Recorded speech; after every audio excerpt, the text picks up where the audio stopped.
Snezhnyan citizen cares about. Surely you'd like to know too. This place is as noisy as ever.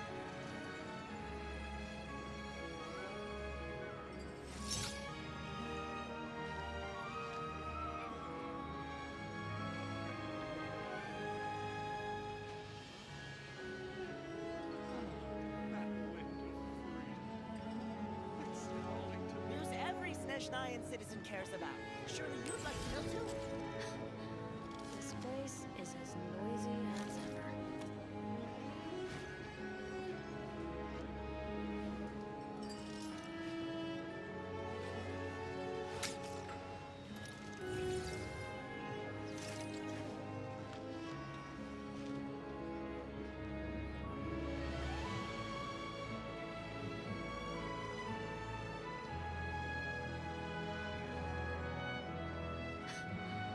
This place is as noisy.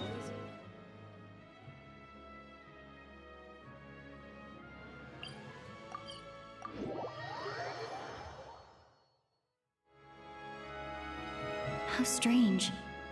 This sword seems to be vibrating of its own accord.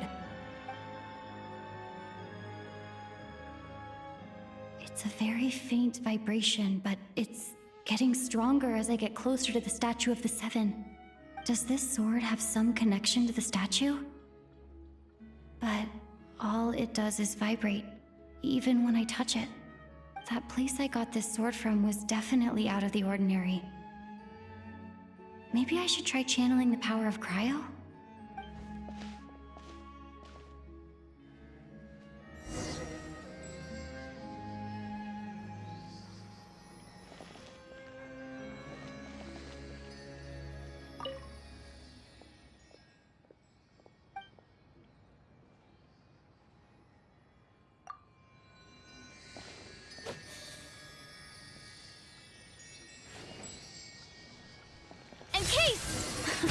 It worked! There really is something special about this sword.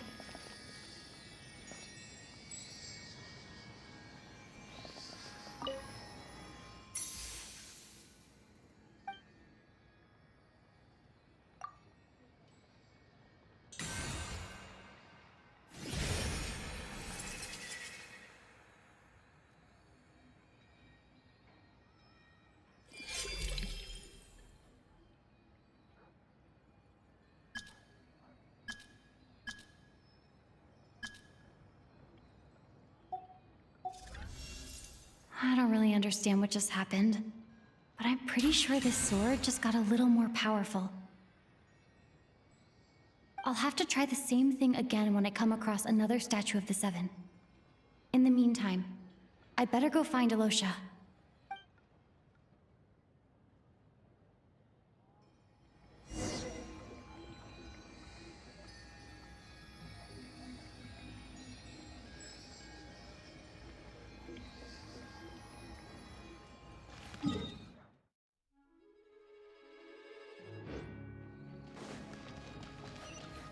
Take a break. Pick up the pace. Pick up the pace.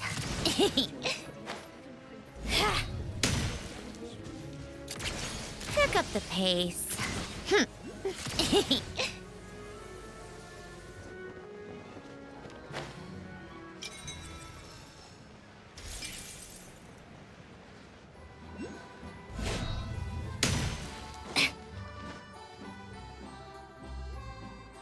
Hello there. How can I help?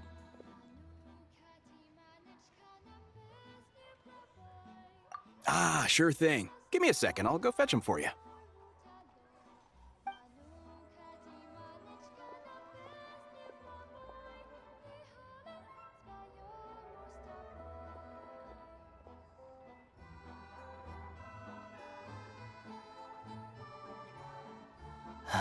It's a familiar story. I've had similar experiences. Although Snezhnegrad doesn't deliberately delay or withhold relief, those first few days of waiting for help are always the hardest. It's a fundamental contradiction. If emergency relief can't be delivered in time, what's the point in even calling it emergency relief?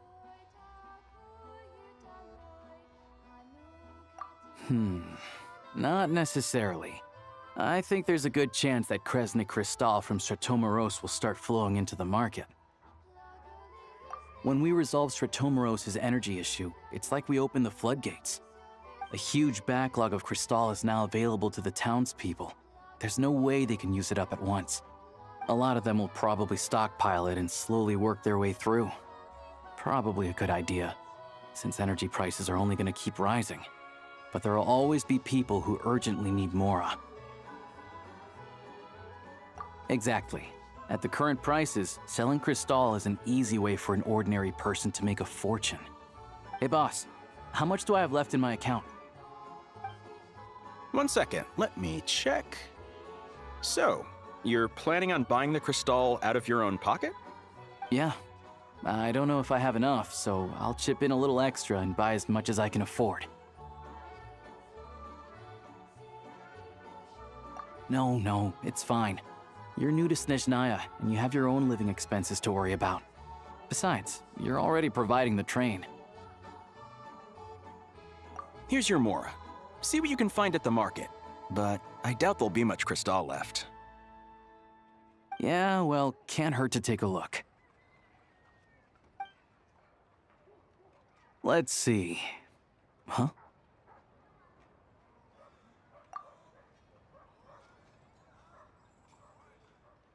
Oh, Alosha, and...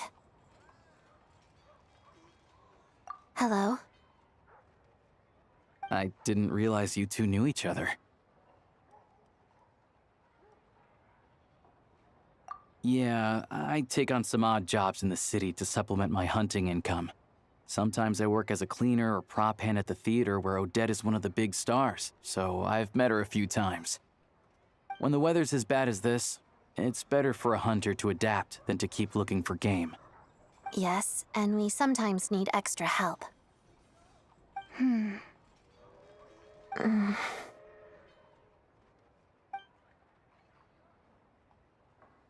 Wait, why is the atmosphere so awkward? I thought things went pretty smoothly in Sviatlo-Lidovka. So, what brings you here, Miss Odette? Looking for some new props? No. After I got back to the theater, I couldn't stop thinking about the situation in Sviatlo-Lidovka. It bothered me so much, I couldn't focus on my dancing. So I decided I'd come here and see if there's anything I can do.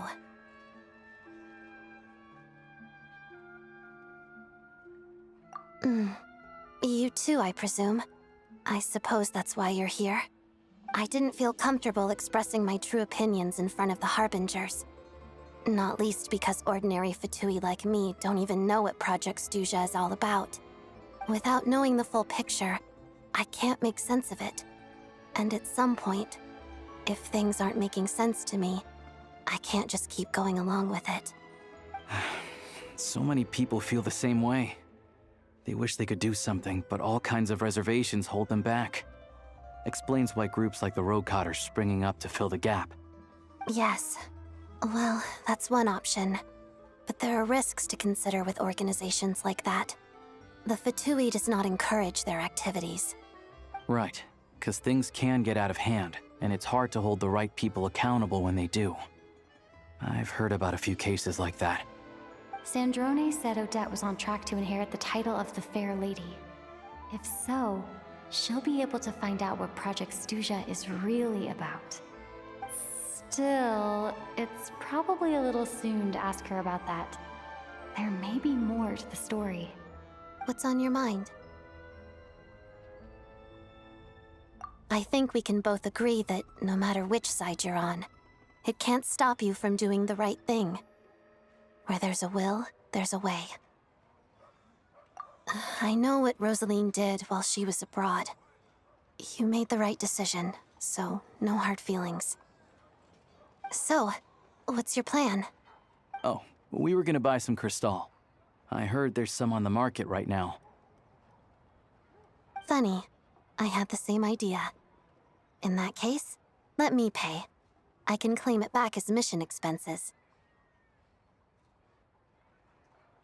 The real issue here is that government relief is behind schedule.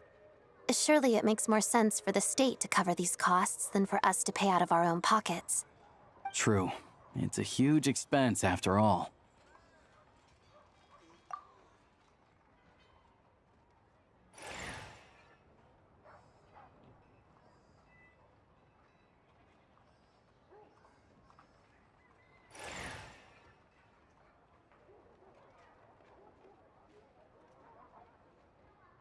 Let me see. I'll take it all, please. And I'll be needing a receipt. Right. Choose mission budget under the expense category, but be sure to specify emergency rescue operation in the description. Otherwise, the normal reimbursement limit will apply. Let's book this train.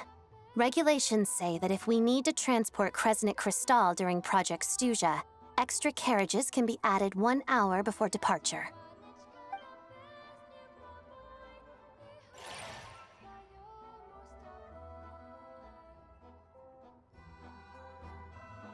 That should do it. The train will be escorted to its destination by Fatui guards. This is my first time seeing you handle Fatui affairs, Miss Odette. It seems you're as skilled an officer as you are a dancer. You flatter me. It's only because I've been doing both my whole life.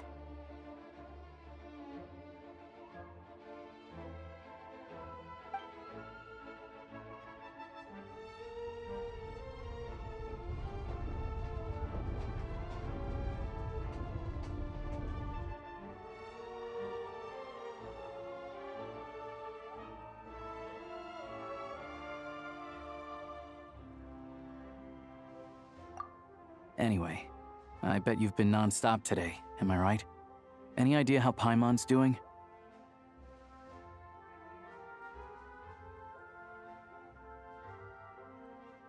What's wrong? Who's Paimon? Her travel buddy hasn't been feeling well. She caught a cold right after they got to Snezhnaya. Sounds like she's important to you. I can't believe you've been dealing with this on top of everything you've been doing to help the people of Snezhnaya. I've got nothing going on right now, so I'll join you. I want to see how she's doing. May I come too? I have some candy that someone gave me back in Svietla Laidovka. Plus, I know a little bit about relieving cold symptoms.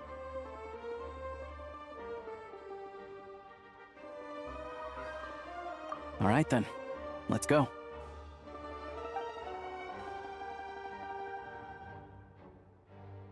I still don't know what the deal is between these two, but at least the tension seems to have vanished.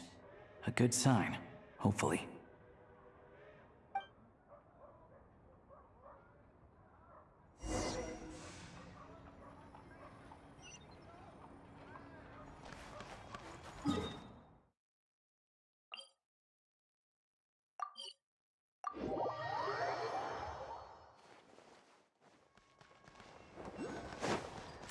Keep up. Pick up the pace. Pick up the pace.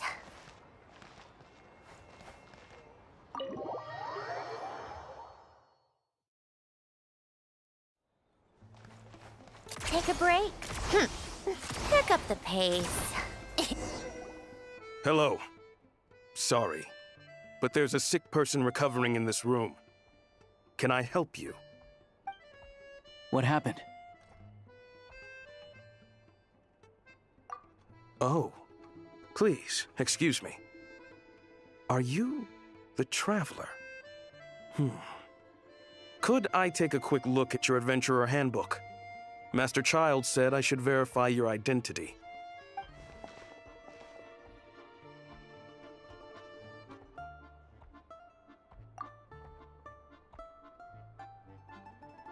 Ah, it's really you. Sorry for the inconvenience. We're under strict orders from Master Child to keep this room well guarded. At the same time, we can't interfere with Podvoye Restaurant's business. That would only seem all the more suspicious and draw unwanted attention to this room. Besides myself, a few of my colleagues are stationed in and around the restaurant, in plain clothes, of course. Rest assured, you're in safe hands. I didn't expect such a high standard of protection. Well, Master Child handpicked us for this special assignment. We're not about to let anything go wrong. Anyway, I won't keep you any longer. Please, head inside.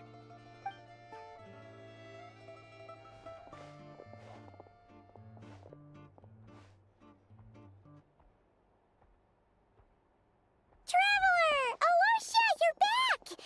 Oh, hey! Who's our new friend? Hi, I'm Odette. The Traveler and I crossed paths a few times. Another friend from the Fatui, huh? You're practically a member yourself by this point. Paimon's definitely on the mend. We should be back to our usual travels in a few days' time. Seems like that doctor was right. It's just... Paimon's limbs are still feeling a little chilly. I have just the thing. Whoa! What's this? Is that a flame inside an ice cube? Wait, is this real ice? How's it not melting? And how does the fire keep on burning? All keen observations. You're right. This is called core ignis. Whenever I've caught a cold in the past, I found I recover much more quickly if I place this by my bed. You're welcome to borrow it. Awesome! Wow! It's so nice and warm! Oh, it's like magic. Your name was Odette, right? How did you two meet again? Looks like she's in pretty good spirits. That's a relief. Any progress with your investigation yet?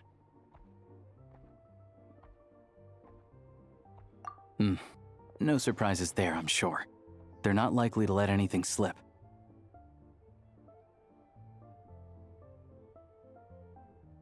The Rokad, huh?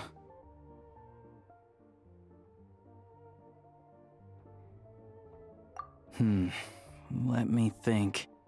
Members of the Rokad keep their true identities hidden, but I think there might be someone I can introduce you to. Leave it with me. Meet me at the Korolyevsky troop tomorrow, and I'll tell you how it goes. Would anyone like a drink? I'm gonna head to the bar. Paimon will have... maybe some hot milk? Yeah. Paimon's in the mood for something warm. Enough with the secret chat, you two. Let's catch up properly in a minute. Paimon wants to know everything that's happened today. It'll be kind of like tabletop troop. No reason why listening to a story can't be an adventure.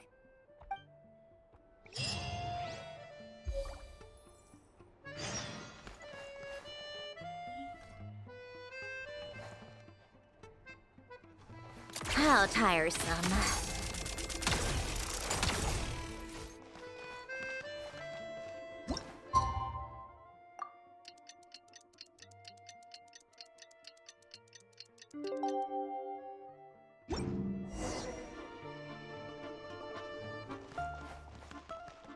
The boss is gonna give Paimon a copy of the latest newspaper to read. That should keep Paimon entertained.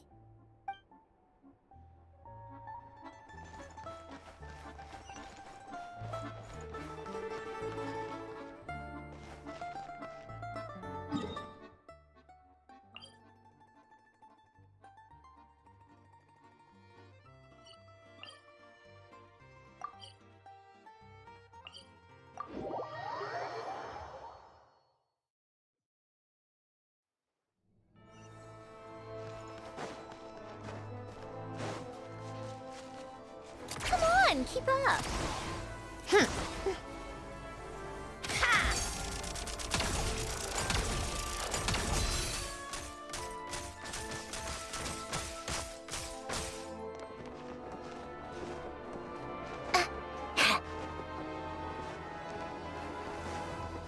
Take a break, pick up the pace. Come on, keep up. Pick up the pace.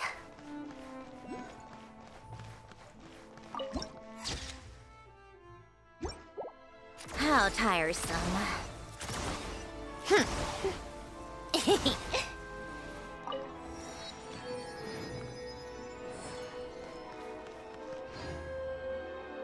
Ah, you made it. I've got some tickets, and I managed to set something up with the Rokot. It'll have to wait until after the show, though. Happy to stay and watch? I doubt you've seen the Korolyevsky troupe on stage before. Pleasure. Here, this is the way in.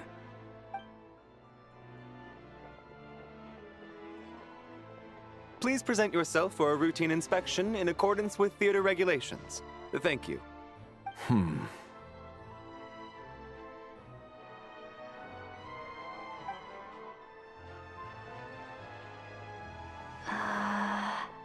Is that guy with the fatui? Looks like he's waiting for something. Okay, all done. Thank you for your cooperation. Please proceed through to the theater.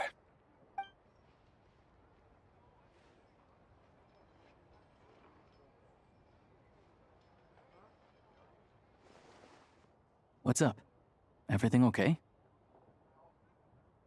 Snezhnaya's business and political leaders are always passing through here, so it makes sense that security's tight. Still, it's a little unusual to see the Fatui's Armory Palace guard here. You saw him, right? The guy right at the back. Strong, silent type. His name's Valeri. He's part of the Special Assignments Battalion, but I only ever see him here for one thing. To look for a guy named Mitya. Supposedly a researcher, though he never seems to put much time in at the office. The theater is one of his favorite places to hang out when he's playing hooky from work. But that's not for us to worry about. Let's go. The show's about to start.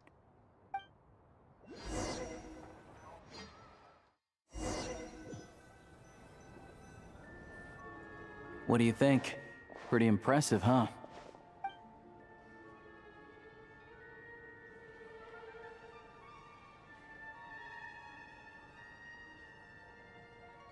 Oh, the one in Fontaine?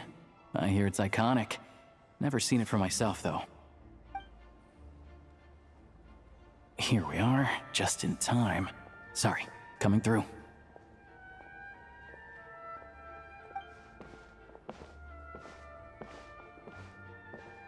Ugh.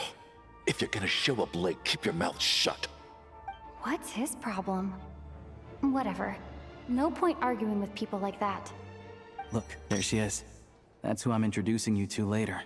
She's the lead singer of the troupe, Vodyanitsa.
This leads directly to the green room.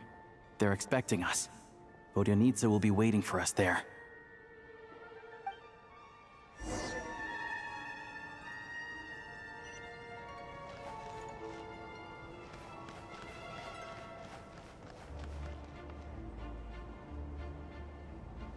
Come on, keep up. Pick up the pace.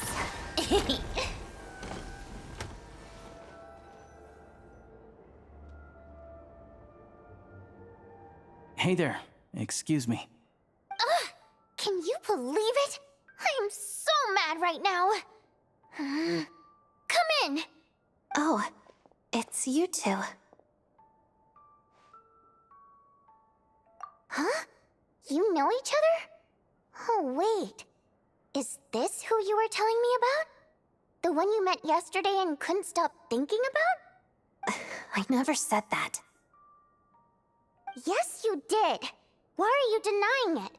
It was right before I went on that rant about the moody factory owner. Oh, I remember it so clearly. Might I ask what brings you two here? Oh, I just brought her here to see the show. And when it finished, she was full of praise for Vodyanitsa's performance. So I thought I'd try my luck, see if we could get the chance to chat for a bit. Maybe get an autograph? You work here. You of all people ought to know that's against the rules. It's not what the green room is there for. Oh, what's the big deal? Come on, don't be shy. I can give you an autograph. You can take a picture too if you want. Do as you please. I finished all my shows for the day. I'll leave you to chat.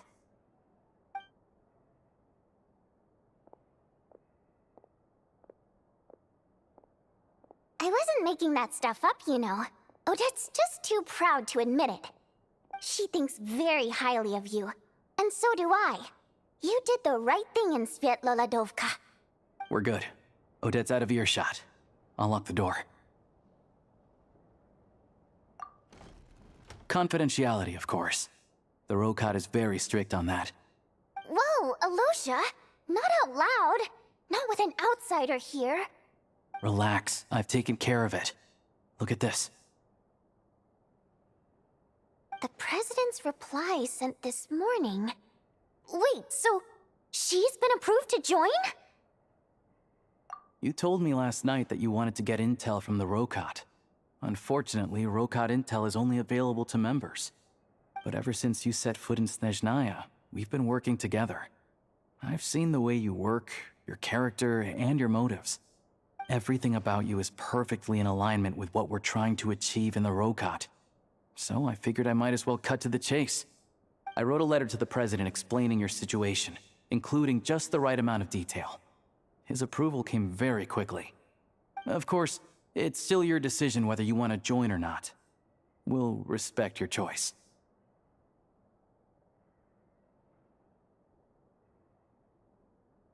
Well, assuming Odette was telling the truth and she didn't misjudge you, I guess we don't need to worry about you blowing our cover.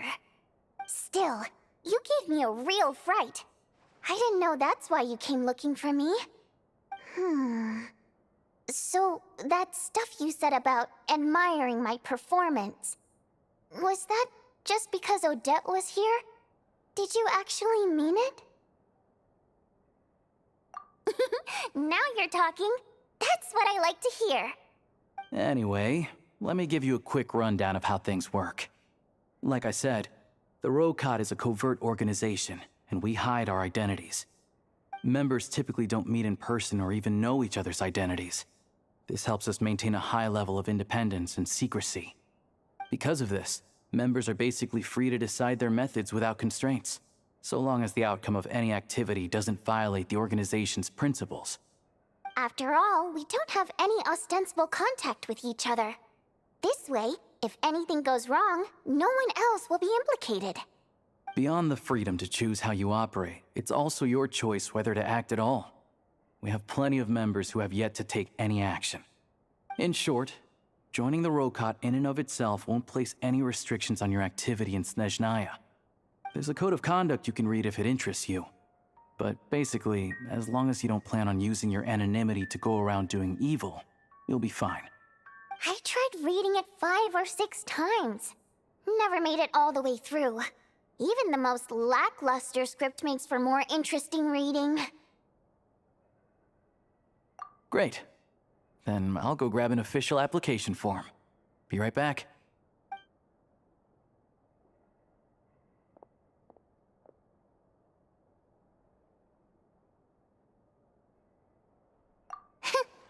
Well, Alosha has this pet dog, you see. His name's Tagarin, and this one time, Alosha brought him backstage. Tagarin took quite a liking to me, so I played with him for a little bit and fed him some treats. Then, the Rokot was out on a mission one day, and even though we were all in disguise, Tagarin recognized me right away. Just a coincidence, really. We didn't report it to the higher-ups, though, to avoid dealing with the fallout. Like...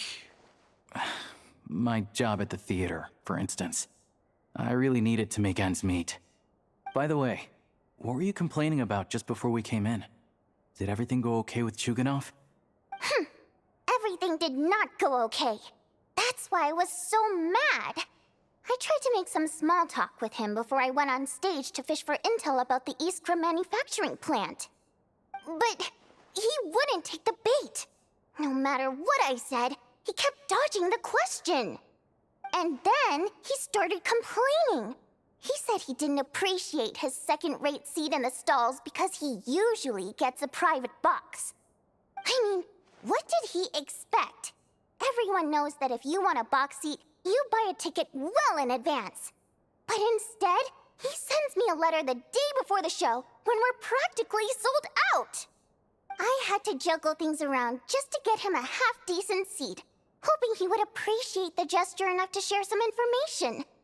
But nope, he didn't give me anything. Yeah, meeting Chuganov in person has definitely been a disappointing experience. Oh, you probably don't know who we're talking about, do you? Chuganov was that older guy you were sitting next to today. I'm sure he didn't make a great first impression on you either. To the citizenry, he's a family man and a kind boss. But our interactions with him tell a very different story. It's one thing to ask for a favor, but he acts like it's his right. He always expects special treatment. Take the ticket situation, for instance. I've actually gotten him a private box in the past. But not only was he not even grateful, now he's acting like I've sold him short this time. Not to mention that he's never paid for a single one of his tickets. And another thing, if he's such a big family man, why doesn't he bring his wife and daughter to see the show once in a while? I've never seen them here, not even once. Calm down, Vodyanitsa. If you won't do it the easy way, we'll have to try the hard way. But first things first. Here's your application form. Go ahead and fill it out.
Looks like I'll need to make a few little tweaks here and there.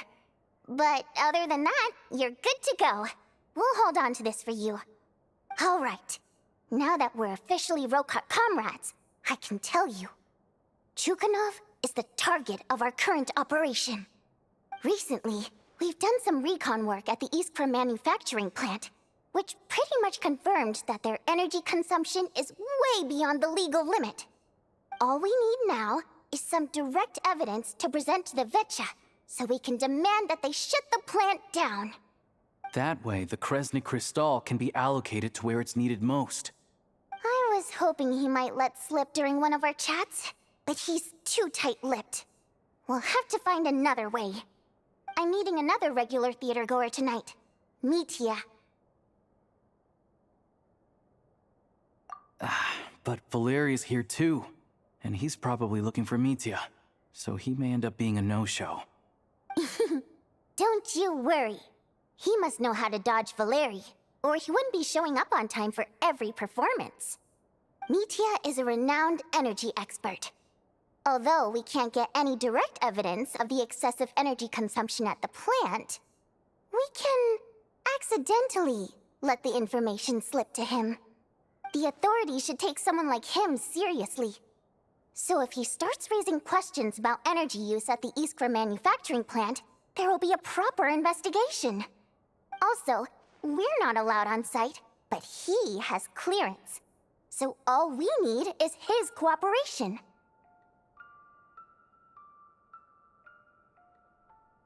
Yeah, so that's the other thing we're trying to figure out. Though I think we're far less likely to make any progress on that front. Still, I hear that Mitya is a bit of a chatterbox. So, who knows? Maybe if we catch him in the right mood, he'll let something slip. What do you think? Sound like something worth your time? Okay, in that case, you guys find a seat somewhere nearby. Pretend you're a couple of buddies there to eat, and keep your ears peeled for useful information. He's a huge fan, so I doubt he'll have his guard up around me. But you two need to be convincing. If he suspects anything at all, he might stop talking. Sure. Don't worry. We'll make a believable pair of buddies.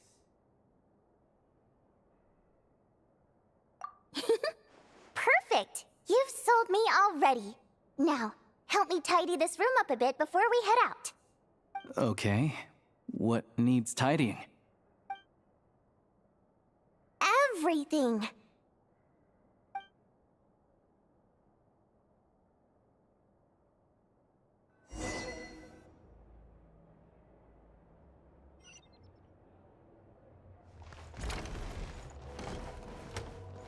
Take a break, pick up the pace. How tiresome.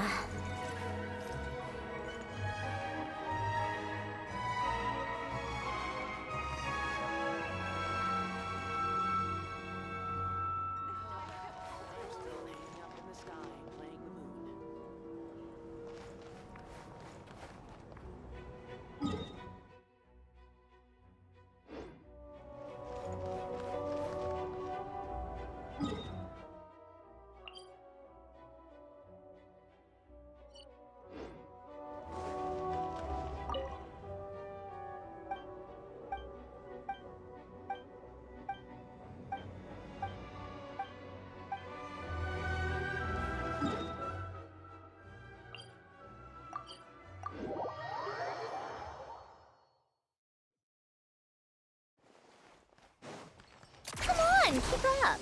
Pick up the pace. Pick up the pace.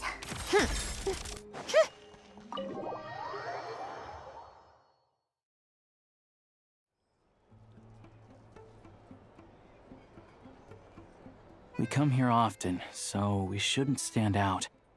Let's sit here. Now, it's up to Vodyanitsa. Let's see how the conversation goes.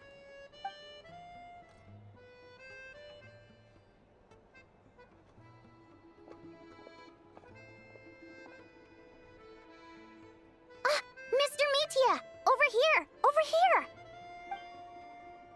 Oh, sorry. I got a little held up on my way here. Now we have even less time than we planned.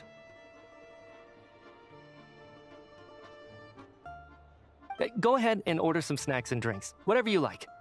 Let me see. According to my schedule, we still have 25 minutes left.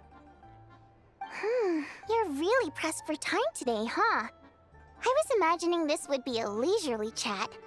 If you'd prefer, we can always reschedule for another afternoon when you have more time. No need. Getting to meet the lead singer is a very precious opportunity for me. I'm not about to pass it up. I've already had to decline your invitation several times because our schedules rarely align. If I don't grab this chance while it's here, who knows when the next one will come around? Well, it's very kind of you to make time just for me. I'm not too sure, to be honest. But Snezhnaya's full of weird and wonderful things like that, so people tend not to bat an eye. I'm sure the same will go for the Eye of Grey and Paimon. invited you out for tea and a chat today was to get some feedback from a true fan of the theater. Well, I genuinely have nothing bad to say. No matter how many times I hear you sing, it never gets old. It always seems fresh and new somehow. Maybe it's because the more times I listen, the more details I notice. Or maybe you simply improve with every performance, delivering it better each time. Thank you! I'm delighted to hear that! Could you give me any specific examples? Oh, yeah. The piece you sang today, for example. Beneath the Frozen River? Hey, what's with you? I'm just praising a good performance. I always used to find that such a bleak and lonely song. But the more you listen, the more you realize that it's not as cold and nihilistic as it appears. When you really dig down into it, there's a certain level where you're surprised by the emergence of hope. Wow, I'm impressed. I didn't expect you to pick up on that. Actually, I only tried out that angle after talking with a composer. Still, Beneath the Frozen River wasn't on today's program. Oh, really? But it's a classic. You sing it every time. Almost every time. Oh, well then, let me say a few words about that other all-time classic, Flying in the Wind from the Mountain Sparrow. I didn't sing that one today either. My voice wasn't quite up to it, so I switched it out at the last minute. Oh, but, Sorry, Mr. Mitya, but you were at the theater today, yes? Of course I was. Remember? I said hello to all the troupe members before the show started. You, Odette, and the others. So what did Odette sing today? Elegy of the Snow-Winged Goose, of course. Correct. I see. I see. You find my singing boring, don't you?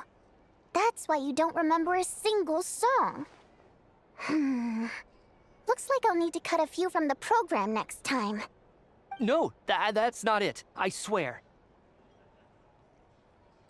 All right. I'll be straight with you. I'm sorry. My mind was wandering as you took the stage today.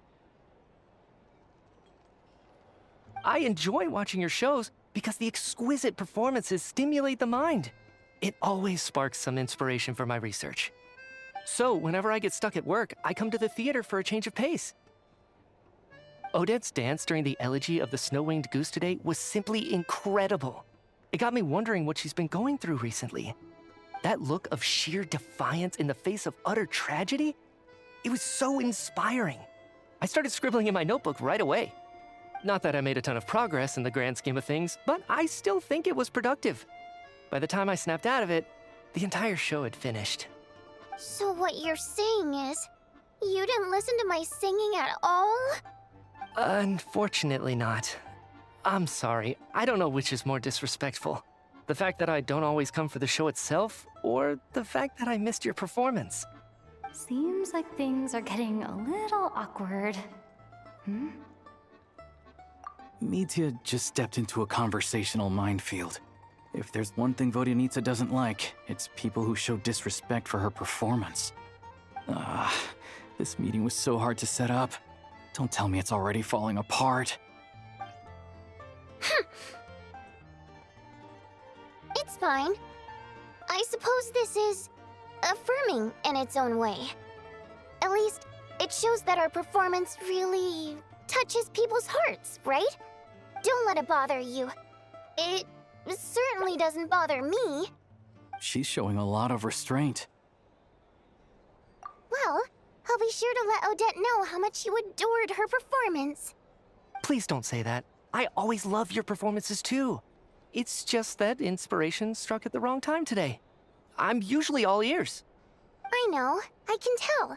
That's why I value your opinion.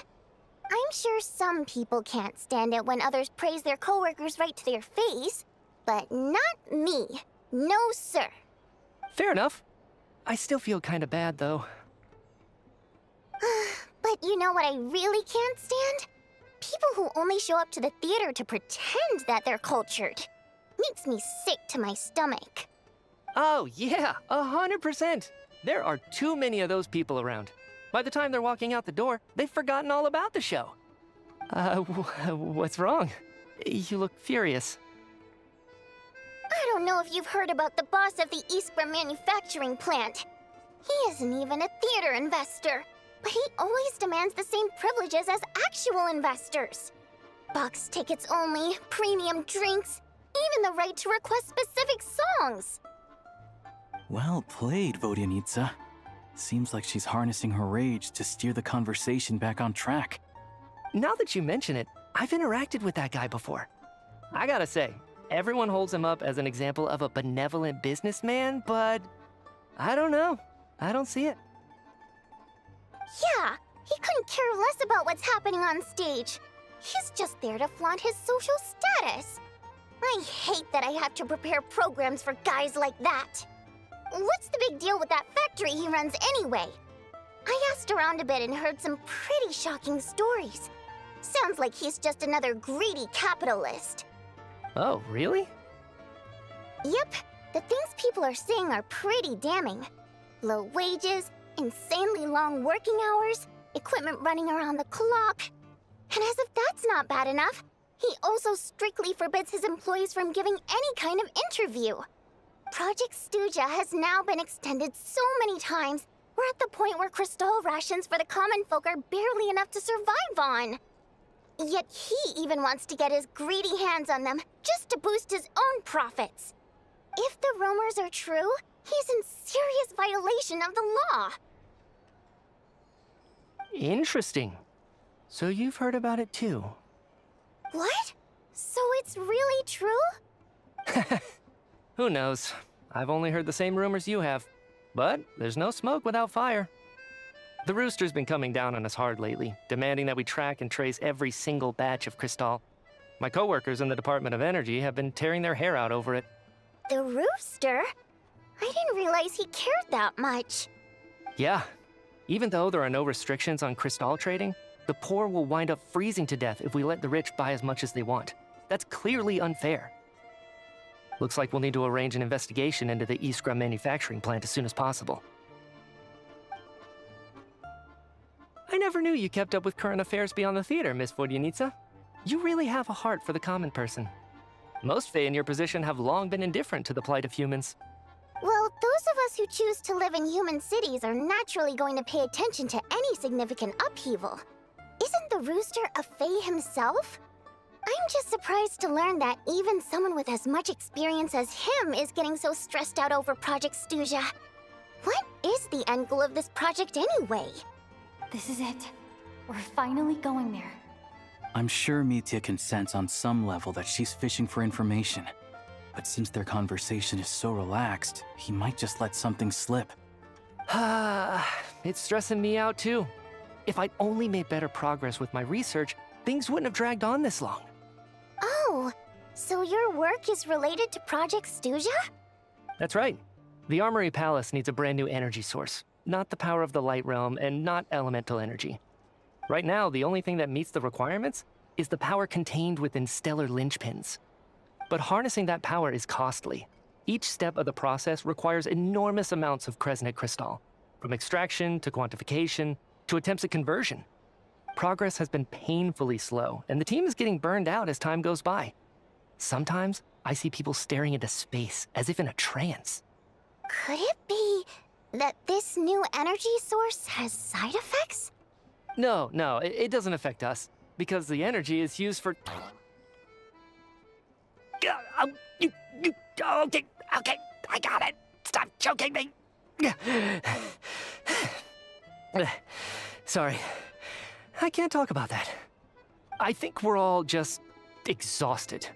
We've been working ourselves to the bone for so long with so little progress to show for it. It's no wonder people are struggling to stay motivated. Seems like I owe you an apology. I shouldn't have gotten so mad at you for not paying attention during the show. Don't worry about it. I count myself lucky, to be honest. I don't envy the people who work closely with the Tsaritsa herself. I'd much rather be in my current position. At least I don't have to shoulder any major responsibilities. So they're trying to develop a completely new kind of energy.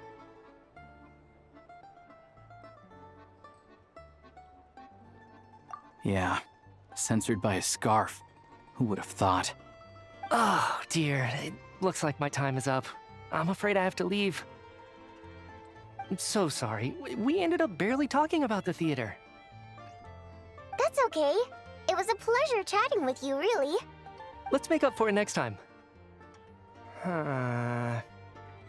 Yeah, hopefully once the work pressure eases up a little, I'll be able to focus more on the performance, and then we'll have more to discuss. We touched on some confidential issues today. I'd be grateful if you could keep it between us. That could have gone worse. Nice job. Why was Mitya in such a hurry to leave, though? Sorry, routine inspection.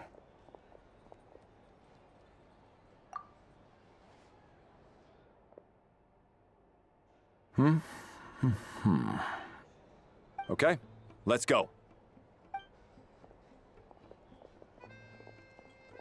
So he wasn't rushing to get back to work. He must have calculated that Valeri would find him here in exactly 25 minutes. That's frighteningly accurate. One of the main duties of the Special Assignments Battalion is to ensure that important figures stick to their schedules. All right, time for us to get going too. Excuse me, check please. We'll settle our check too, then. Oh, hello there. Mr. Mitya paid the check before leaving. He also asked me to pass on a message. He said it was an honor to share his tea break with Miss Vodyanitsa and her two friends. Wait. So he knew we were here all along? This raises a lot of questions. Did he deliberately mention the new energy source so that we'd overhear it? Maybe his work isn't confidential after all. Maybe the key here is the purpose of this new energy. I guess that's the next thing to look into.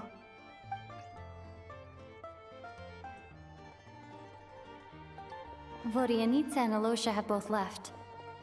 Time to head back and call it a day.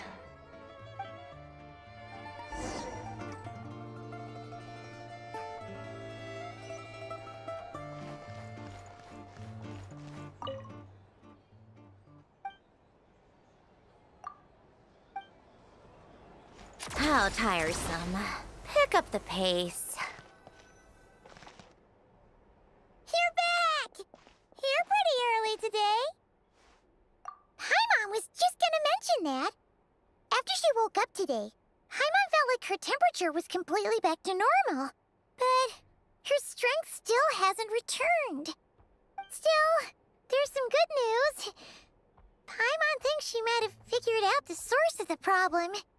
It's like there's some kind of mysterious power affecting Paimon. Paimon's never felt this way before during any of her travels. She only started feeling this way since we arrived in Snezhnaya. That's right. The Armory Palace needs a brand new energy source. Could that have something to do with this? What is it? You're making that face again. You know, the one you get whenever you have a light bulb moment?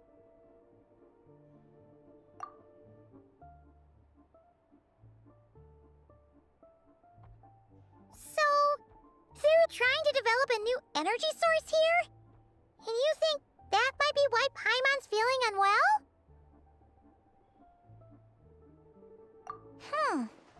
Well, Mitya denied that the energy they're researching has any side effects. Although, he did say that people working on the project have been having issues with their concentration and short-term memory.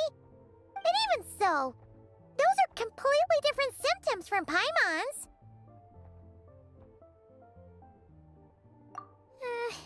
It's pretty faint, so it's kind of hard to tell. But, if anything, it seems like it's coming from roughly the same direction as the Armory Palace. Sure, Paimon's with you there. But how, though? The robot only has a limited amount of intel.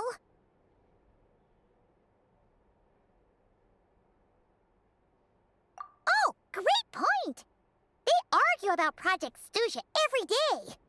If we could sit in on one of their sessions, we might pick up some new leads. Good idea! Oh yeah, while you were out, Paimon tried all the yummiest looking desserts in the Potforia restaurant. This one seemed right up your alley. So, Paimon saved some for you. Come try it once you finish writing your letter.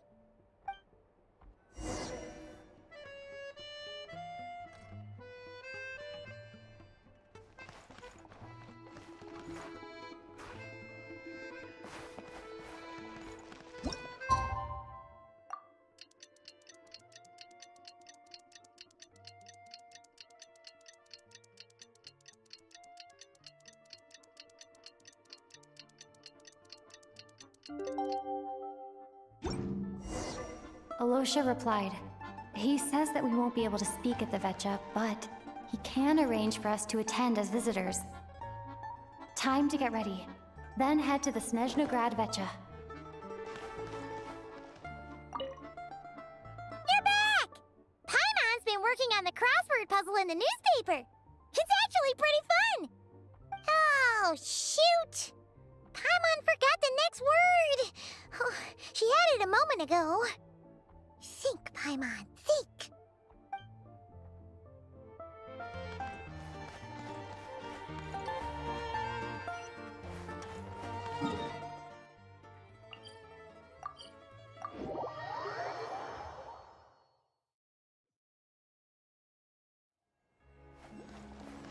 Take a break.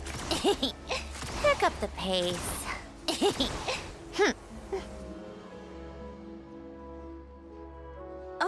Miss Vodyanitsa, prima donna of the Korolievsky troupe. What a surprise meeting you here. Will you be sitting in on a session of the Vetcha? Sorry, I'm not taking interviews today. Oh good, you're here. The session's about to begin. Let's get inside. Please wait, Miss Vodyanitsa. Could you introduce me to your new friend?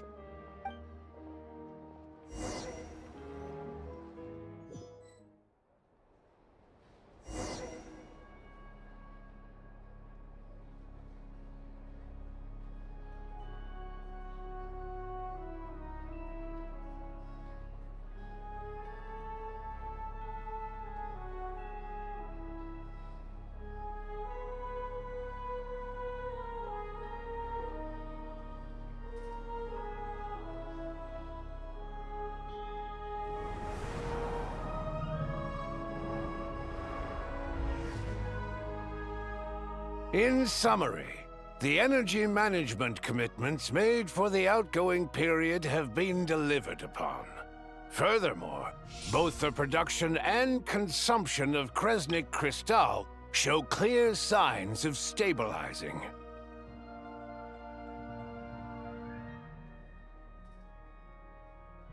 The relevant agencies have assessed the present circumstances and determined that the status quo can be sustained until the next period.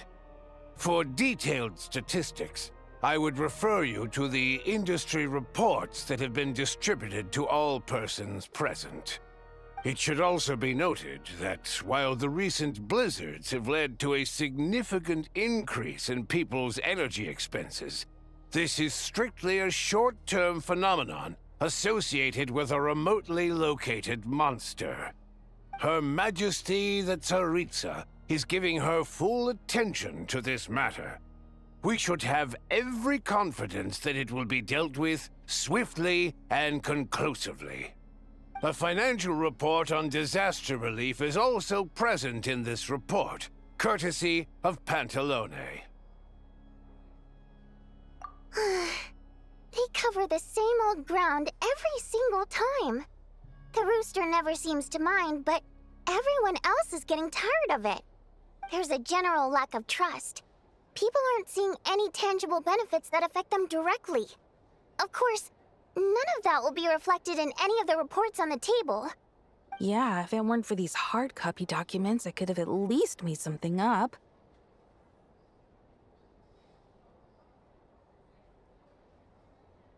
Oh, don't mind me.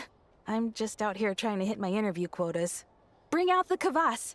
Ever read it? Best-selling newspaper in town. If I remember correctly, you guys don't even have a sales permit. You have to sell from stalls on the street. Okay then, best-selling street stall newspaper in town. Still counts.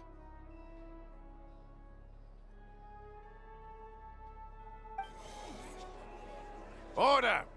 We will now open the floor to the representatives. If there are no further substantive issues to discuss, we will then proceed to a vote on this motion. Snezhnaya has a long tradition of treating members of the Fatui armed forces and their dependents favorably. But recent surveys shows that Fatui families in remote areas have access to 15% less crystal than the average civilian family in Snezhnograd. It's been said many times before, but it bears repeating now. There needs to be a clear and consistent rationale behind how crystal is allocated, or we will soon face immense public backlash. Perhaps you wouldn't need to keep repeating yourself if you would hear me out for once. I say again, true consistency exists only in principle. In the real world, fairness is relative. You appear to treat resource allocation as a simple function of production and population. So what about when the equipment used in production breaks down? Have you factored that into your equation? And do you even know how long it's been since Snezhnaya last conducted a census? If I knew the answers to questions like that, I'm sure I'd be a very wealthy man. And I doubt I'd be going by child. I'd like to bring the focus back to the specific issue I raised. Or do you wish to deny that favorable treatment for Fatui dependents is our long-standing policy? It's easy to be a critic when there's no accountability. That seems to be a running theme in the anti-Project Stuja cohort. Defeat the ringleader and all other problems will magically resolve themselves. That's what they seem to think. But in case you aren't aware, not one jot in my report would change whether Project Stuja continues or not. So you have no intention whatsoever of finding a solution to this problem? On the contrary, I'm the only one here who ever brings solutions. Child opened by speaking up for the armed forces. Regrator struck back with style and a war of words ensued.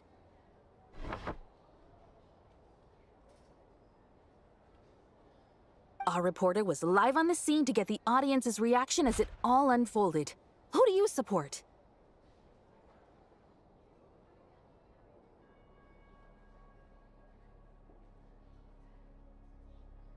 The people have spoken! Regrator delivered a deft rebuttal to Child, as we've seen so many times before. But how could Child take this lying down? Now you see why they don't have a sales permit. However this reporter wants to spin things, I haven't forgotten that Tartaglia was representing the Northland Bank when we first met in Liyue. So, surely their relationship can't always have been this strained. You two are getting off topic. Let's focus on what the data is saying. Mr. Pantalone, may I speak on your behalf? Oh, please do. I'm more than happy to save my breath. Crystal distribution policy undergoes modifications with each new period.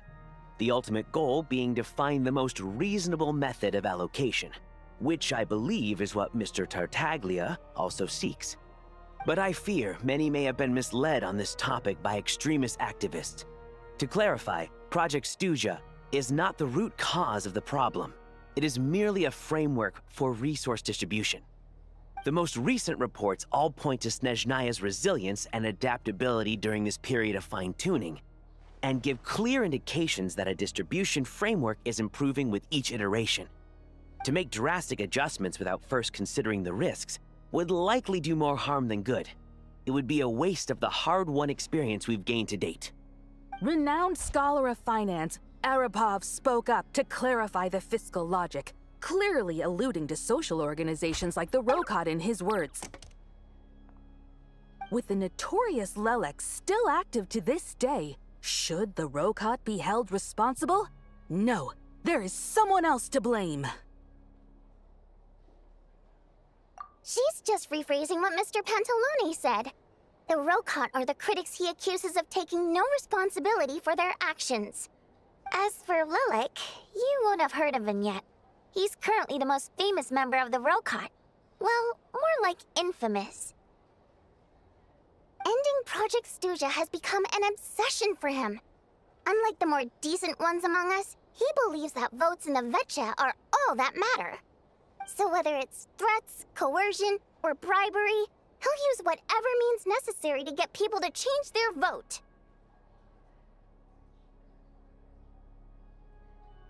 And since we're already on the subject, what do you think of Lelek's methods? Are you for or against?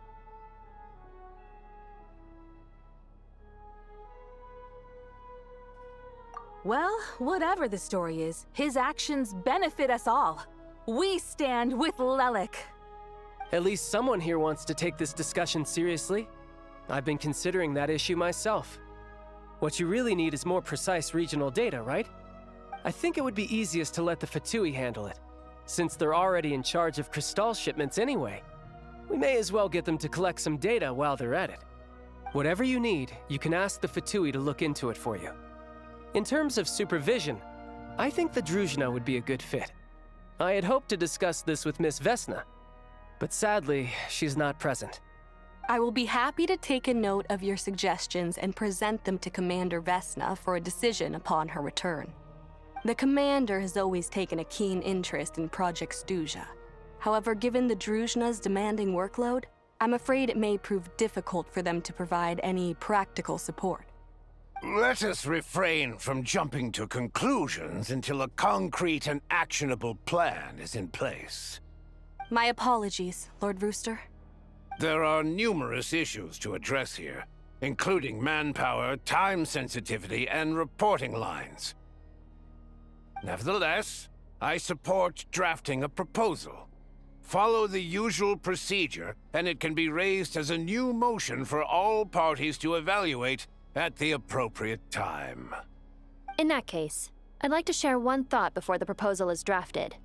The issue of time sensitivity was raised just now, which I presume relates to the official reports.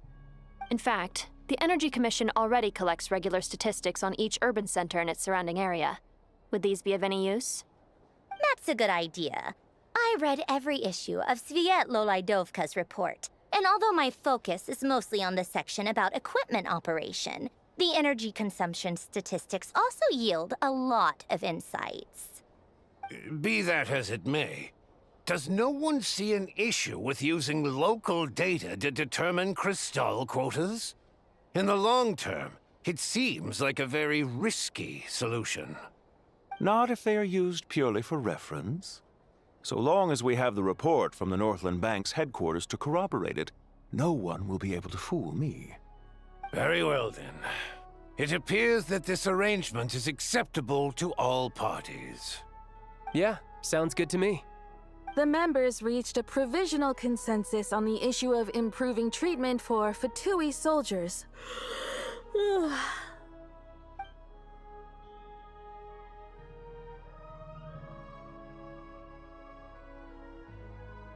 Today, the prima donna of the Korailievsky troupe attended a session of the Snezhnograd Vetcha in the company of a most charming young lady. The question on all our minds is, what is the true nature of their relationship? Write anything like that again, and I'm revoking your permission to interview the troupe. Got it?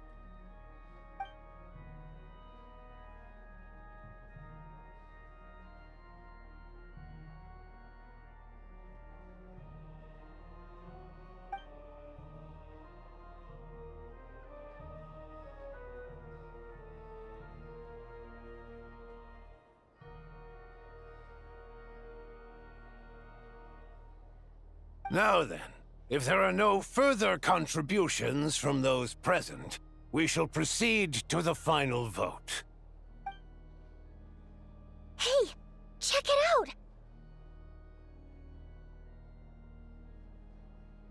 What made him vote against? Why now?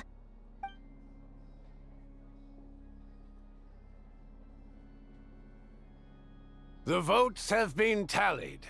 Those in favor of continuing Project Stuja total 61%, securing a clear majority. That was too close. The margin has shrunk yet again. Chuganov was a huge loss. I'll bet Lelek is behind this. I wonder how Pulcinella will respond this time. Chuganov. I see. Lelek strikes again. Yes. Go, Lelek. Once Project Stuja is defeated, our unwavering support at Bring Out the Kvass will finally pay off when we make our comeback. I can taste our victory already! In accordance with the result of this vote, Project Stuja will remain in effect until the next Vecha period.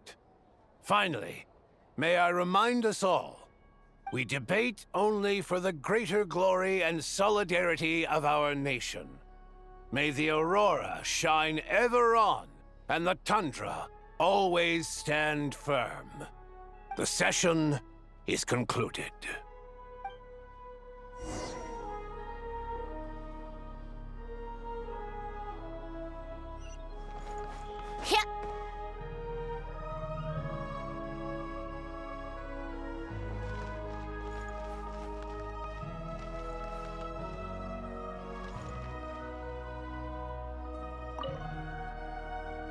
I have to say, I really wasn't expecting Chuganov to vote against Project Stuja. Well, in principle, Snezhnaya's business and political elites ought to be the ones least likely to oppose it. As we heard, Project Stuja is basically just a resource distribution framework that requires everyone to cut back during the winter. But even if the policy got cancelled, the Tsaritsa's energy needs wouldn't suddenly go down. The extra demand from the public would have to be filled from somewhere. So logically, the factories would have to take the hit. I got a letter from Mr. Mitya just before today's session. He said he's confirmed that there are issues around overtime and excessive energy consumption at the Iskra manufacturing plant. In a situation like this, once the Rooster receives the report, he'll order the factory to halt production and submit to an investigation before issuing a penalty. But that's a week-long process, and thus didn't make it onto the Vecha agenda this time. I don't think he suspects anything so far.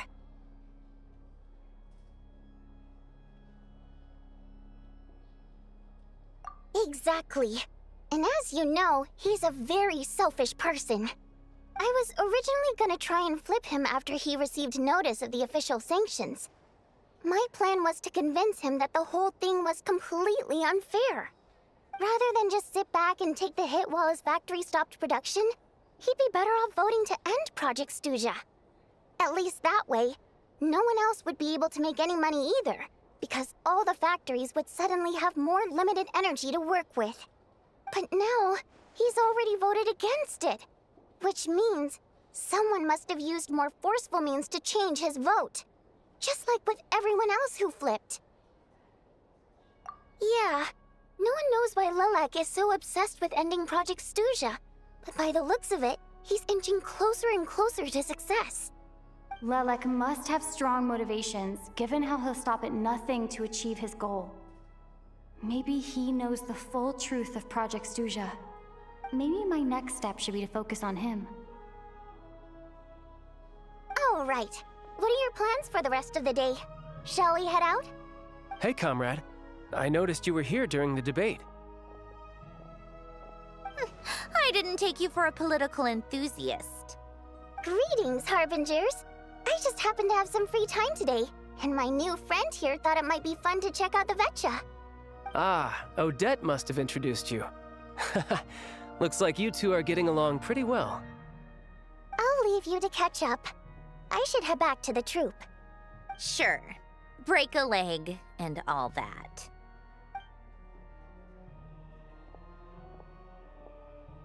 Thought it might be fun to check out the Vecha, did you? Things are never that simple with you, Traveler. There's no way you're here for kicks and giggles.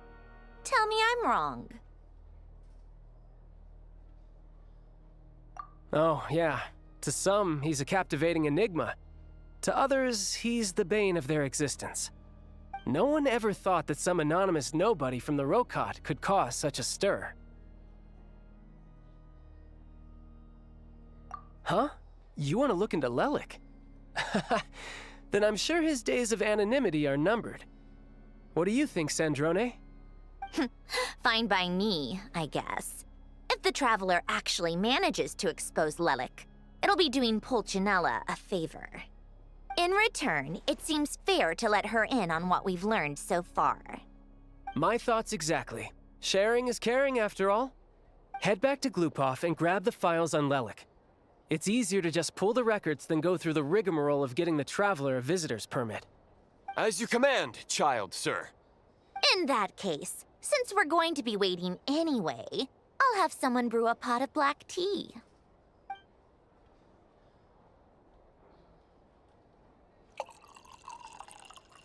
One common thread among the many incidents Lelik has been involved in is that the victims are all too scared to share any real information about him.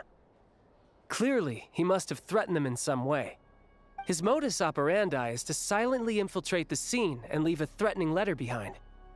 But neither the letters nor the crime scenes ever yield any clues to his identity. So all these files have to offer are short statements by the people affected. They don't give us a lot to go on. If nothing else, it shows we're dealing with a trained professional who's versed in counter-surveillance. Yes, and to that point, he often strikes in highly secure locations. The victims are high-ranking and influential people who take their personal security very seriously. Somehow, Lelik slips right into their rooms without making a sound. There's never any eyewitnesses, nor the slightest trace of a break-in. If he can get in and out undetected, it means he can strike without warning. Not that that's ever happened so far, but the thought is enough to scare these people sleepless. It's hard to believe that a human being could pull this off flawlessly every time, so they switched the focus of the investigation to Faye. Unfortunately, no one's found anything yet. Careful, don't underestimate me. Although truth be told, I'd probably find it hard not to blow my cover. Direct confrontation is more my style. We haven't ruled out the possibility of Lelik being human. It's just, there can only be a handful of people in all of Teyvat who'd fit the profile. Faye, on the other hand, plenty would have the ability, but few would have the motive. No, not as strong as me. You'll never find the culprit with criteria like that. Let's go with a little weaker than me. There's no denying that Master is strong, but meticulous. We can only hope. She's just trying to find a reference point. Stop getting fixated on who's stronger than who. But that's the most important thing. In my opinion, anyway.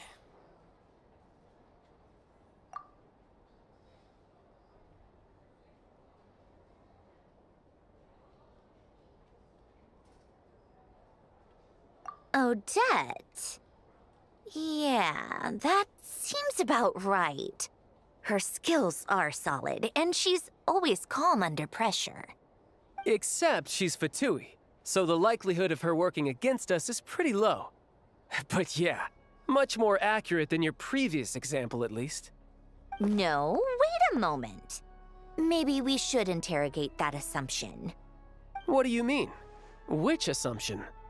Her Fatui identity doesn't necessarily exonerate her. And when you think about it, the Rokot would be precisely what she needs to conceal her identity. Plus, she wouldn't need to be such a pro at covering her tracks. She'd already know where the Fatui will be and when, so she could choose the perfect time to act. Oh, yikes.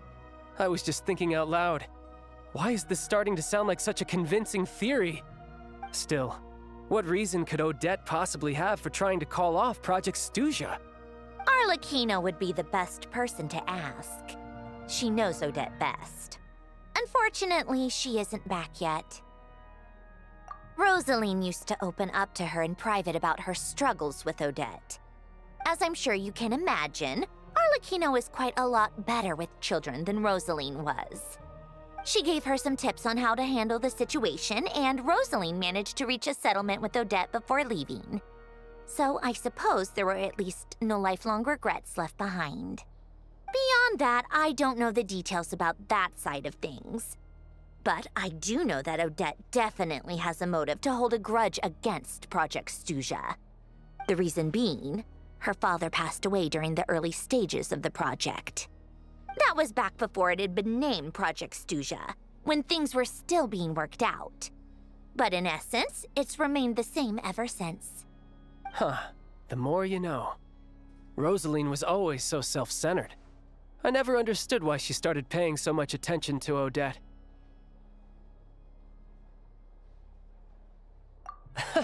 Is that such a surprise? If you cast your mind back, you may remember that Rosaline and I weren't exactly close. We had tea together a few times, but that was about it. Odette's past is no secret. Her father was a fatus and her mother was a very famous ballerina. On the surface, it looks like she followed right in her parents' footsteps. But the truth is quite a different story. After her father passed away on a mission, her mother was overcome with grief. She broke her leg during a performance and could never dance again. Odette was only interested in ballet at the time, but this tragedy left the family with both breadwinners gone. They could barely make ends meet. Per Capitano's policy, family members of Fatui who died in the line of duty had to be appropriately accommodated and provided with adequate assistance. So, regardless of how Rosaline may have felt about it, it fell to her to resolve the issue of Odette's family's livelihood. In the end, the solution they agreed upon was to have Odette join the Fatui. Right, because the alternative would have been a one-off compensation payment, I guess. In that sense, joining up was definitely the better option. Still, she must have had mixed feelings about it, right? If she doesn't even like the Fatui. It's just a theory, a possibility. But as a motive for Odette to become Lelik, it holds up. That said, I have no idea where Odette's head is at right now, or what her conflict with Rosaline was about. Plenty of people were on bad terms with Rosaline. I have no intention of trying to figure it all out. Yes, but there's not much point in discussing that now. Yeah, back to Lelik. Since our investigations so far have turned up next to nothing, we've got nothing to lose by trying a new angle. Funnily enough, Tonya and I had actually made plans to go to the theater tomorrow to watch Odette's rehearsal. Unfortunately, thanks to this Lelik situation, I'll be stuck working overtime again. Which means you can go in my place. No point wasting the ticket, plus you'll get to meet Tonya. Spirit Seeker. Quite the classic ballet. It was passed down through Odette's mother's family for generations, though it hasn't been performed in years. But Odette's been practicing it diligently, and it's finally ready for a return to the stage. Excitement is through the roof. Tickets for the official performance sold out long ago. Tonya's excited for it too. She's desperate to see it no matter what. Personally, it's not really my kind of thing, but since she's my little sister, I had to figure something out. I've actually seen it several times before. The story's pretty straightforward. The lead character follows a trail of clues left behind by a spirit, gradually recovering her memories along the way. It's a tale of love and regret. So not exactly reinventing the wheel, at least by today's standards. But when that classic melody kicks in and the lead character begins to dance, it always gets me. It really is beautiful. Not an easy dance to do justice to, though. I know it's always been Odette's dream to perform this piece, but I'm not sure she's really ready. In that case, I think that even if she is Lelik, we should wait until her performance is over before we respond. I'll let you take it from here, comrade.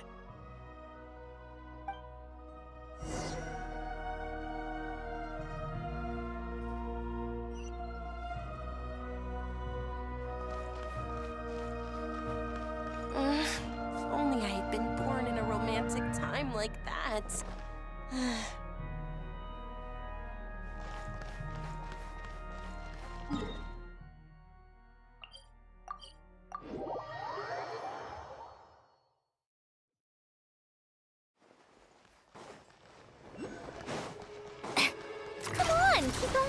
Pick up the pace. Pick up the pace.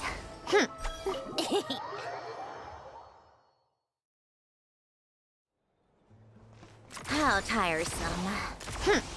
Pick up the pace. Sounds like you made a ton of progress today. It's good that everything's going so smoothly. Next step is to head back to the theater and get a clear answer from Odette. Either way, Paimon doesn't get the sense that she's a bad person. Sure, she might have done some pretty extreme things, but Paimon bet she has her reasons. Maybe this is going too far, but like, with everything she's managed to do so far, wouldn't it make more sense in theory to be even more, you know, heavy-handed? Why leave a letter when she could, well, we know there are plenty of other ways to keep people in line, right? The point is, she could have gone further, but she didn't. So, if it is her, she's got some principles at least. Yeah! Well, all you can do is follow the facts wherever they lead. No change, really. But that thing Paimon told you about yesterday? Paimon feels like she can sense it more clearly now. Hearing you talk about your day makes Paimon itch for an adventure. If only she could be there with you so we could experience it all together. Yeah, I wish you could be there too. I'm not used to adventuring alone. But don't worry, we'll get to the bottom of this. Guess it's just one of those things. Never mind. Paimon will behave herself and keep resting.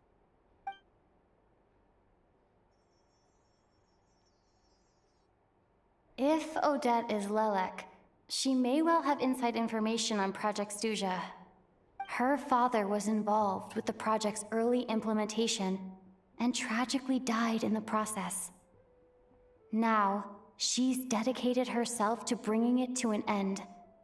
It's hard to imagine she could have gotten this far without knowing anything at all about the Tsaritsa's true intentions. When she spoke to us as a member of the Fatui, how much did she let on? And how much was she hiding? Only time will tell. Maybe tomorrow everything will be answered. Hey look! It's snowing! Could be a tough day ahead. Make sure you wrap up warm tomorrow.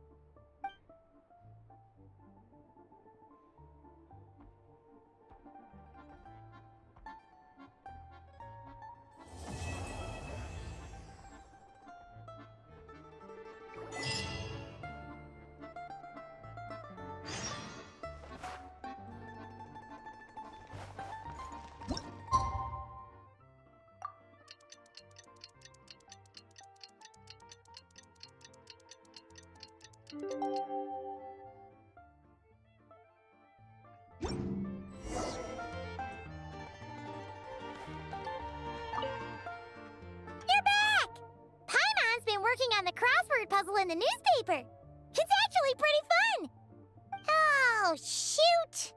Paimon forgot the next word. Oh, she...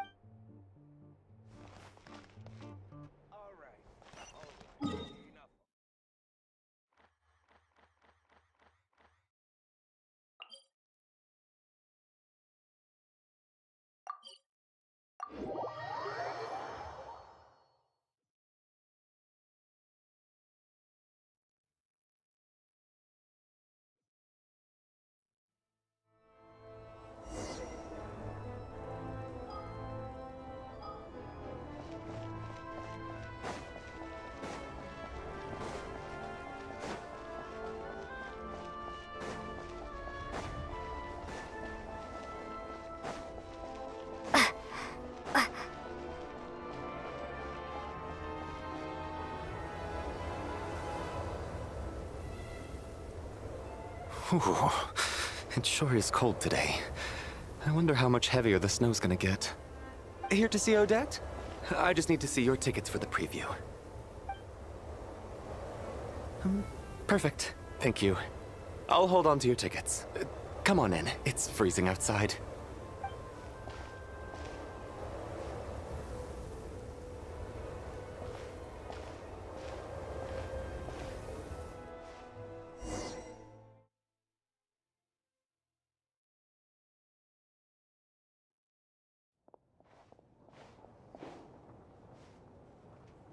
I think I'll leave the Lelek question until after the show's over. Then I'll go find Odette.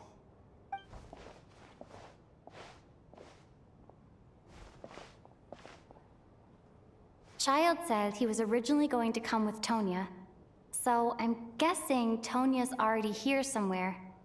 Is there anyone here who looks like a Tonya? Let's see. It's a small audience. Makes sense for a preview. But wait, I do see some familiar faces. Mr. Chuganov's back again by the looks of it. Oh, and is that Mitya? And that Fatui officer, Valeri. Guess he must be playing cat and mouse with Mitya again. Oh no, it looks like the show's starting, and I still haven't found Tonya. Never mind. I'll just have to take a seat for now and see if I can catch her afterwards.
Members of the audience, I'm a staff member here at the theater.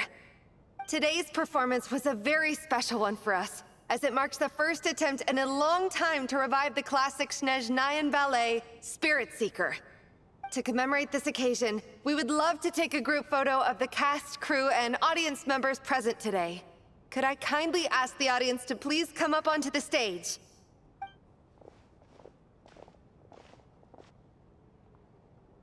All right, everyone, huddle in a little more. Now, look at the camera. 1, 2, 3.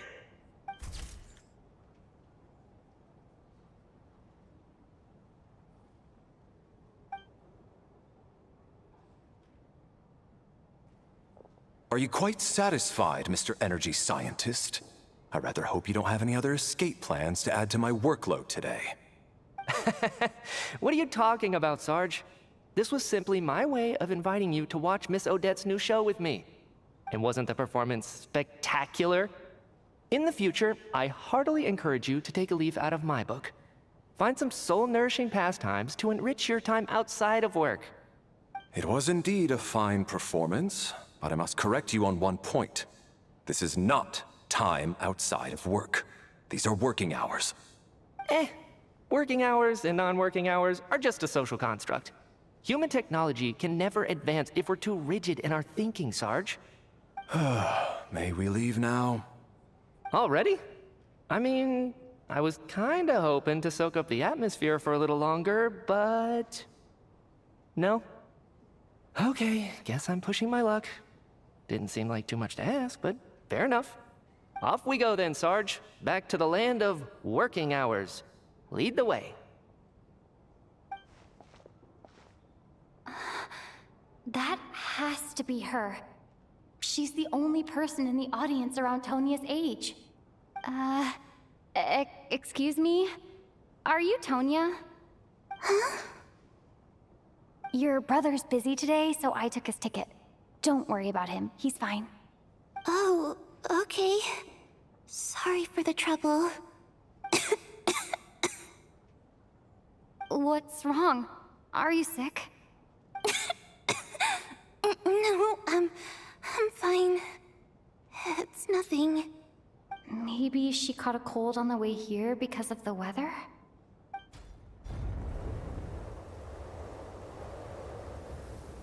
I haven't seen snow like this in a long, long time. It's most unusual. I know. It's completely white out there. You can barely see a thing. I've never seen such heavy snow in my life. Let's wait it out for now. You'd be lucky not to freeze to death in this weather, let alone find your way. Well, look at that. Maybe we shouldn't be in such a rush to get back after all. What do you think? Let's wait and see. Why do you need to take it so seriously? Fate has given us this wonderful chance to take a break. We owe it to ourselves to make the most of it. Come to think of it, there's a small inn not far from here that always keeps plenty of extra blankets on hand for guests. I know the route well. Shall I head over and borrow a few blankets? That way, anyone in a hurry can wrap up warm for the journey back. Just remember to return them next time you're over this way. Sir, there's really no need to go to all that trouble. Hey, it's no trouble at all. Wait here, I'll be right back. What a kind gentleman. Very good. My wife and daughter are waiting for me at home, so I shall be heading back as soon as I get my blanket. So... are you expecting us to go back to the Armory Palace wrapped in blankets too? Don't worry about that. I made arrangements in advance. Should I not return to the Armory Palace within 3.5 hours after Operation Showtime begins, an armed squad will be sent to collect us. They will escort us back. You are one of our key military personnel, so any weather-related risks must be eliminated. Operation Showtime? So, wait. Every single time you drag me back to work when I sneak out, it's a whole official operation? I gotta say, you've really turned this into quite a moral dilemma for me. It's snowing pretty hard out there. I think you should stay here for now. You seem a little under the weather. Sure. My brother might come pick me up in a bit anyway. Time to get to work. I should head backstage and find Odette. I need to look her in the eye and ask her about Lelek. Excuse me, are you looking for someone?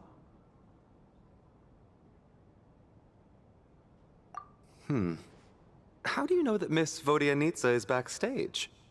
Unless... oh! Are you here at Mr. Chuganov's behest? Sorry, but that area is currently off limits to everyone except the cast and crew. Huh. Bad timing, I guess. Well, I might as well stick around. I doubt Odette will be leaving before the snow lets up in any case.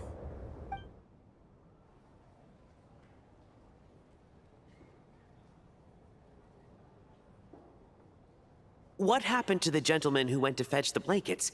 How has he still not returned? I was thinking the same thing. It's still snowing very hard. Do you think something might have happened to him? Whatever the reason for his delay, I must say I hate nothing more than people who make empty promises and fail to deliver. Well, I have to treat my employees like that on occasion, but that's different.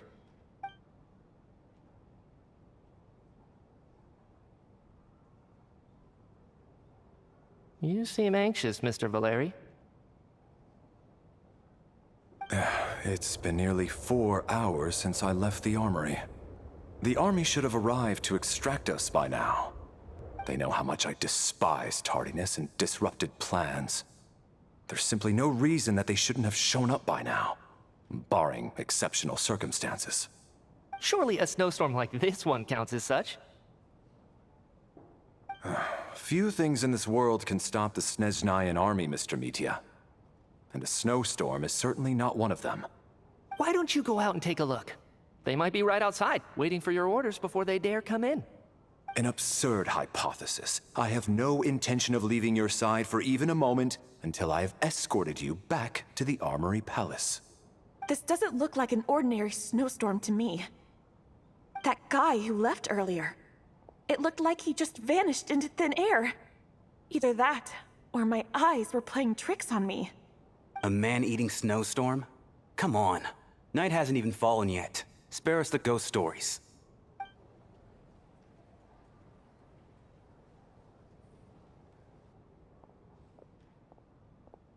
Traveler, didn't know you were coming today. How come you didn't say anything?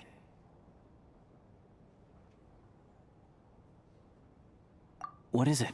Something the matter? Tell me, I can help. Whoa, that's quite a snowstorm out there. I've been working backstage this whole time, so I didn't even notice. No wonder the audience hasn't left yet. Huh. Is weather like this rare even in Snezhnaya? Yeah, snow like this. I'm sure I've seen it out in the wild before, but never in the city. Actually, I take that back. I don't think I've seen snow this bad even in the wild. This is something else. It's not normal. If even Alosha thinks snow like this isn't normal, could it have anything to do with that monster people have been talking about? We can't stay cooped up here forever. Someone needs to go out and take a look. No need. I have plenty of experience with snowstorms. Besides, I work here while you're an audience member. I should be the one to do it.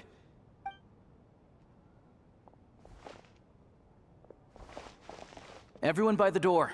Careful not to let the snow soak into your shoes. In a snowstorm, you gotta look after your toes above all else. Heading out, my man? Be careful. I've been told the snowstorm eats people alive.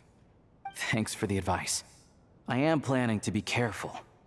I just want to take a quick look at the situation out there.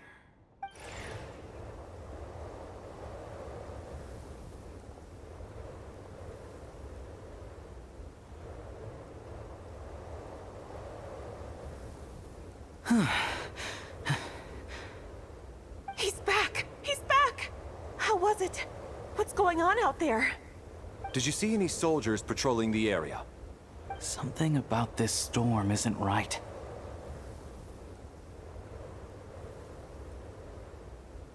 There's no one out there.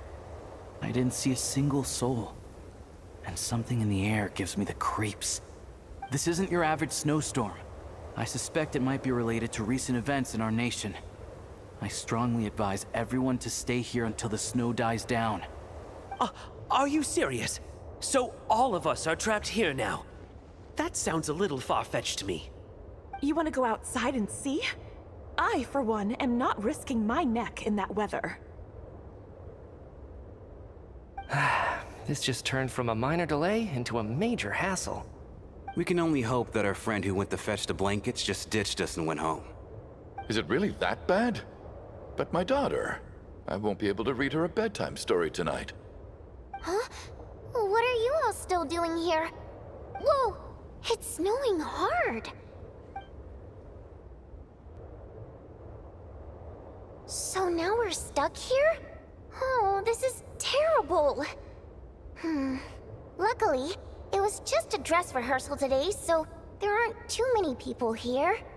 On the bright side, the theater's always well stocked with supplies. If the snow still doesn't let up as we get into the evening, you can spend the night here, everyone. At least, I assume that's all right? Odette? Fine by me.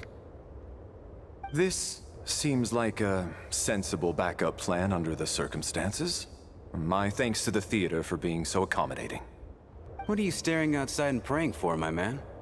You anxious to get home too? Oh, Your Majesty the Tsaritsa, I beg you, please do not let tonight's snowstorm stop.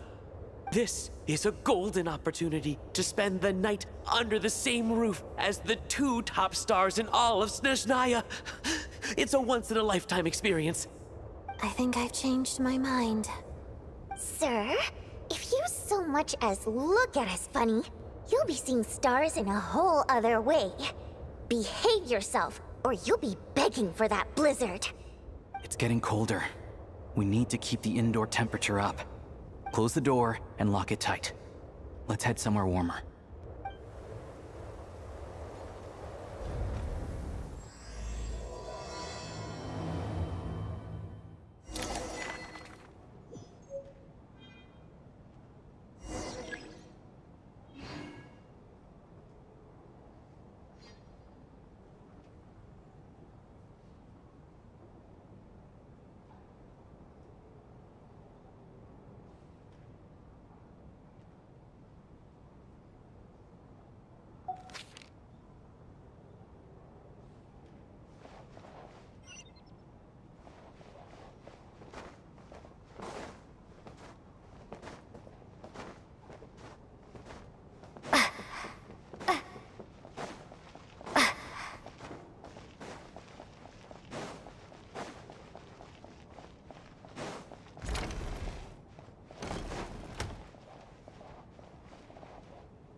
And then there's the aristocrats.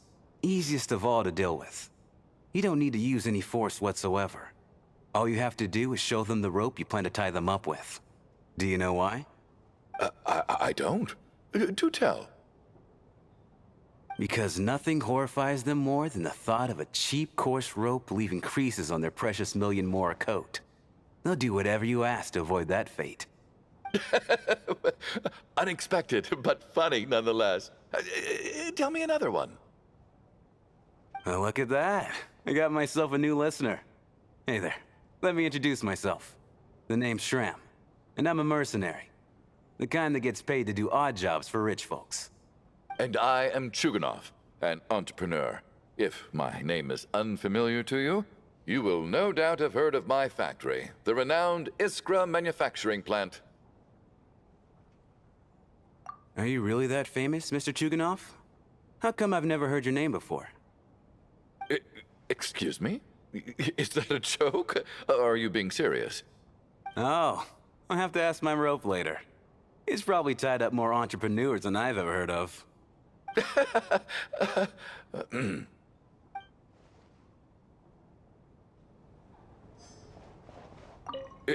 Excuse me? Is that a joke? Or are you being serious?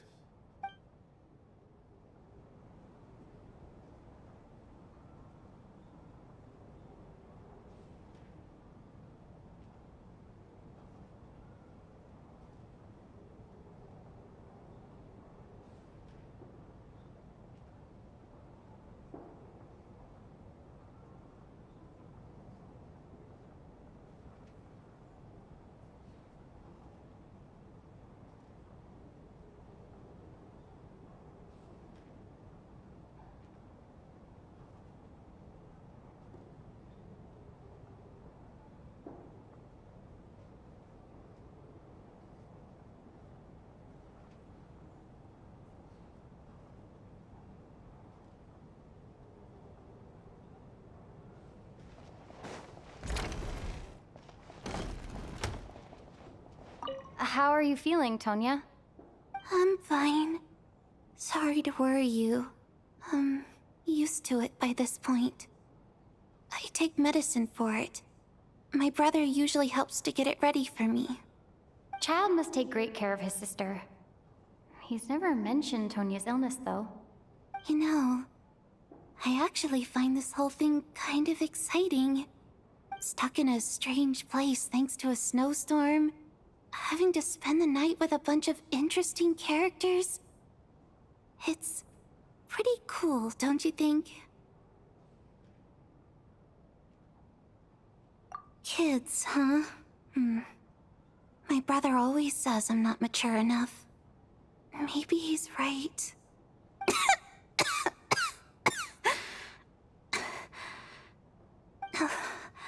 I'm fine, really. Just got a little overexcited.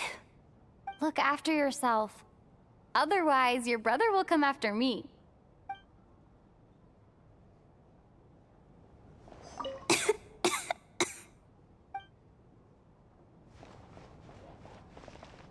My husband has major trust issues. To him, I doubt even this snowstorm is a good enough excuse for me to stay out all night. That's the price of marrying into wealth. You'll get used to it. I'm not about to stop you if you want to leave. But don't drag me along. Hello? Can I help you? My husband has major That's the price of hello?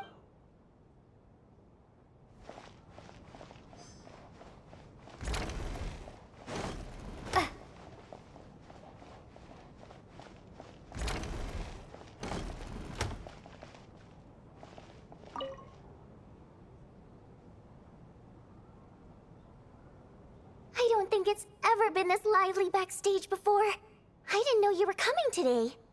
Hey, have you seen Chuganov? I heard he was coming today. Have you spoken to him at all? I'm with you. This could be just the chance we need. Yeah, I gotta figure out a way to coax some more intel out of him. I want to know why he suddenly changed his stance on Project Stuja. What exactly happened before the most recent Vecha vote? For the Rokad, or just out of personal interest? Shh!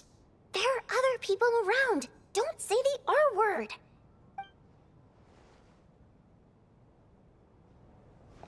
Shh! There are other people This is highly irregular. A delay of over an hour during an operation like this theoretically warrants a Harbinger-level response. I wonder what the issue is. The storm, or something else. Sarge, the day you learn to let go and just enjoy moments like this is the day you'll finally understand the meaning of life. Why, hello, ma'am. I believe you were the one sitting at a nearby table back at Podvorye Restaurant. Any friend of the theater's star performers is a friend of mine. It's a pleasure to meet you. I'm Mitya, from the Energy Commission. Greetings. Major Valeri, head of the Special Assignments Battalion. Armory Palace Royal Grenadier Guards, 1st Regiment. I am here to ensure Mr. Mitya's personal safety. Please let me know if I can be of any assistance. Miss Traveler, I cannot help but notice that Miss Odette is stealing glances at me. Any idea what that could be about?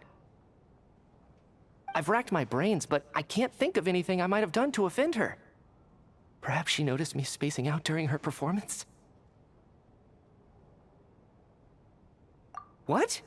You mean I really did do something to upset her? Well, thanks for letting me know. So, Mr. Mitya, is your work related to Project Suja? Yes, that's right. The higher-ups in the Fatui transferred me from the Energy Commission to the Armory Palace because they wanted me to... Really? I can't even talk about that? Pretty sure it counts as part of my private life. All right, I won't say anything. Sorry, Traveler. As you can see, I'm afraid this pleasant chat will have to end here.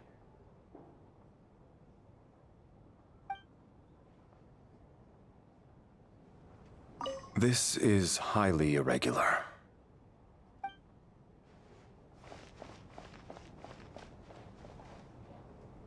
I have to say, even though today was a rehearsal and there were some hiccups along the way, Miss Odette's performance was one of the best I've ever seen, even compared to an actual show. I couldn't agree more, especially considering the weight of the subject matter. It takes a truly seasoned professional to do justice to a theme like love and regret. Do you think we were coming on too strong? Odette's ignoring us again. What about you? What did you think of today's performance?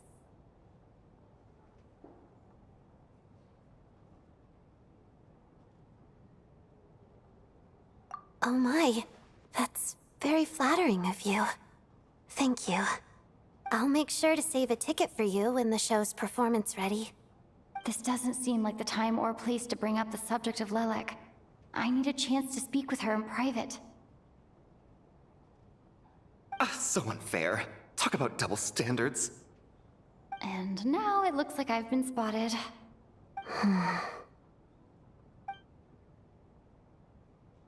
You know Mitya too?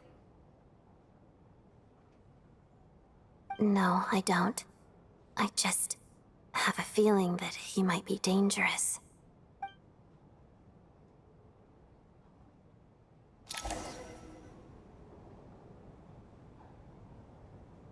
How's it looking, Alosha? No change from this afternoon. Heavy snow with no sign of slowing down. May I have your attention, please? The storm is unlikely to stop tonight, and it'll be even more dangerous outside at night than it was during the day. We at the theater owe everyone here a duty of care. Therefore, we strongly suggest that you stay on site overnight and avoid going outside unless absolutely necessary. In a few short moments, we'll give you a tour of the theater's various quarters. You can choose to sleep in the VIP room, the office, or backstage. Or on the stage if you'd prefer. We won't mind. I'll pass on sleeping on the stage. What if the snow is stopped by tomorrow morning? The early birds in the audience might think we're part of some experimental new show. A drama about sleeping? That could be fun. Maybe we could come up with a title for the production.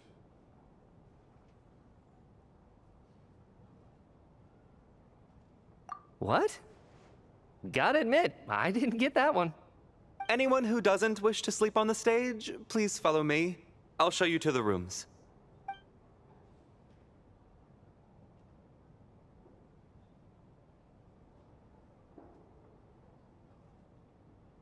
I guess I'll call it a night.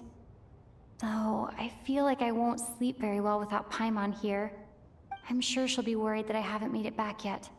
But as long as she looks out the window, she'll probably realize what's holding me up.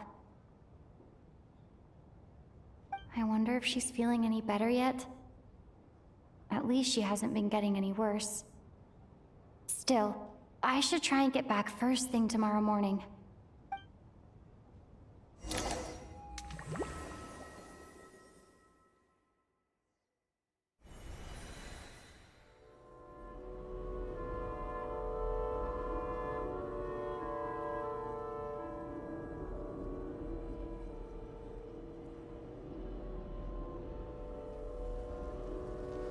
Ah, finally.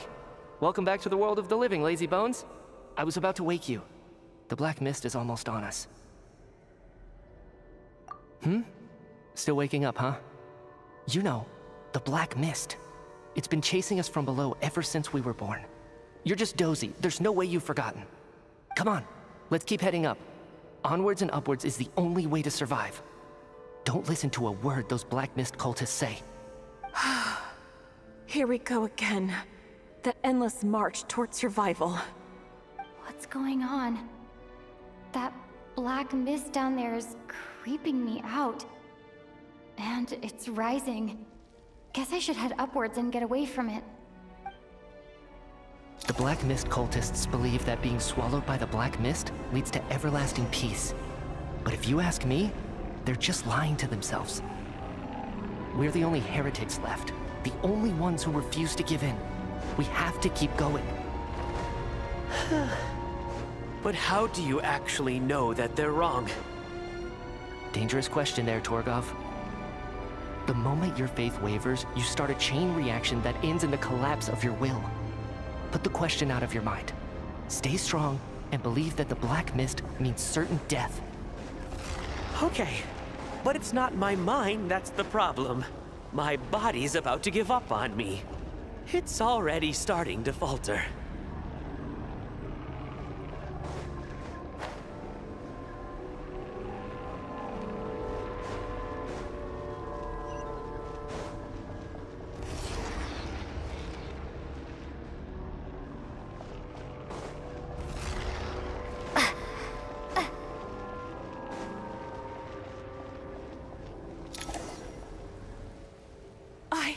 I can't do this anymore.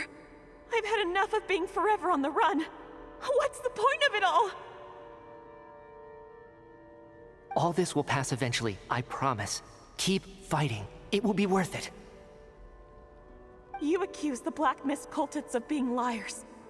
But you're lying too. There is no end to this path. It keeps going up forever. There was never any hope to begin with. The cult of the Black Mist has poisoned your mind, Sobolova. Are you thinking of giving up as well? I am. I think I'll take my chances with the Black Mist over this perpetual torture. As much as I detest the Black Mist cultists, I'm just too weary. Then I bid you both farewell. Let me put my personal opinions aside for a moment and say, I hope that you both find peace within the Black Mist. Fate always appears so impossibly complicated. But at moments like this, its raw simplicity is laid bare. Their fate was sealed from the instant they entertained doubt. From then on, the outcome was both inevitable and irreversible. Let's go.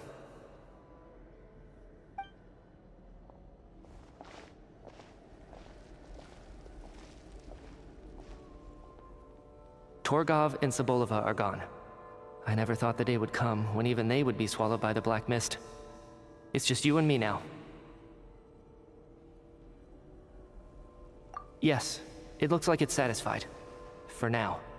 This happens from time to time, but it won't be long before the Black Mist starts chasing survivors once again. No one knows how to stop its advance for good. Well, we should make the most of the precious moments of rest that those two bought for us.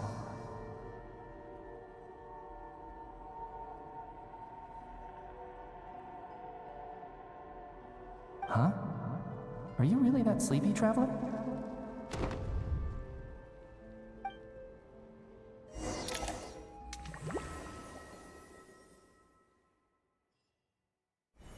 Ah! Help! Somebody, come quick! What is it, Chuganov? What's wrong? Huh? Is it morning already? What's all the commotion? Sounds like it's coming from next door. I should check and see what's going on.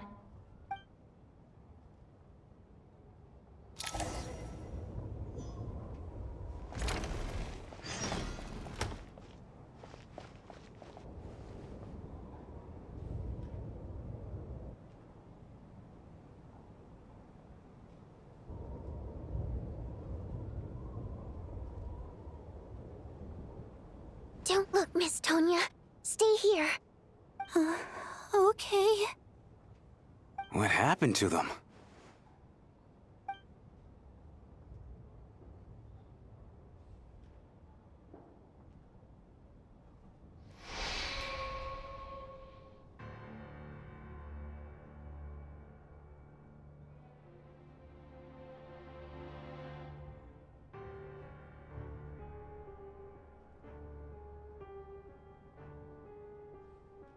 These two people have passed away.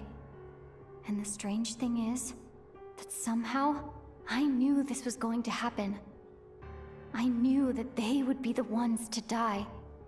Have I seen this moment before? Or did I have some kind of premonition? I can't remember what it was. Let me take a look.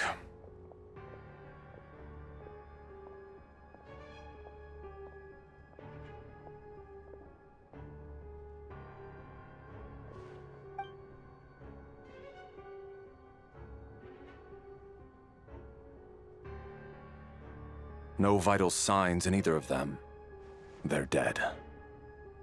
The cause of death, however, remains unclear. No wounds on the bodies, no signs of a struggle, and no skin discoloration caused by the buildup of toxins. But just last night, they were chatting and joking away. This is so sudden. Could they have had pre-existing medical conditions? Even then, the odds of them both dying of sudden complications on the same night are extremely low. It's hard to believe that they died of natural causes, nor does this appear to be a suicide. Who was the first to discover the bodies? It was me. But these deaths have nothing to do with me, officer. I got up early because I wanted to see if the snow had stopped. Then I noticed that the door to this room was open, and it looked like there was a man and woman inside. I just went over to see what was going on. I had no idea they were... I can corroborate this. I was doing my morning exercises near the stage. When I saw Mr. Chuganov heading this way, I followed him. I can also confirm that I didn't see a single person approach that room before him. The snowstorm was raging all night, and it's still going now. There's no way someone could have come in from outside, correct? You mean an intruder? No, not possible. I slept by the door last night as a precaution. There's no way I wouldn't have noticed if anyone had tried to open it. Everyone, split into pairs and search the theater for anyone in hiding, or any signs of suspicious activity. I'll follow up with a full search of my own shortly. Go, there is no time to waste.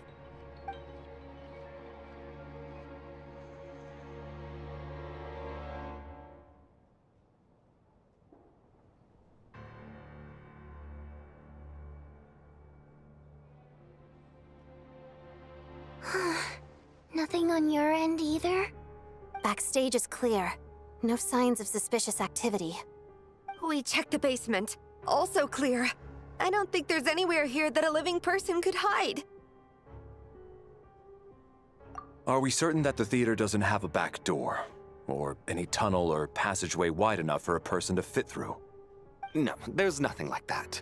If people were sneaking in through some secret tunnel to avoid buying a ticket, we'd have sealed it off ages ago. I also checked the windows. All of them are locked from the inside, and there's no sign of anyone entering or leaving.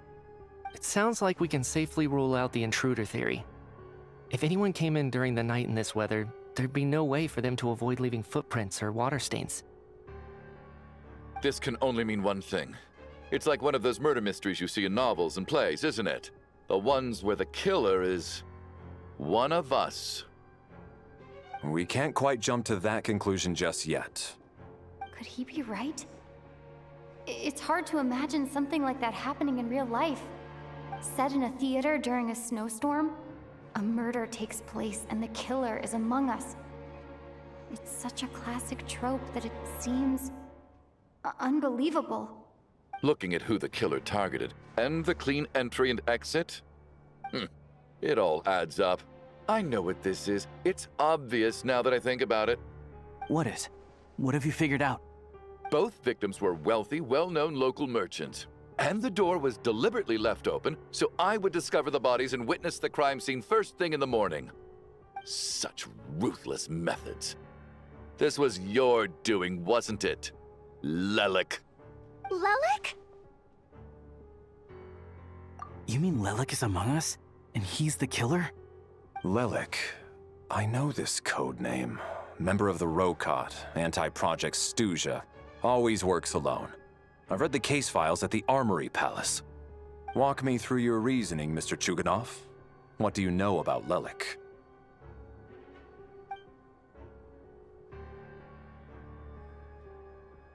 What now, huh? What now, Lelik? What more do you want from me? I already voted against Project Stuja at the Snezhno Gradvecha. You snuck into my house the other day while I was asleep. Left a threatening letter. And I did all that you asked. But Project Stuja cannot be so easily shaken. Not with the rooster in charge.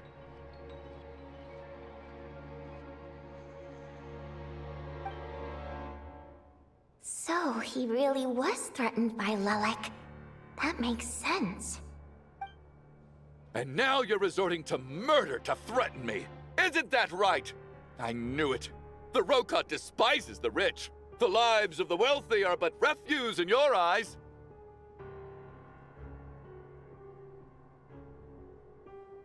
Show yourself! Which one of you is Lelik, Tell me!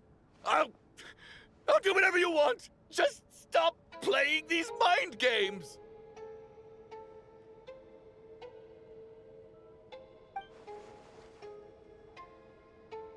Was this really Lelik's doing? Would Odette really do something like this? If Odette really is Lelik, this seems out of character. But then again, how well do I really know her? I'm probably the only one here with a compelling theory about Lelik's true identity. But if I reveal it now, I'll be putting Odette in the line of fire. What should I do? I don't think it's likely that Lelik killed anyone. At least from the stories I've heard, he's never killed anyone before. And his name has never come up in connection with any murder cases. Besides, even if Lelik did want to threaten you, why resort to such an extreme and roundabout method? It's not his style at all. Vodyanitsa doesn't know that Lelik might be Odette, but her assessment is pretty much identical to mine. Miss Vodyanitsa, why do you suddenly feel the need to speak in Lelik's defense? Defense? Oh, no, it's just... I'm worried that we're jumping to conclusions here, so I wanted to share my point of view. Also, I don't think the Rokot is as bad as you're making it out to be. Well, if you think I'm so wrong, what's your theory then, Why don't you tell us who the killer is? The case is still evolving, Mr. Chuganov. Please do not prevent others from expressing their opinions so early on in the discussion. Even so, there's no denying that the recent threat received by Mr. Chuganov may well be an important clue. So there's still a good chance that Lelik is right here among us. I can't do this anymore. I don't care if it's still snowing outside. I have to get out of here.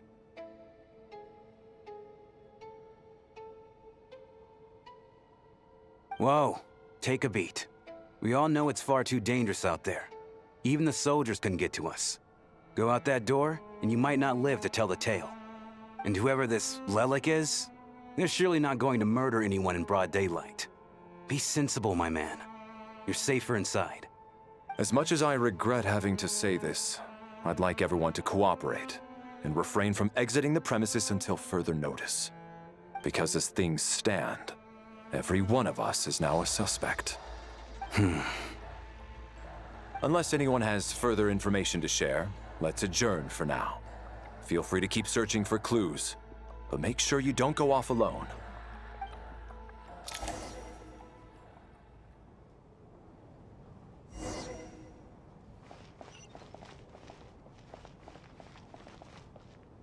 You seem to be very comfortable taking charge, Major. You took the reins as soon as things went south. I simply made an executive decision that someone needed to take control of the situation on the military's behalf. Does this offend you? No, quite the opposite. We feel much safer for it. By the way, what does Major mean exactly? Is it a pretty high rank?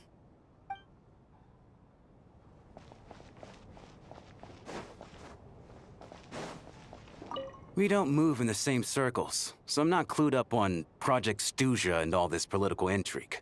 Nor does it interest me. Nevertheless, sir, I think your top priority as soon as you get out of here should be to hire a good private bodyguard. Such as yourself? Such as myself.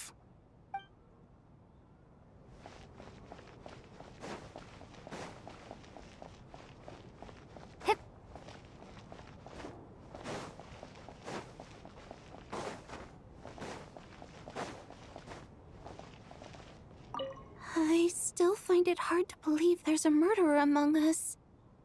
Just last night, I imagined we were like classmates out on a hiking trip.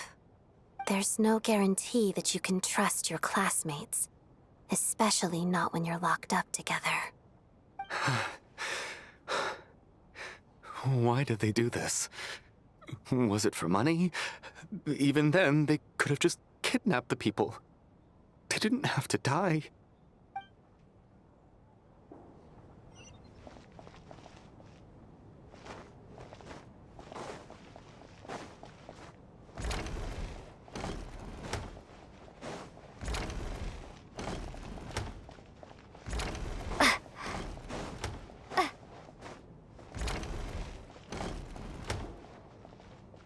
You're right. That was my bad.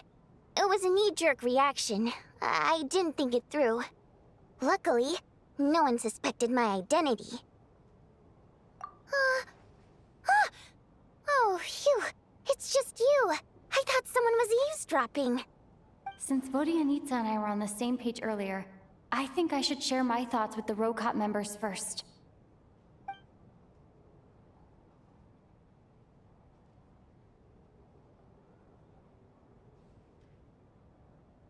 Whoa. Are you serious? I don't know if this counts as gossip, but it's definitely on track to be the juiciest this whole year. Odette? Really? Odette? Oh god, how dumb does this make me look? Lelik has been right under my nose this whole time, and I didn't notice a thing. Actually, it's exactly what you'd expect. Sometimes, hiding in plain sight is the best strategy. And now that you mention it, the more I think about it, the more sense it seems to make. It all adds up. What are we up to now? 1, 2, 3, 4... Odette's identities. She's my coworker, specifically a ballerina, and also a Fatuz, a member of the Rokot. Now, Lelik. It must be so exhausting. I just want to give her a hug. I guess since I've always known her as a member of the Fatui, it never even crossed my mind that she could be involved with the Rokot, let alone be Lelik. I don't understand. If she's with the Fatui, What reason could she have for being so opposed to Project Stusha? Probably best if you ask her that in person. Well, since you waited until now to bring this up instead of announcing it to everyone earlier, does that mean we're all on the same page here? Yeah. Lilac may not follow orders from the Rokot leadership, but as far as I'm concerned, she's never crossed the line. If anything, her actions benefit the poor. We need to confront her face to face. Do you think she'd really admit to being Lilac? I don't know. We'll have to see how it goes. For now, we'll work on the assumption that she didn't kill anyone, and see how much she's willing to tell us.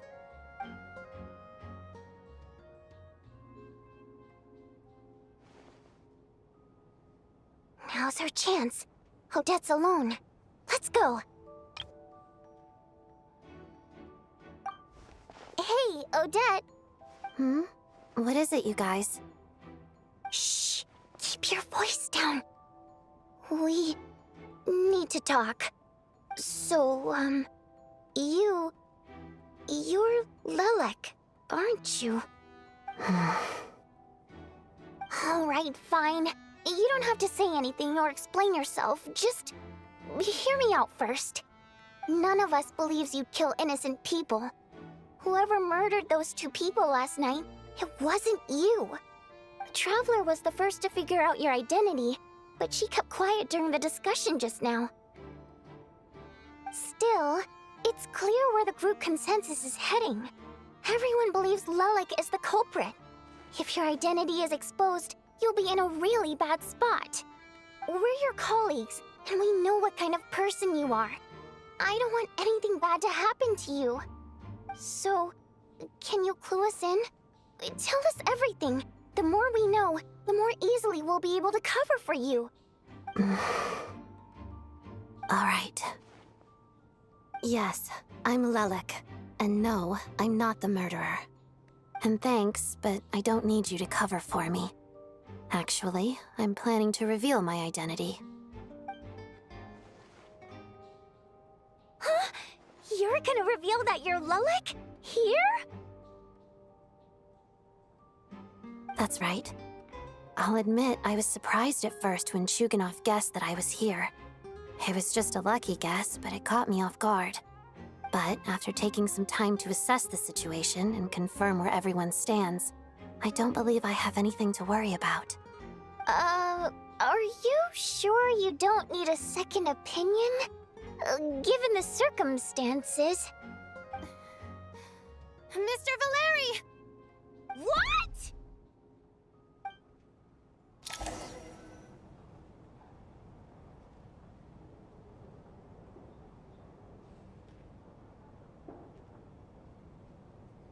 So...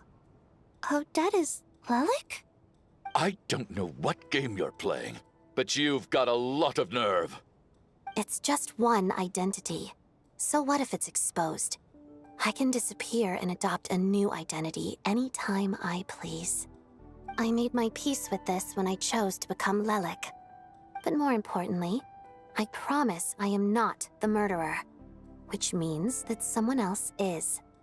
So, if anyone still insists that I did this, you'd best produce the evidence now. Otherwise, I suggest that you bite your tongue. Because if you really believe I killed 2 people without making a sound or leaving a trace, pointing fingers at me would surely only make you my next target. Is this really the truth, Miss Odette? That's confidence, all right. I believe you. A real no-nonsense attitude.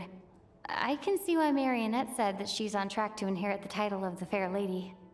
Are you seriously buying this? Hey, officer! She just admitted to being Lilac. Aren't you going to do something about this? I do have one question, Miss Odette. Why have you chosen this moment to come forward and reveal your identity?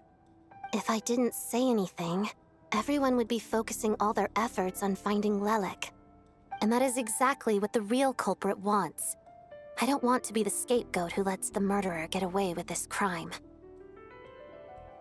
Despite all the accusations, she made the smart choice. A remarkable display of rational thinking under pressure. Clearly, Odette's talent extends far beyond the art of dance. She thought so far ahead. Ugh, why do I always feel like I'm one step behind her in everything? You've convinced me. Dealing with the murder case remains the top priority right now. Let's put the name Lelik and all related incidents aside until further notice. Nevertheless, the group still considers you the prime suspect. I assume you have no quarrel with that, Miss Odette? I understand. You're welcome to keep an eye on me around the clock. I have no objections. Mr. Chuganov? For my wife and daughter's sake, I'll let you off the hook for now. But don't think you're forgiven for breaking into my house and threatening me. Just wait till we get out of here, Lelik. We'll settle the score then.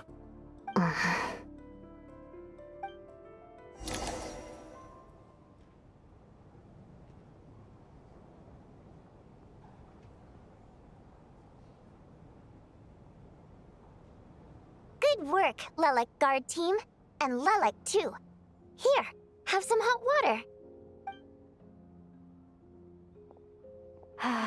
Turns out Valeri knew about my exploits, so now I've been told I have to guard Lelek with him. Shouldn't you be facing my way if you're guarding me? At the moment, it looks more like you're my bodyguards. If the true culprit is indeed still at large, as you have claimed, we must keep our guard up against them also. Don't worry, Tonya. We'll get through this. Once the snow stops, the officials will step in. The investigation will get easier, and then we'll be safe. But once the snow stops, won't everyone just leave? You're gonna miss us, huh? Well, some of us work at the theaters, so we'll still be here. I'll even give you a special backstage pass. Really, Miss Vodyanitsa? That's awesome! You've made a fan for life. Aw, you're so cute, Tonya. All right, let's swear to it. I promise to give you the pass, and you promise to never change your mind about being my fan. Promise. Don't indulge her, Tonya. You don't have to swear an oath over things like that. You really do get carried away sometimes, don't you, Miss Vodyanitsa? Hey! Mind your own business!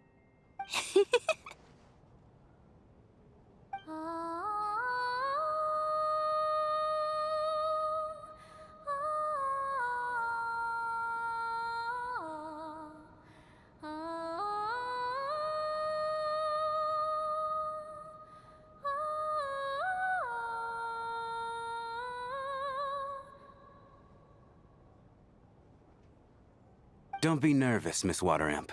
Everyone's here. There's nothing to be afraid of. Excuse me?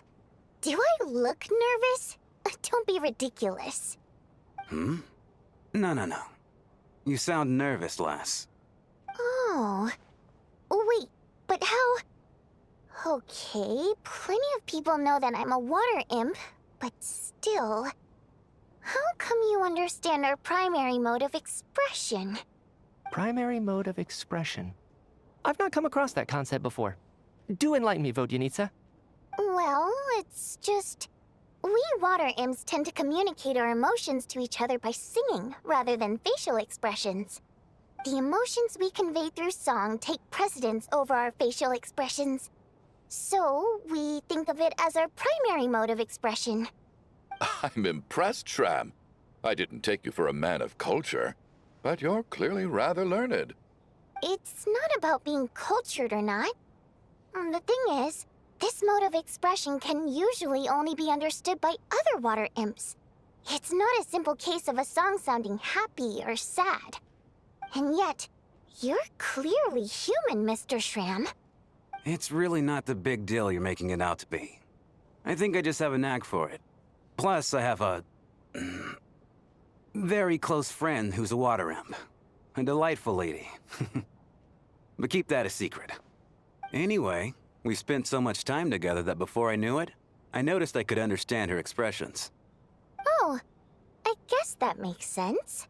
Still, the fact that you have a water imp friend is even more surprising. I'd better watch what I'm singing when I'm around you from now on. Hey, what are you implying? You're not secretly insulting the audience in your songs, are you? Heavens! Why would I do a thing like that? It's getting late. We should discuss our sleeping arrangements for tonight. To guard against the killer, someone needs to keep watch. I suggest that we don't sleep in separate quarters tonight. It will be safer if we all stayed together. As long as someone keeps an eye on Lelik, I'm quite sure we won't have any trouble. Are you saying that you wish to bet your life on Miss Odette being the killer? Nonsense. Of course not. Then I propose the following arrangement for tonight. The Traveler, Odette, and I will form the Night Watch. We'll sleep in shifts, but 2 of us must be awake at any given time.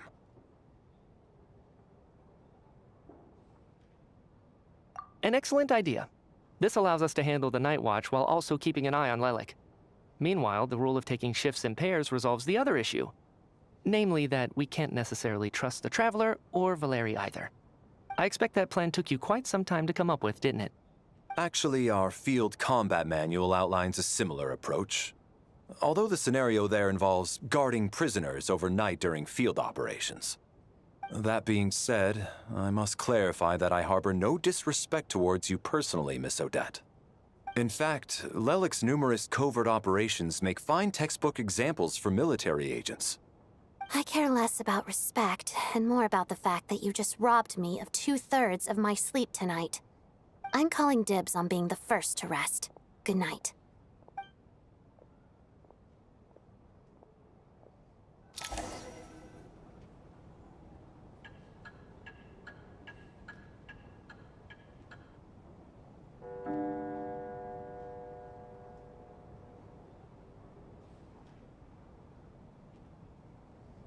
It's almost time.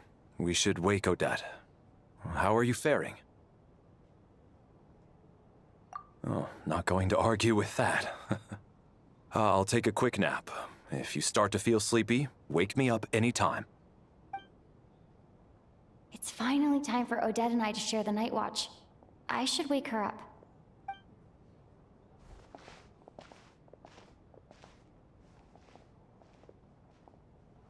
I came here to get information from her in the first place. Maybe I should think about what questions I want to ask before she wakes up.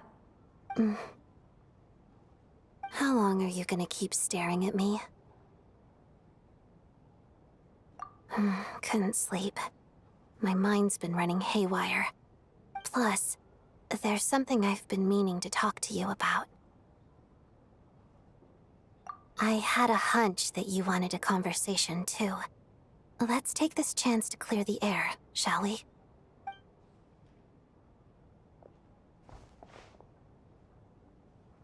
I just had a simple question for you, really. It's, Rosaline. In her final moments, did she have any last words or anything? I see. Well, that was all. I have no other questions. No. She was utterly ruthless in pursuing her goals. That kind of person should be hard to miss. And yet, even though I never approved of her methods, and she was an abrasive person, the fact remains that I am indebted to her. Oh, she told you. I guess that makes sense. I think she and Rosaline were on pretty good terms.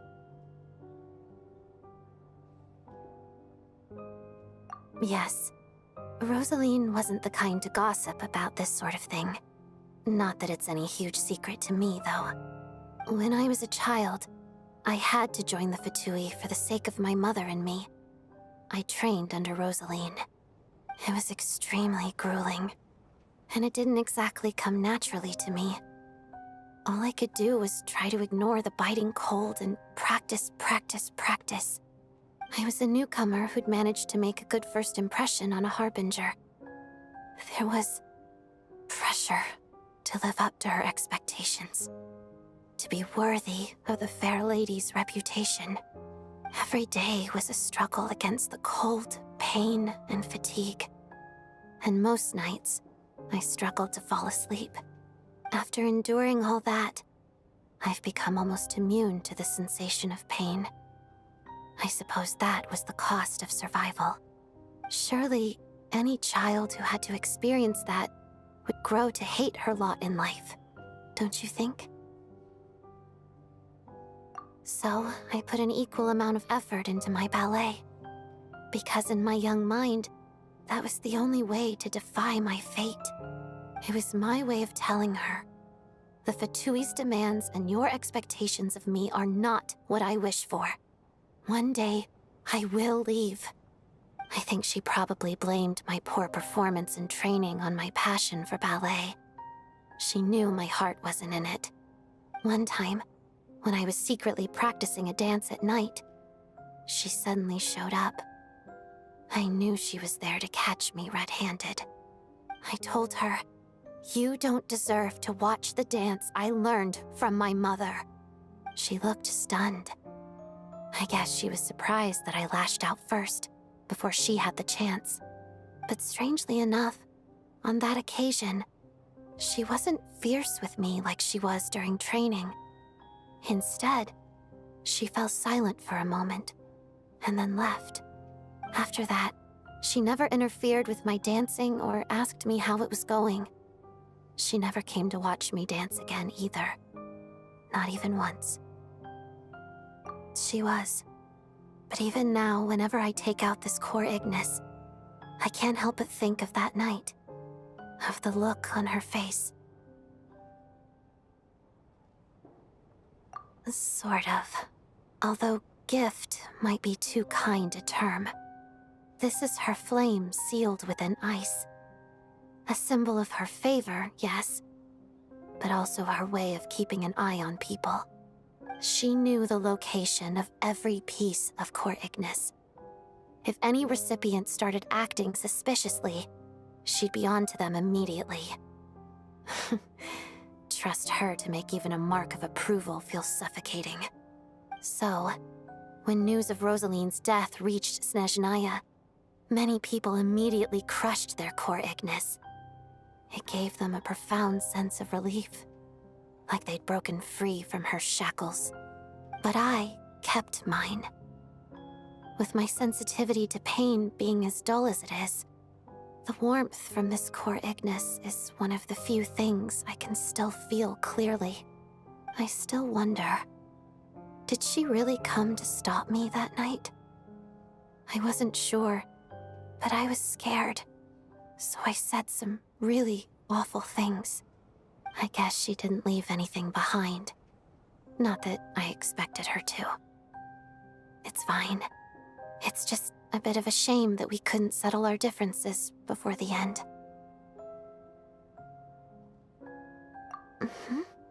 She did. Are you sure she was talking about this event?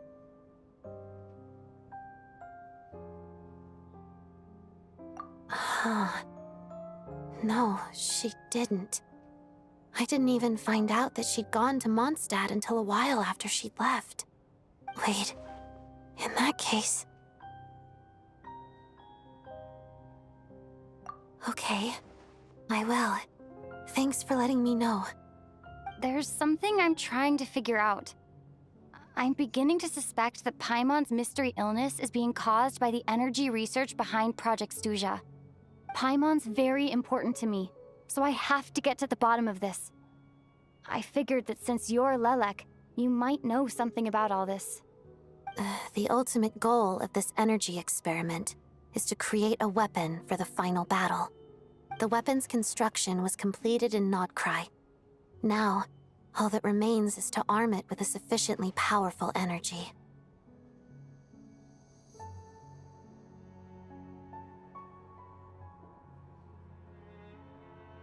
Yes.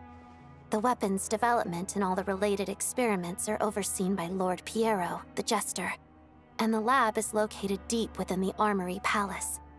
I'm not sure why this experiment would be making Paimon feel unwell, though. The best way to get to the bottom of it would be to go there in person.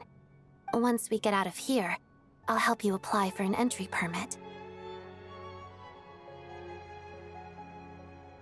And I'm hardly the organization's proudest member, as you know. You answered my question about Rosaline. I want to do you a favor in return. It's that simple.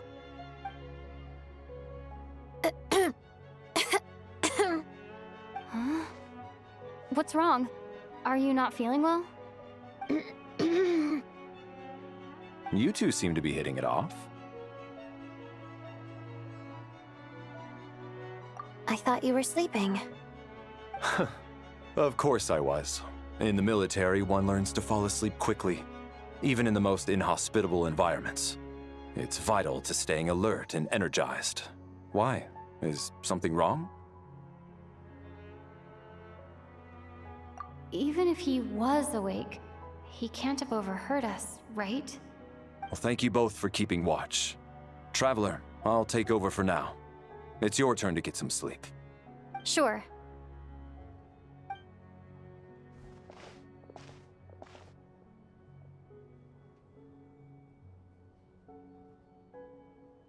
This is our second night here, but at least I found out a little more about Paimon's condition. I hope she's been sleeping well the past couple of days. Huh. Why do I feel like I'm being watched? Seriously? Is this payback for when I stared at her earlier? But I thought she was asleep. Never mind. I'd better try and get some sleep myself.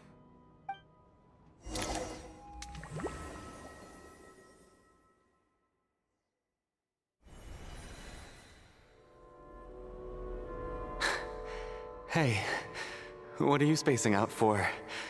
Are you reaching your limit too?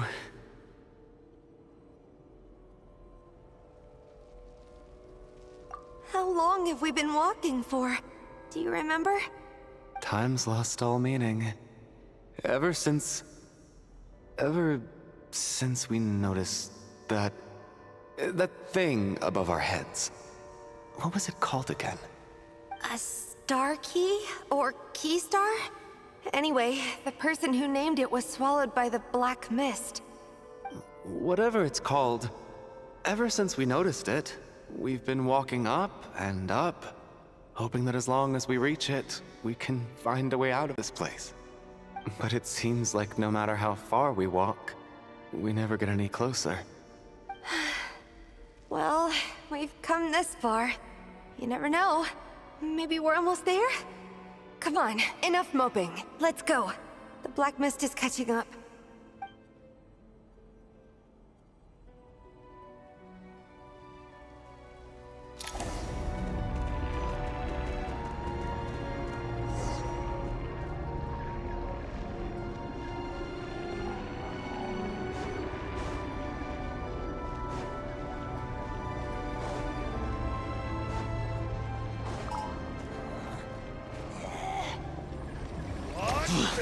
Fine.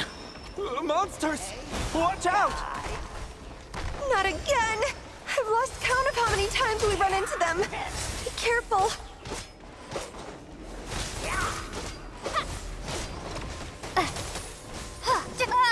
Tough guy.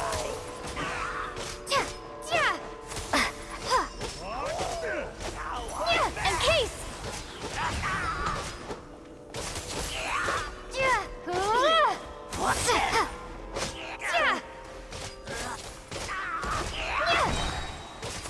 Condense!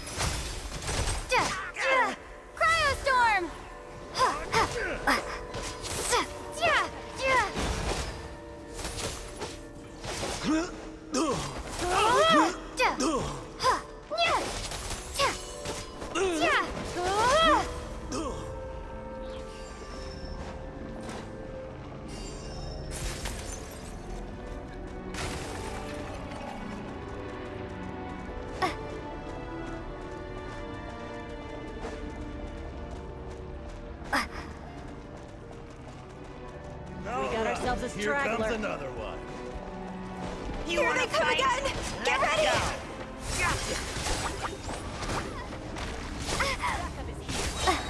Fighting Frost!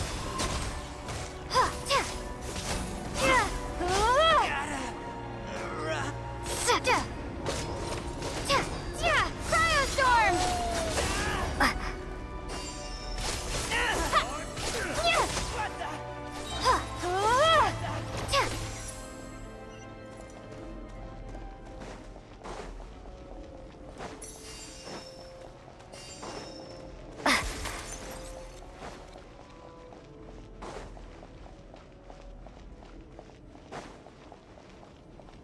Monsters ahead of us. The black mist behind us. Feels like there's no escape.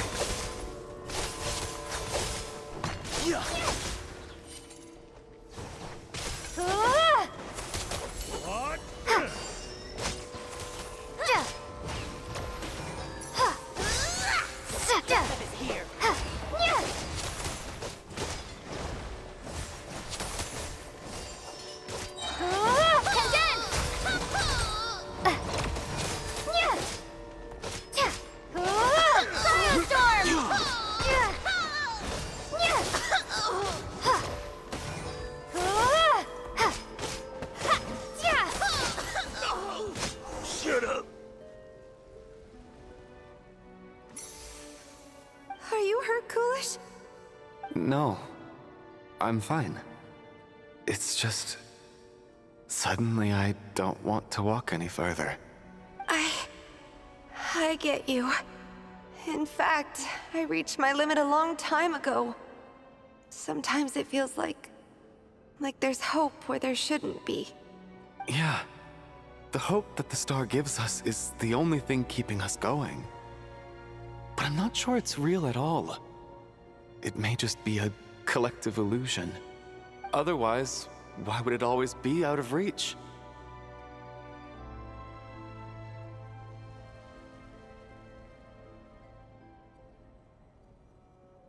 We know you mean well, but you're only saying that to try and encourage us to keep going, aren't you? Thank you, friend. But enough is enough. Please don't give me any more false hope. Hope is poison in this place. You're going to continue, aren't you? I admire that. I've given up, but I wish you the best. May there come a day that you catch up to the star and leave this godforsaken place.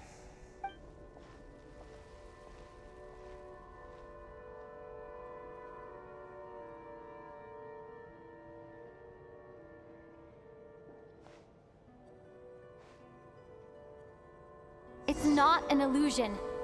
We really are getting closer to the star.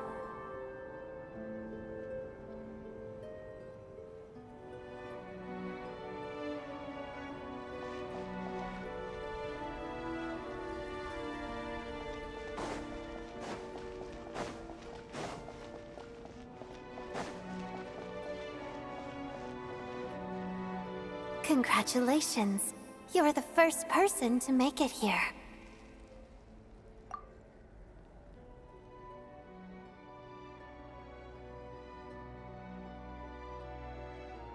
I'm the star's envoy. The black mist has stopped rising. Its hunger is satisfied for now, having devoured your two companions. This is a good opportunity. I'll let you get some rest before we continue. What do you mean, leave? The star represents the starting point. It's the waypoint for the beginning. Congratulations on reaching the starting point. Once you are ready, we will head out and walk upwards. I will be right by your side the whole way.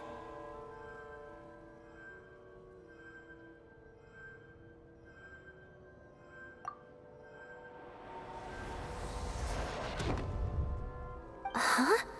What's wrong? Hey, don't give up before the journey's even begun.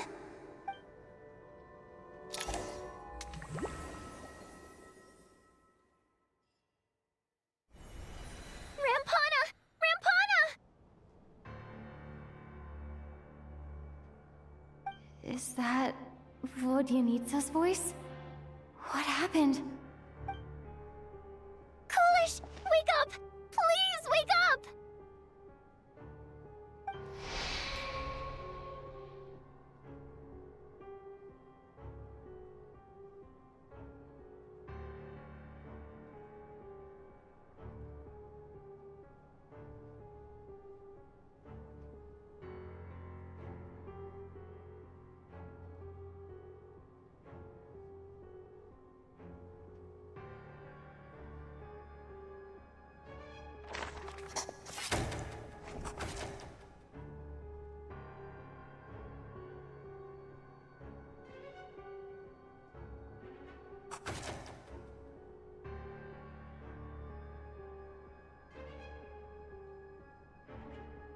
The situation is identical to that of the 2 casualties yesterday. We cannot ascertain the cause of death. At least there are some elements that we can rule out this time. They slept on the stage with everyone else, so I suppose the surrounding environment can't be a relevant variable. Rampana. Coolish. Weren't some of us keeping watch last night? 3 of us, in fact. How could you not notice something was wrong? I'm as confused as you are. Certainly nothing unusual happened on my watch. Likewise, and from what I've observed so far, both Miss Odette and the Traveler can be trusted.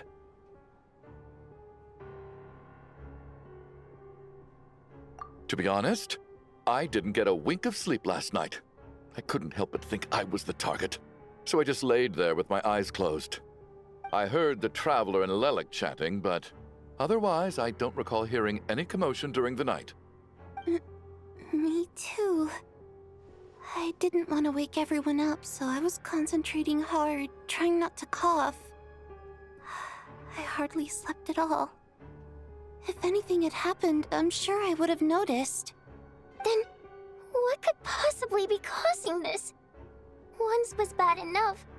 I can't believe it happened again. I worked closely with Rampana and Coolish for so long. I never imagined that one day they'd... And on the stage of all places... Vodyanitsa. 4 victims in just 2 days, and we still don't have a single lead. I need to get to the bottom of this as soon as possible. And above all, keep Tonya safe. I'd never be able to look Child in the eye again otherwise. Still snowing? Yes, I just checked. Still no sign of anyone outside either. So we only have ourselves to rely on. If you ask me, this killer can clearly strike whenever they please. The Night Watch was a useless endeavor from the start. Lelik must be an expert in poisoning. Clearly she used some poison that can't be detected on the corpse. Here we go again. Listen, I was already thinking to myself last night, was Lelik's reason for revealing her identity the real story? Well, now I have my answer. It most certainly was not. She's been playing us for fools. You get off on this, don't you? Revealing your identity, only to carry on with your killing spree? That's a hideous thought. One that only a hideous mind like yours could dream up. How dare you! That's enough! Yesterday, you named Lelik as a suspect because the victims were both wealthy merchants. Lelik might have had a motive then, but today's victims were just ordinary people. Not to mention that they were colleagues of Odette and mine. What reason would she have to murder them? Let me guess. Just to scare you? Who knows? Maybe you don't know her as well as you think. I implore you all to ask yourselves, how many people are there really in this world that have what it takes to kill another person? Not many, I'd wager. Lelik is well known to be a ruthless operator, and now she has revealed her identity. How could it be any more obvious? Everything you've said so far is still just conjecture, which doesn't constitute a concrete lead. You need to back up your claims with some evidence. How can you defend her, officer? What did she say to you while you were on night watch? Maybe I shouldn't be so surprised. You military types are always colluding with criminals to target the rich.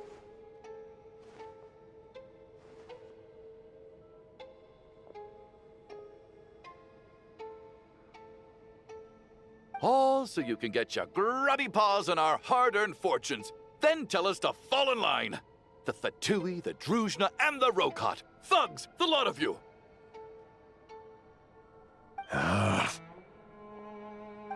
Don't you dare!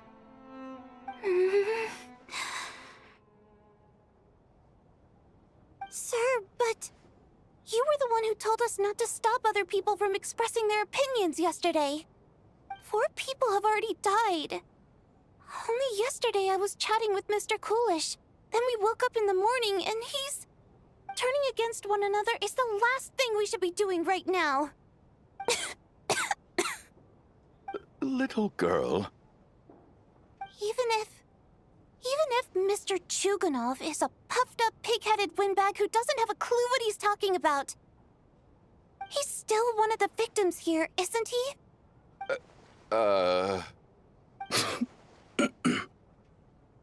Quite. I had no intention of resorting to violence. But you're right, Miss Tonia.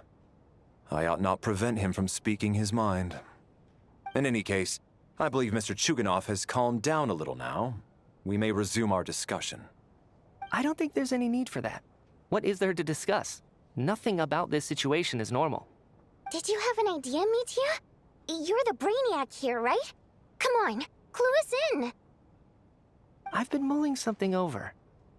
All the leads we have so far concern things from outside the theater.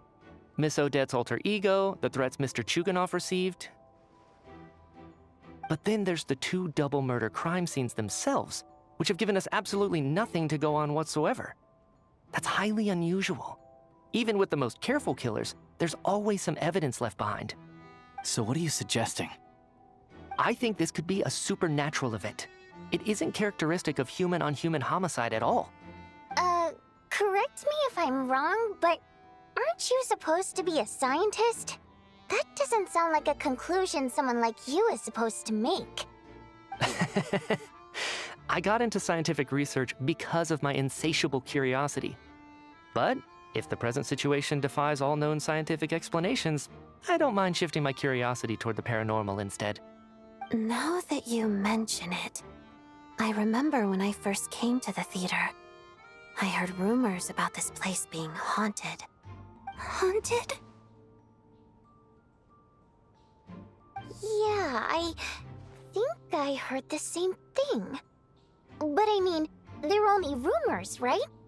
We've worked here for years. Surely we would have noticed any spooky goings-on by now. Well, this has taken an unexpected turn. A haunted theater? If Paimon were here, she'd probably be hiding behind me in fear right now. Why don't we take this opportunity to look for clues again with a more open mind? Maybe a different perspective will help us see something different. Very well. Whether it's criminals or ghosts we're looking for, the same rules apply. Everyone needs to tread carefully. I'll move the bodies into the same room for now.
trying to think very hard about whether there's anything that ever needed hiding.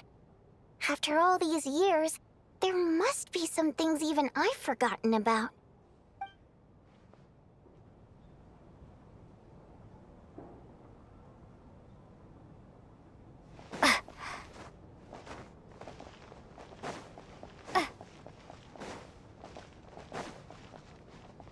Chin up, my man. That soldier guy just gave you a bit of a fright, that's all. Think about your wife and kids back home. That'll get you your mojo back. Me, for example? Whenever I get hungry, tired, sleepy, or thirsty, I just think about that water imp friend of mine. And everything's suddenly all right again. So daydreaming about women somehow removes your need for food and water, does it? Don't be absurd.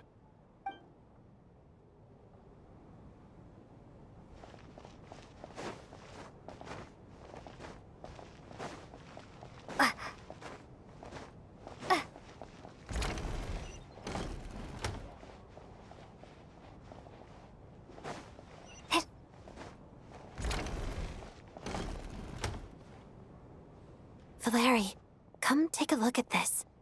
You too, Traveler. Some sort of notebook. What is it for? It's the on-duty logbook for the theater. Kulish was the main person to use it. He mostly used it to record any unusual incidents during a show, audience numbers, exit times, and so on.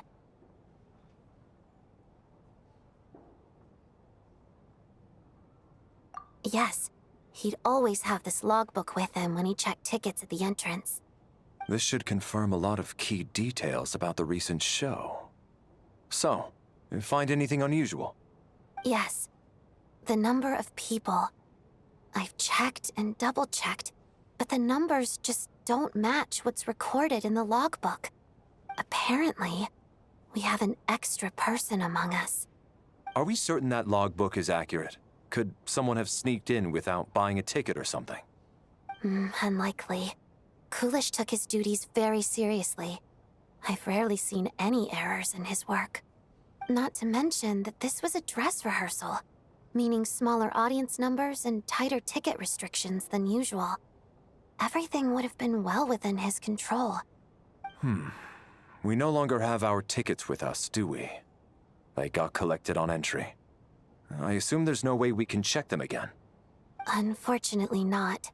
The theater recycles tickets. Once people are in the door, they don't tend to leave until the show ends, so we collect the tickets at the point of entry.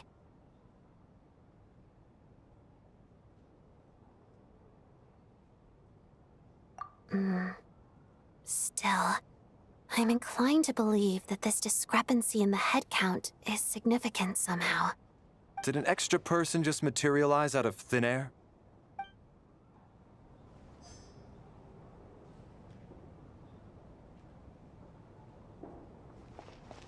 Did an extra person just materialize out of thin air?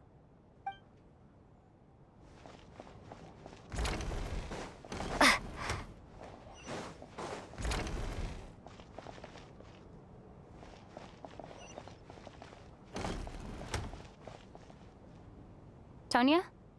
Did you find anything? Not yet. Still looking. So... Are we supposed to be looking for something paranormal?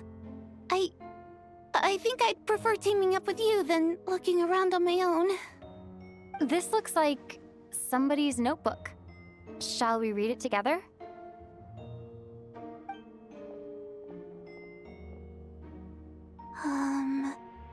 Well, it doesn't look scary or anything, so I guess it should be fine. All right, let's read it together.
This has to be Vodyanitsa's writing, surely.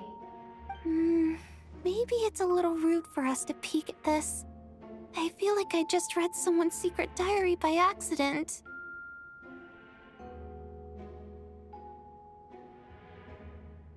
It sounds like she's writing this for her parents, right? I don't understand. Why put this stuff in a notebook instead of mailing it in a letter? Because her water imp parents belonged to the aristocracy, who were driven out of Snezhnaya by the Tsaritsa long ago. And now they live somewhere new, where the postman can't get to. We're sorry. It's fine. My fault for not storing it properly. I can't leave things lying around and expect them to get ignored when everyone's scouring the place for clues. All right, give me my notebook back. I'll take over the investigation in this room.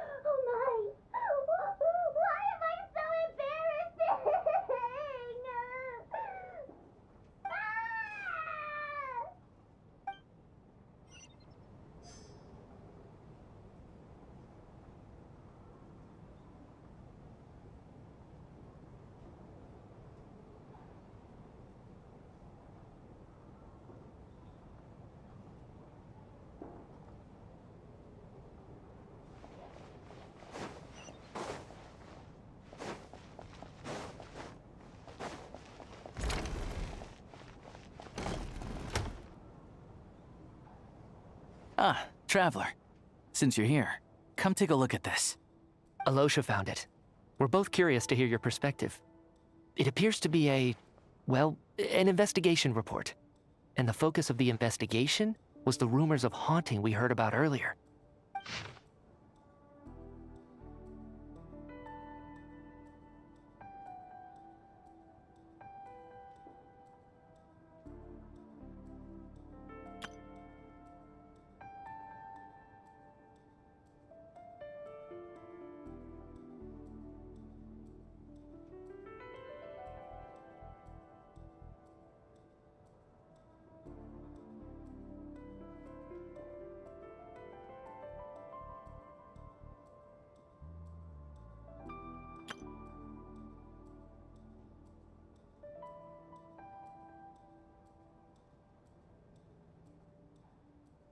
An investigation report, huh? Looks quite old. Huh. This person's name looks to be of Sumeru origin to me. Was the investigator from Sumeru? The theater manager must have hired an investigator once specifically to look into this issue. But it doesn't look like anyone ever looked at the report. Presumably, the manager wanted to know if the supposed haunting was dangerous, while also being fearful of word getting out in case it affected the theater's business. Anyway, the bottom line is, the haunting is actually real after all. It's caused by an obstruction in the ley lines. Is there any chance this is the key to finally making some progress with the murder cases? Ley line problems are pretty unexceptional to me by this point. And while it certainly offers an explanation for the ghosts, it's hard to imagine what connection it could have to these two murder cases. Some of the language that appears at the very end of the report caught my eye. Angel civilization, ley line renovation? My area of research doesn't touch on any of that, so it's completely outside of my wheelhouse. Huh? A piece of paper just fell out from the report. It landed right by your feet.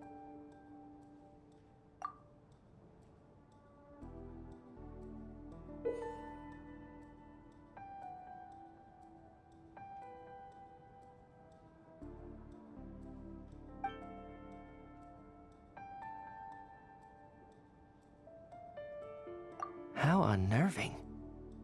It was tucked inside the report, so it must be a note left by the author. Death is near. Is that supposed to be what's going on here? With us, in the theater? But if so, how did the author foresee it? Could he predict the future somehow? Maybe things are more complicated than we thought. No, wait a second.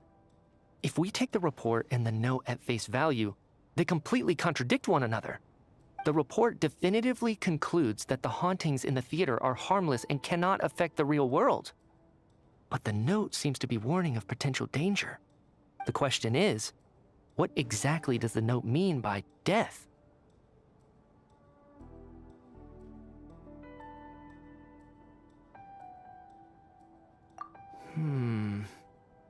The various ways we could interpret this keyword lead in completely different directions. Let's pause our analysis here for now. I think we need more information.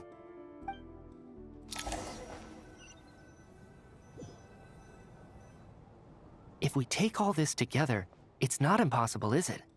If anything, it's the natural conclusion. Oh, I beg to differ. This sounds to me like a product of a researcher's vivid imagination. And perhaps it's because I'm still viewing this through the lens of a typical murder investigation.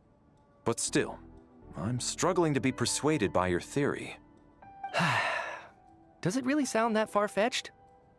All right, well, let's treat that as speculation for now. I do agree with what you've said, so let's go with your idea for now. Good.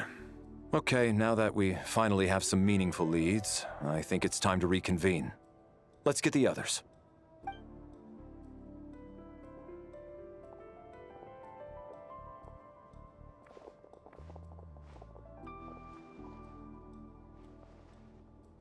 So, that's about everything we've discovered so far.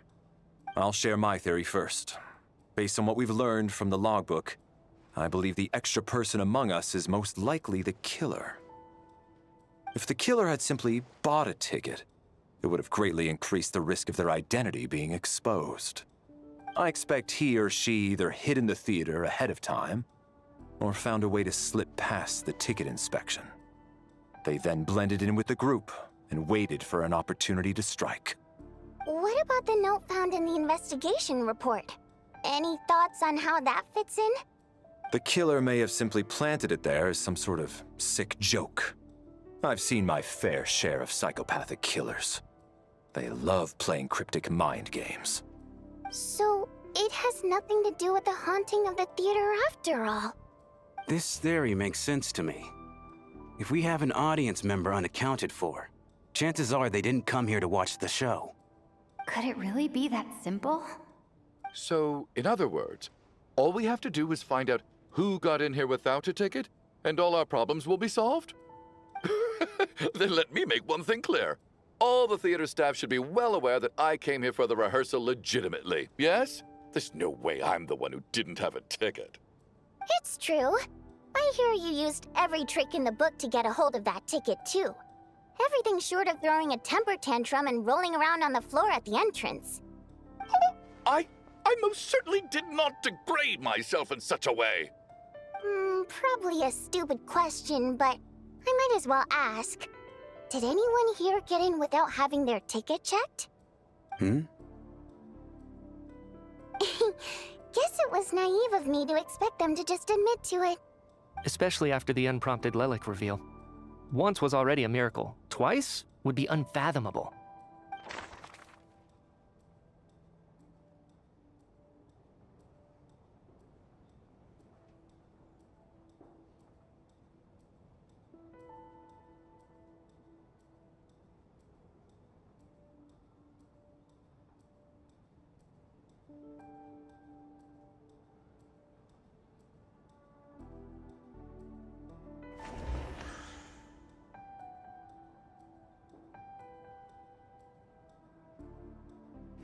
Tonya received her ticket the same way I did.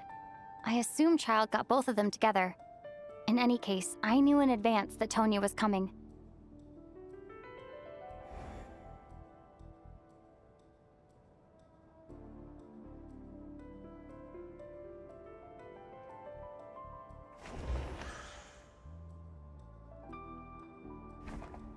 I don't believe any of us here knew Shram before all this. If no one can verify Shram's identity...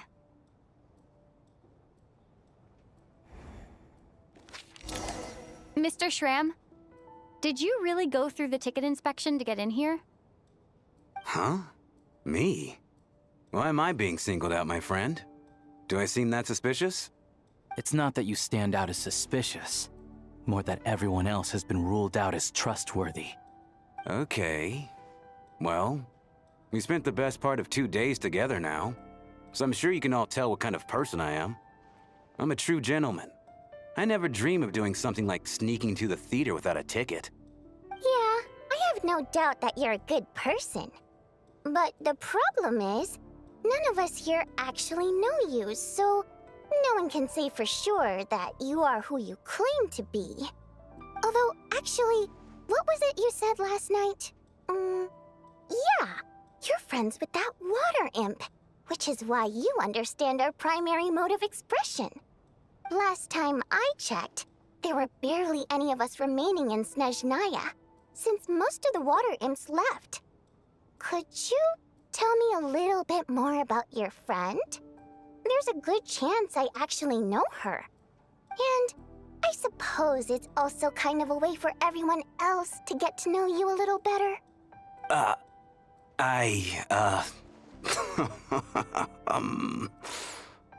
Good grief. Are you blushing? Pull yourself together, man. Stop giggling like a teenage boy. It's revolting.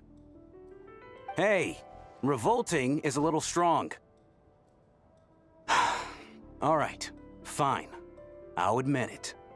That water imp friend of mine, the truth is, we're dating. I was just the bodyguard hired by our family. But the stars must have aligned, because sparks began to fly between me and their daughter. Never in my wildest dreams did I think I'd get so lucky. We don't need details. Just get to the point. Okay. I'm just a little hesitant to reveal her name, that's all. You know how it is. These are delicate times. Even with me to protect her. If word gets out that she's dating a human, both the Fae and human factions will give her a hard time. Really? Wait, no. That can't be. Huh? Shram, what the devil are you talking about? Why is everyone looking at me like that? Surely you can understand where I'm coming from. Delicate times? Factions? Yes? You know, the Civil War? Last time I checked, the Fae and the humans were still at each other's throats. If I'm not mistaken, the last significant civil war in Snezhnayan history was over 400 years ago, when Her Majesty the Tsaritsa had just taken the throne and was consolidating her reign. What do you mean, 400 years ago? What's going on here? Is Shram from the past? All right, Mr. Mitya, you win this round. As far-fetched as it is, it appears that your theory may be correct. I'm just as amazed as you are. I didn't even believe it myself, to be honest. Is someone going to explain what's going on here? From the look on your face, you figured it out too, haven't you, Traveler?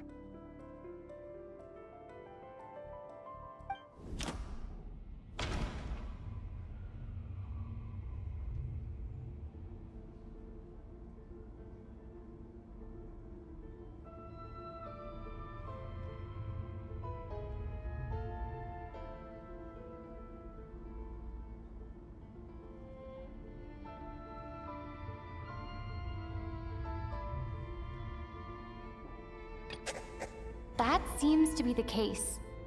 Shram's the extra person, but there's no way of learning his identity from this clue. Vodianitsa's private letter touches upon the history of the Water Imp aristocracy's exile, but reveals nothing about Shram's identity.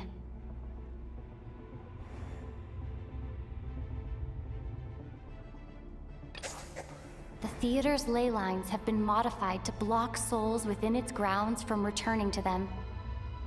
Some souls can even wander this place forever. Mr. Shram's statement proves he's from hundreds of years ago. And according to the investigation report on the theater hauntings, Mr. Shram is very likely a lost soul wandering the theater.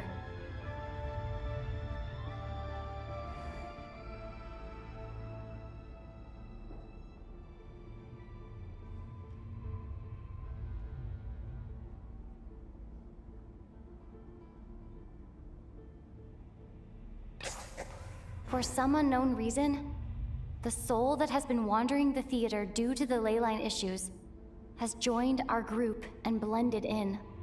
Yeah, that must be the immediate reason why the ticket count doesn't match the number of people present.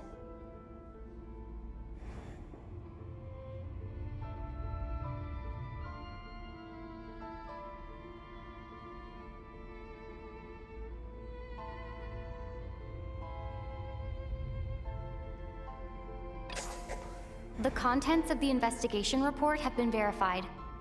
There are indeed leyline issues and wandering souls in the theater. Death likely symbolizes the deceased. Mr. Schramm, for instance. Death is near. Huh.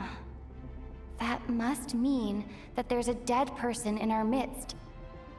That's the truth, isn't it?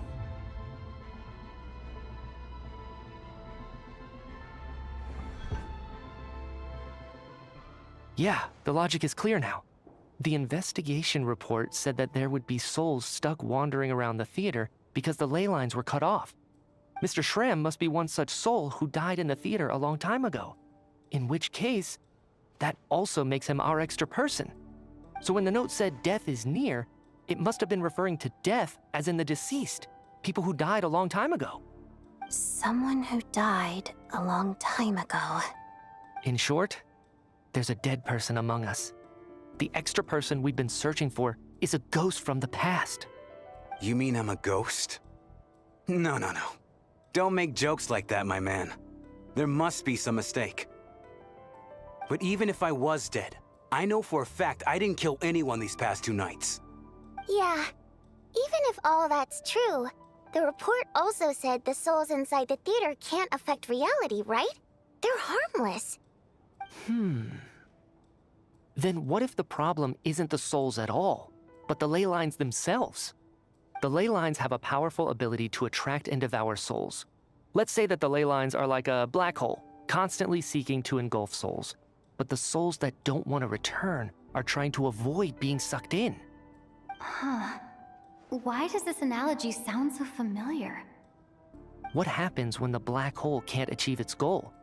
I'm only speculating here, but what if it ended up swallowing innocent souls by mistake, or intentionally taking other souls to compensate? That could explain why we weren't able to determine a cause of death. If you're right, and their souls were devoured by the ley lines, it does make some sense. It does seem to explain a lot of the things we couldn't make sense of. Does that mean it's true? Except there's no concrete evidence. Mitya is relying on a lot of logical leaps.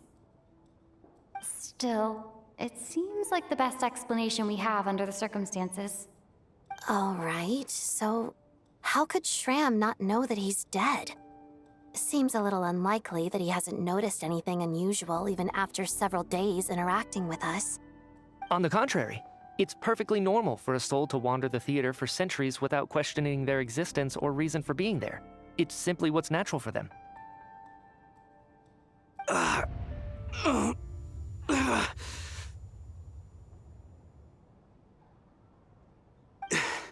You know what, Mr. Brainiac?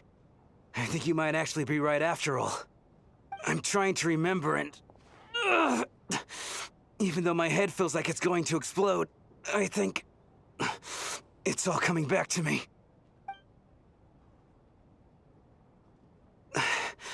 I was the one who didn't want to remember my own death, so I forced myself to forget. Well, I'm sure those are painful memories. My lady and I snuck out to go on a date one day. We bought tickets for the theater. It wasn't really my thing, but I was just happy to be together. All of a sudden, a group of people burst into the theater, shouting for all the water imps to get out, performers and audience members included. It was clear the conflict between humans and Fae had reached a boiling point. This time, the extremists were even coming after the water imps who had nothing to do with the war. I thought I could pull one over on them, so I took off my jacket, draped it over my lady, and tried to sneak out amid the chaos. But I got caught. They started shouting. calling me a traitor to humanity. But I was going to do whatever it took to buy her a chance to escape, no matter how many people stood in my way. I had to, both as her bodyguard and out of love. It's all right, friend. You can stop there if you want. You don't need to dig all that up again. It's just...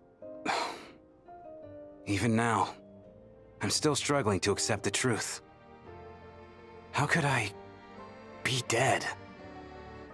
I'm sorry, everyone. If I'd known I was a dead man walking, I wouldn't have dragged you down with me. If I'm the cause of all this death, then punish me however you see fit. But, Mr. Shrim... No. I refuse to be a burden. I know what I have to do. You said I've been wandering the theater for centuries, right?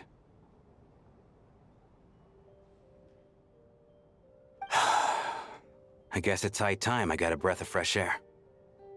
Out there, I mean. I'll leave this place, and take all this death with me. Go out on my own terms. Mr. Shram, I'm sure we can figure out a different course of action. My good sir, we both know I'm not supposed to be here. I should have accepted my death long ago. One way or another, this has to end. Unless you're saying this goes against another one of your military principles somehow. No, I'm speaking on a personal level this time. Let it go, man. Oh, wait. One last thing. Miss Wateramp. My lover. Her name was Letia. Letia Ozarova. Do you know what happened to her? Ozarova. Oh, Auntie Ozarova. That's what we all called her. I remember her as a very kind elder. She had a bunch of kids, too. I'm so glad she survived. And she had lots of kids? Good. That's... good.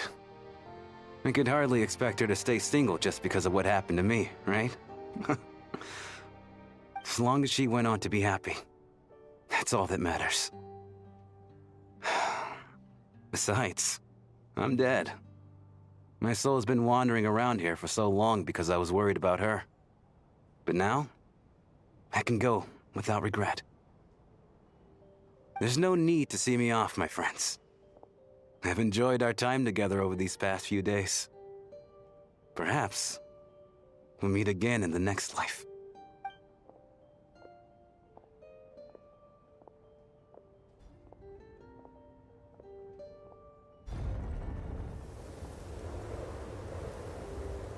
Take care, my man. I knew Mr. Shrim was already dead, but... I still feel so sad. Death is cruel, no matter how we might try to make sense of it. So, was the conflict between Fae and humans really that bad back then? I was only little, so I don't remember much. It's terrible to think that so many innocent people had their lives turned upside down. Even the historical records about that time period don't say much about it. All people know is that the Tsaritsa founded the Fatui, drove out most of the Fae aristocracy without explanation, then used her terrifying power to suppress the humans. It seems to me like the Tsaritsa chose to make herself the enemy. She downplayed the conflict, directing whatever animosity both sides had for each other at herself instead. That's also why, despite how brutal the conflict was at the time, there hasn't been much lingering tension between humans and Fae since. Things have been fairly harmonious for the past few centuries. So, the Tsaritsa banished the Fae to protect the Fae living in the city? She offered herself up to be hated in exchange for peace. Maybe it's not quite as bad as it sounds. I don't think Her Majesty is too concerned if mortals hate her or not. And besides, there are very few who truly do. All this time, I had no idea. All right, If Mitia's theory is correct, then I think we can consider this matter settled. Let's all take a break.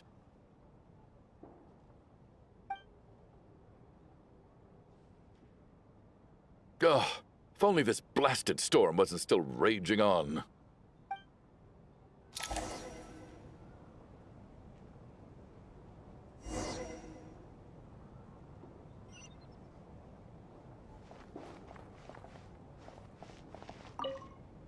I was actually planning on hiring him as my bodyguard after we got out of here, you know. Oh, poor guy.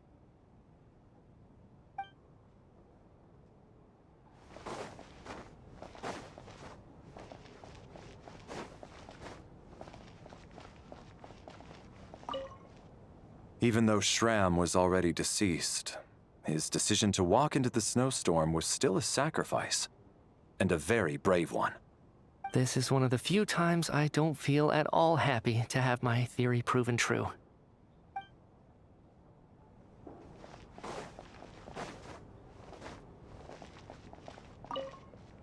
Well, at least it seems like Mr. Shram stayed optimistic until the end. The information he revealed, it's given me a lot to think about.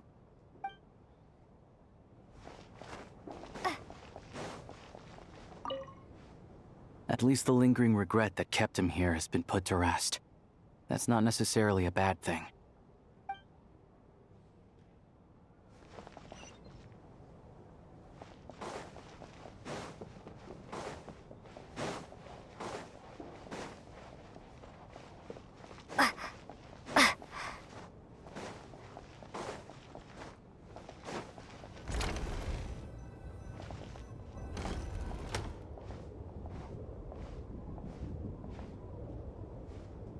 Looks like now we can just rest until the snowstorm stops.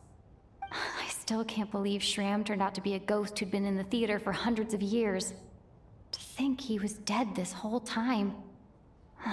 What a strange turn of events. Knock, knock. Hmm? Knock, knock. You know the door isn't closed, right? You don't have to knock. Think of it as a signal, then.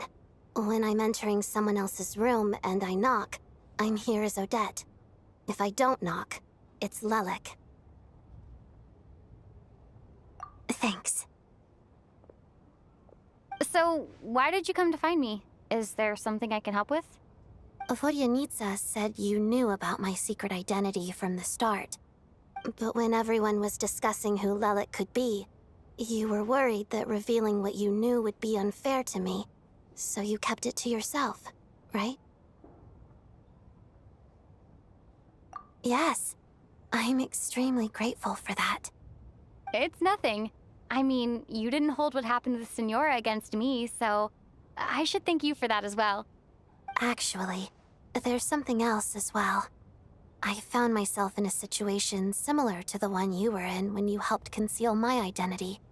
So I thought I'd come and ask you for advice.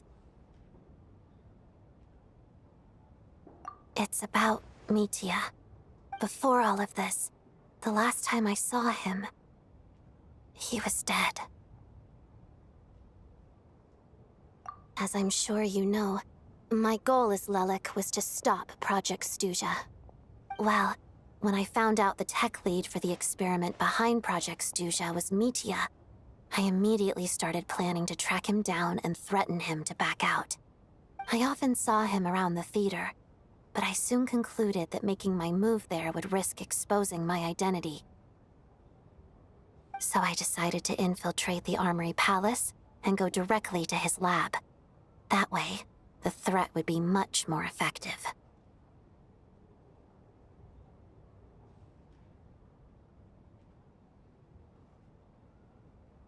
Well, I suppose there was a bit of luck involved. But I am a Fatus, so I already had some familiarity with the building's layout. But when I finally made it to his lab, Mitia seemed to be dead. I checked his breathing and his pulse. He had no vital signs whatsoever. I'm certain of that. I thought maybe another anti-Project Stuja activist had beaten me to it, and chosen a much more brutal method. So I made myself scarce. That's why you were so on guard around Mitya that first night here. Yes. When I saw him sitting in the audience during the performance, I could barely contain the shock. To me, it was a miracle. Somehow, he'd come back from the dead. But then, the murders started happening and things got so complicated that it wasn't really at the front of my mind. That is, until Mitya himself said there must be a dead person among us. Then, I couldn't ignore it any longer. And yet, you thought that bringing it up right away would single Mitya out. Just like when everyone was suspecting Lelek. Exactly. I thought there could be something I was missing. Besides, we soon figured out that Mr. Schramm was a ghost. And we knew there was only one extra person. So we thought he had to be the one. But now it seems like there's another candidate. I understand why you kept it to yourself. There was so much information being thrown around during that discussion. Bringing up Mitya would have just introduced more confusion. So, what do you think we should do? Let me confirm one thing first. When was it that you found Mitya dead? Around a week ago. Sometime in the afternoon. A week ago? That's earlier than I thought. I saw him just a few days ago at a restaurant. That definitely would have been after you found him dead. He seemed completely normal to me. Chatting with Vodjanitsa, trying to avoid Valeri. So he was definitely alive on that day. Huh. Well, all I can say is I know what I saw. Here's a thought. The reason we even suspected a dead person could be among us was because of the problem with the theater's ley lines. But Mitya's death happened inside the Armory Palace. The ley line issue affecting the theater shouldn't reach that far. You're right. I guess he doesn't fit the profile of the person we were searching for. I think the chances of it being him are very low. Surely he can't have died for real in the Armory Palace. Unless what? Unless he really did come back from the dead. You're right. Do you think we need to disclose this to the others? Huh, what's this? A private meet and greet? Where do I line up? That's not what's going on here. Well, I was just making the rounds. Thought I'd try to lighten the mood a bit. Vodjanitsa's handing out food if you're hungry.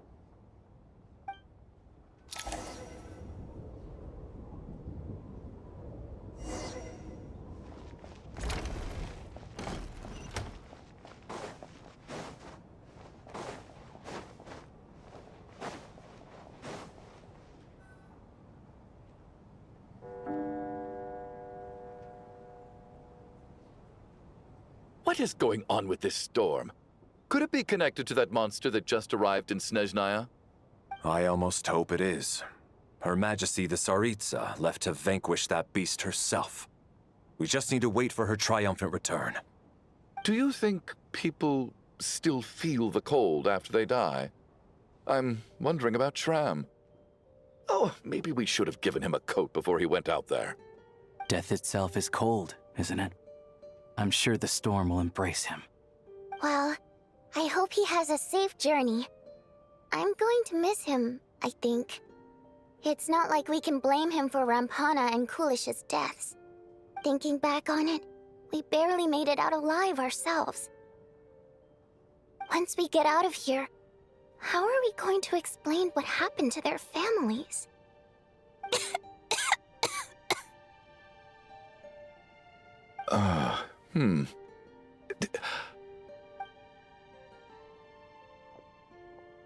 Are you okay?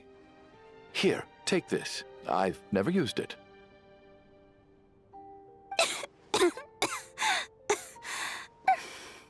Thanks. Look who's Mr. Nice Guy all of a sudden. Is it because Tonya stood up for you this morning? At least you know how to return a favor. Yeah, without Tonya, who knows how badly he would have been hurt. I told you already, I never intended to resort to violence. Duh, bunch of rascals. Little girl? I was rather surprised when you spoke up for me this morning. I didn't think I had many admirers here, so, thank you. Oh, no need to thank me. I said some bad stuff about you too. I've been, too embarrassed to admit it, but, you remind me a lot of my daughter. So kind to everyone, but never lets her old man off the hook. Unless my wife and I are having a fight, then she's always on my side. Especially when she was little. Every time I took her out...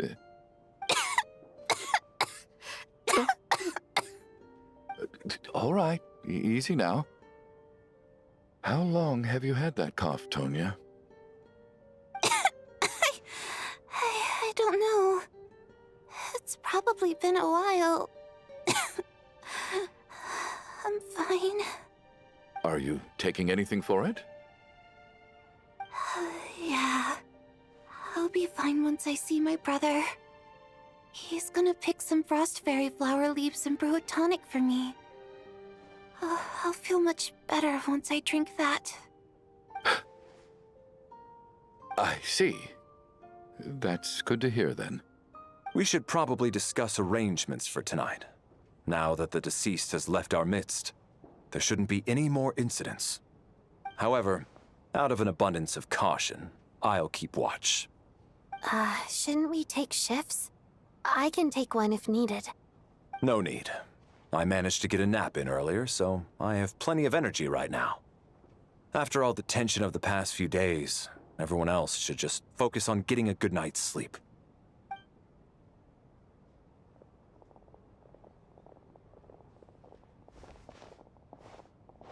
What a long day. This whole situation turned out to be way more complicated than I expected. But Valeri's right. I should just try to calm down and get some rest. The last thing I want is to give myself nightmares.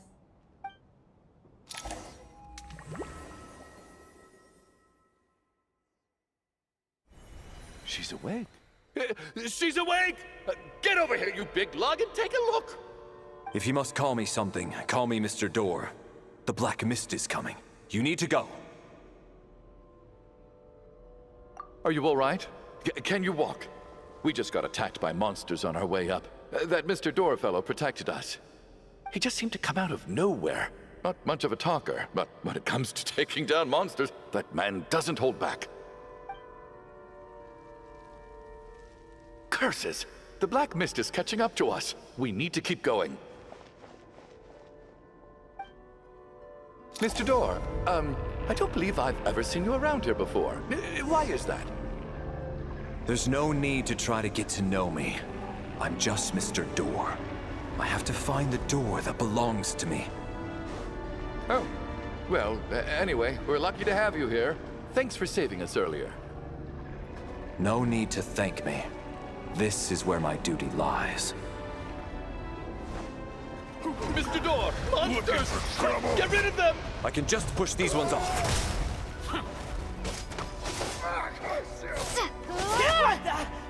What the? Encase! Fighting Frost! Get a lot of this! What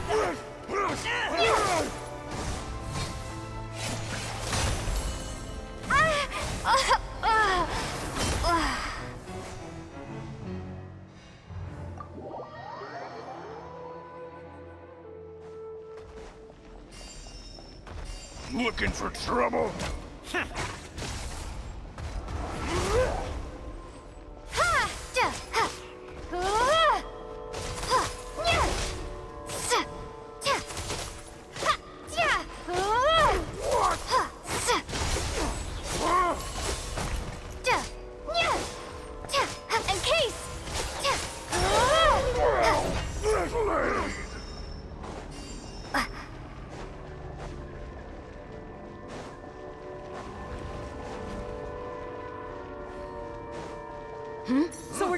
the hardware. Ready to taste my fists? I curse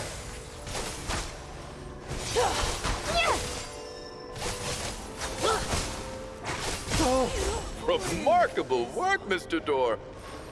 If I had your muscles, I'd do the same.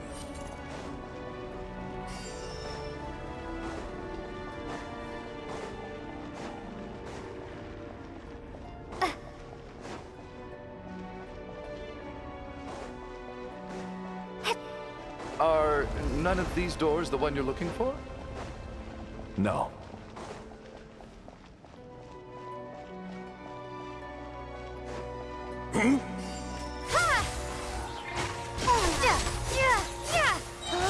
Fighting frost! Come no closer.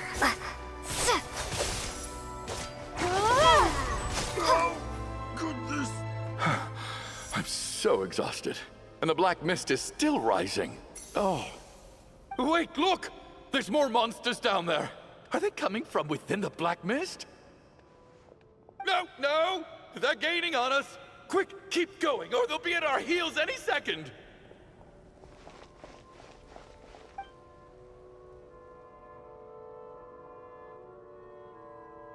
Mr. Door, what are you doing? We need to get out of here. They're coming! Found it.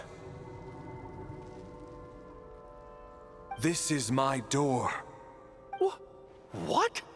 You mean you're going to stay here? I am a door. This is where my duty lies.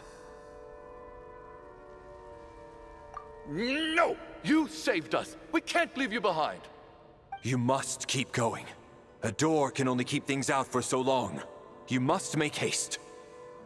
But... Oh, you're right. Let's go. We can't let Mr. Door's sacrifice be in vain.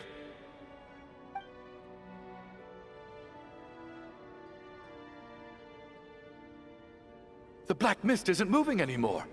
Looks like both the monsters and Mr. Door are gone. I didn't just imagine all that, did I? Surely I wasn't so scared out of my mind that I hallucinated a door as a human being. Oh, okay, good. There's no way we both hallucinated the same thing. Getting sleepy? Well, looks like we're safe for now. Go ahead. Let's get some rest.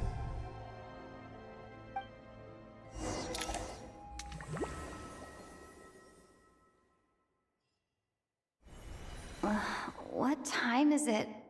Is it morning? I think I had a nightmare. Oh, I guess everyone's still asleep. These past 2 days have been exhausting. Valeri's keeping watch though, so he's probably the only one awake. Valeri?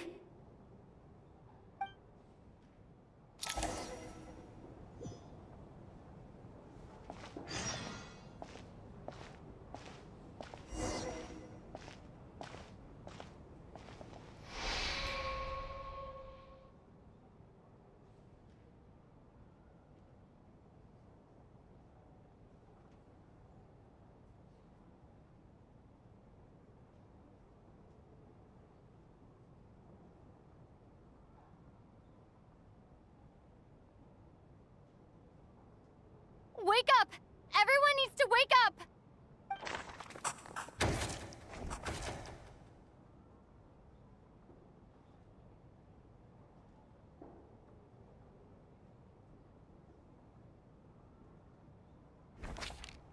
Just like the last 2 nights. No clear cause of death. I've been a real thorn in your side, haven't I, Mr. Valeri? Now you can rest in peace. But for me, life will be all the duller for not having to run away from you, my friend.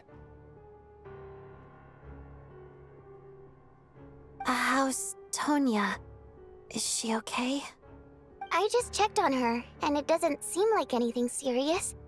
She's just exhausted from the past couple of days, and she's still recovering from her illness.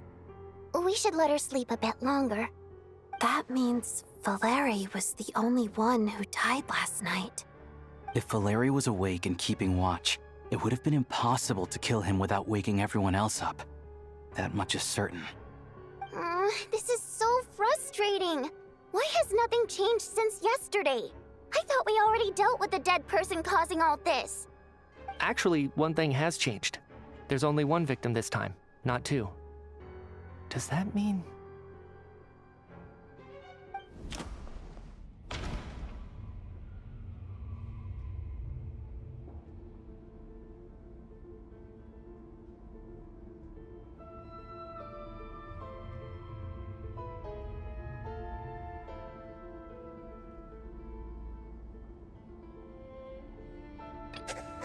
No similar cases have ever been confirmed. So, this theory doesn't seem to hold up. But Mr. Shram was already deceased to start with. That doesn't seem very likely. Can a death at night even be defended against? This logic seems baseless to me.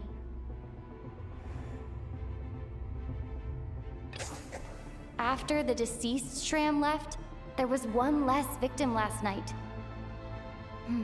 That more or less tracks. It's a reasonable conclusion, considering the only variable that changed.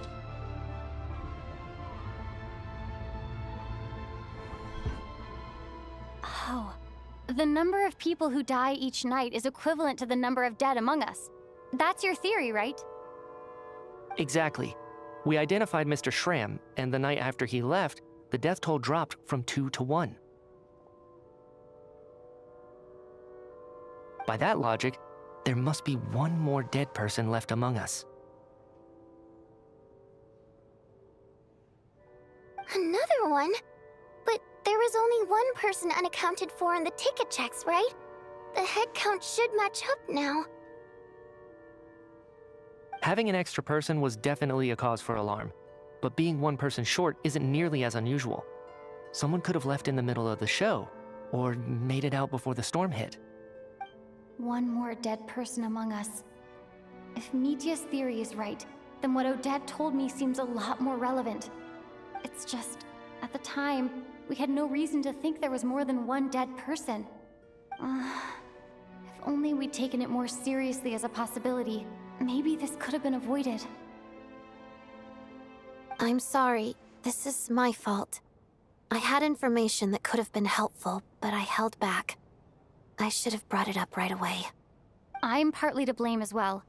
I was too quick to dismiss Odette's concerns. What is this about? What have you two been getting up to behind my back? Sounds like there's some big news you've been keeping from the rest of us. Well, we're all ears.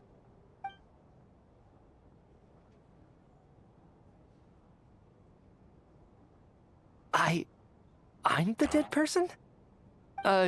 Wow, that's certainly news to me. Odette and I talked about it yesterday, but we thought it just wasn't possible, so we left it at that. Yeah, I don't blame you. If I'd been there, I probably would have reached the same conclusion. It just sounds too unbelievable. Let me just try and verify this. I just scoured my memories trying to think back to the afternoon Miss Odette mentioned. But I honestly have no recollection of dying. That's where I'm different than Mr. Shram. Having seen Mr. Mitya a few days ago myself, I also find it hard to believe he could be the other dead person among us. Well, if it isn't Mitya, then who? Do we vote on it? If you don't mind me asking, Traveler, I believe you mentioned that you know Tonya's brother. Had you ever met her before all this? No, never. Wait, are you saying... Now just 1 minute. I know where this is going. You can't just randomly point a finger at anyone you want. You're in the hot seat, and all of a sudden you want to divert our suspicions onto somebody else? Trying to pick a fight, Mr. Chuganov? Whenever you open your mouth, all you do is attack people, and I've had enough of it. If you don't want to engage in a civil discussion, you can shut up. You little brat! Did Mitya ask about Tonya because he suspects her? I suppose I only identified her by age and nothing else. Could that mean... I'm just saying, You're going around casting suspicion on people for no reason. How could Tonya be dead? I can vouch for her, if nothing else. I've seen her before. She's the sister of that harbinger, isn't she? The one called Child. Oh, really? You're telling the truth? Since being here, I don't think I ever mentioned she was Child's sister specifically. Does Chuganov actually know her?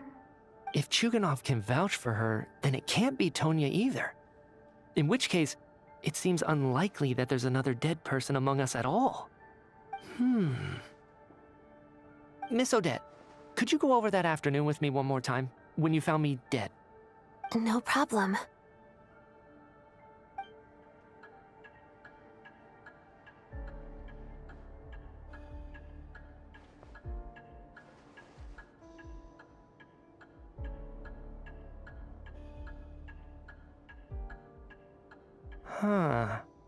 No matter how hard I try, I just can't remember anything about dying.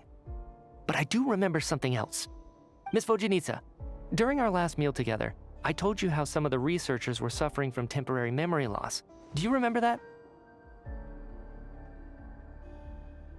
Oh, yeah. You said it was hindering the progress of your experiments. You thought they were just under too much stress or something. Right. And even though I don't remember dying that day, I'm pretty sure I experienced something like amnesia. Some of my memories from that afternoon are missing. Are you suggesting you're missing the memory of your... Of course. How am I only just realizing this? Humans aren't necessarily aware of their own death. You mean being silently assassinated, or dying in your sleep? Situations like that? The researcher's amnesia. Suddenly it all makes sense. I must thank you, Odette. I think your perspective just helped me reach a breakthrough on a series of issues that have been troubling me for quite some time. All right. It's decided then. I'll be the one to leave today. Oh, leave? Hey, wait a minute. Aren't you rushing into this? What if you're wrong? You'll pay with your life. Come on, kid. Aren't you gonna fight for your life? This seems like a rash decision. I have other reasons beyond what's been discussed. In fact, thinking back, I remember during Miss Odette's performance, while I was sitting in the audience stalls, a brilliant new idea for my research popped into my mind. But then, my train of thought suddenly cut off. I can't remember it now at all, and I didn't take any notes. I guess that must be another instance of temporary amnesia. No. Hold on. I see where you're going with this. You're suggesting that each instance of temporary amnesia is a death, right? There's a glaringly obvious flaw in that idea, no? How can one person die so many times? I believe Miss Odette's account. During the period where my memory is blank, I must have been either dead or in a similar state. All it would take is for the same thing to happen in the theater, and I would come under the effect of the ley lines in this vicinity. This increases the likelihood of me being the deceased, does it not? But... There's no evidence to suggest that anyone other than me is a candidate for the deceased. So allow me, as a scientist, to treat this as an experiment. Please relax, everyone. I don't think things are as bad as they may seem. If I really am the deceased, then to leave the theater will be a relief for me. If, on the other hand, I'm still alive right now, well, apparently you've all witnessed my resurrection recently anyway. Who's to say I won't return from the dead again this time? Mitya's right. This is the only thing we can try right now. I think he's deliberately downplaying the gravity of the situation, though. He probably doesn't want to burden everyone. What is a scientist if not someone who gambles on experiment after experiment in an attempt to obtain the truth? With this snowstorm, the ley line phenomenon, ghosts of the dead, and my amnesia, we've been paralyzed by not knowing and powerless to do anything about it. It's a terrible feeling. But if I do get resurrected, you can be sure that I'll come back with the truth of all this. Just you wait.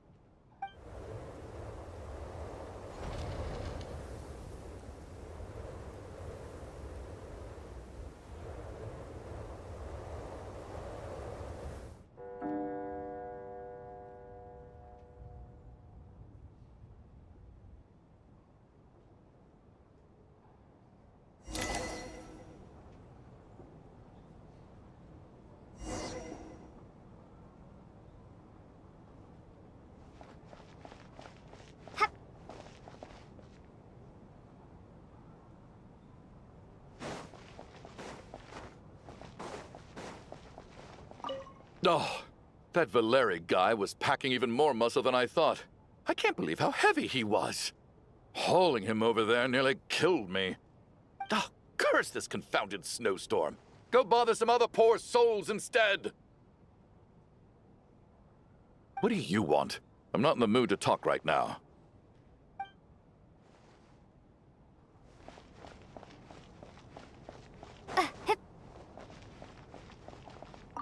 What's on your mind, Odette? You haven't said a word. I was thinking about Mitya. If he'd been unwilling to sacrifice himself by walking out into the snowstorm, that would have made more sense to me. After all, it seems like the dead don't perceive things any differently from the living. Mitya doesn't even remember dying. So, to hear the news that you're apparently dead, and simply choose to walk out that door without a second thought, I can't imagine all the things that must have been going through his head. But when Mitya left, his expression revealed absolutely nothing. Perhaps he is even better at disguising himself than I am.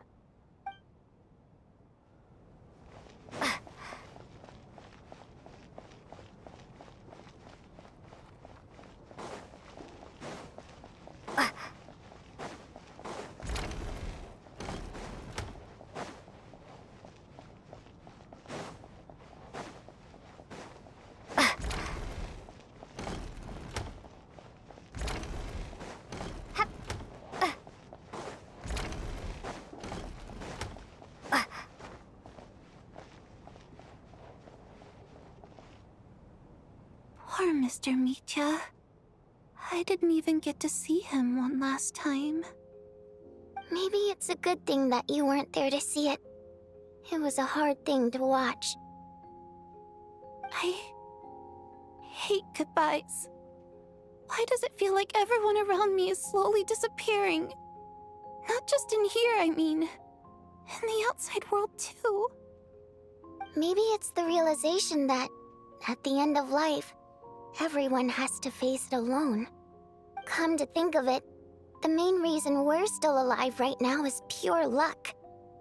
Each morning here, for every one of us, there's the chance that we might not wake up.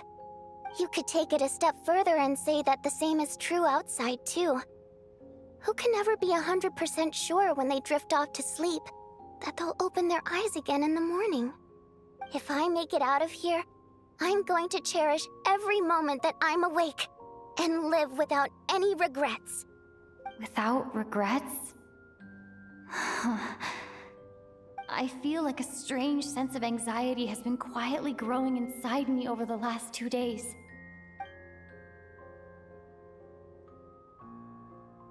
Are you okay? You look really glum. If something's bugging you, let's talk about it. There's only a few of us left here now.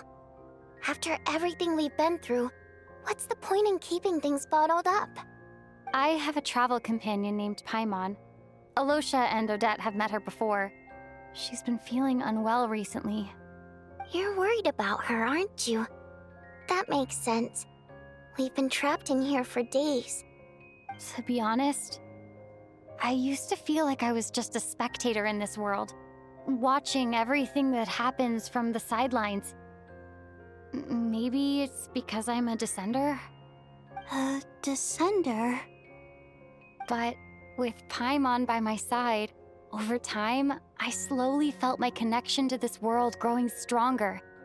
She loves eating, sleeping, and having fun, but she's also a great guide. It's her authenticity that makes this whole world feel more real for me. Over the last few days that we've been apart, I've often caught myself wondering, what would Paimon say if she were here right now?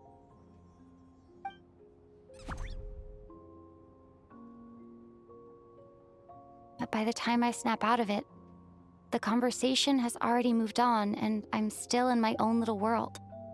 I'm trying to overcome this sense of detachment, but I really miss Paimon. I guess, in a way, she means the whole world to me. I bet she misses you when you're not there as well. maybe you're her entire world too. I don't know if this will make you feel any better, but back when the water imps left Snezhnograd in droves, I also felt like the whole world was suddenly empty. I could be surrounded by people all smiling and having fun, and still feel completely separate from it. So, I totally understand how you feel. Later on, I started to think, maybe accepting the fact that our loved ones won't always be with us is something that takes a lifetime. All we can do is cherish their companionship from moment to moment. So, once we get out of here, you better hurry back to our side as fast as you can. You can't let your story end in regret. That's the trope I hate the most. Thank you. That's exactly what I needed to hear. But Vodyanitsa, if you hate goodbyes too, why didn't you leave with your people? That's just the choice I made. I used to regret it, but I don't anymore. Like I said before, singing is a water imp's primary mode of expression. It's how we convey our emotions. Our songs have echoed through this theater for hundreds of years, each one a story pieced together through moments of joy and sorrow. But does a story exist without someone to read it? To me, the answer is no. So I made the choice to stay. That way, there would still be someone left to sing these songs and listen to their stories. Otherwise, they could have been lost forever. Could you teach me how to understand your people's songs sometime? I want to be able to truly hear them, like Mr. Shram. A fan after my own heart. Thank you, Tonya. How about I sing something for you, and you tell me what you hear? Okay, I'll do my best.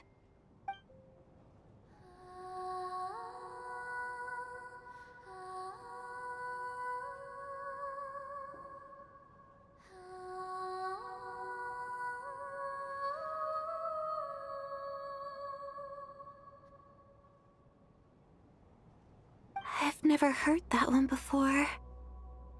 I feel like I can hear a sense of longing somehow. I wonder why that is. Color me impressed, Tonya. You're a keen listener. Most people can only tell if a song is happy or sad. I didn't think you'd be able to pick up on such specific details. So, what's the song about then? Come on, tell me! I've actually never performed this song in the theater before, because it has more of a ceremonial purpose for our people. It's not meant for the stage. It means something like, "May those we have lost watch over us, and follow this song back home in the night, so that we might be reunited once more."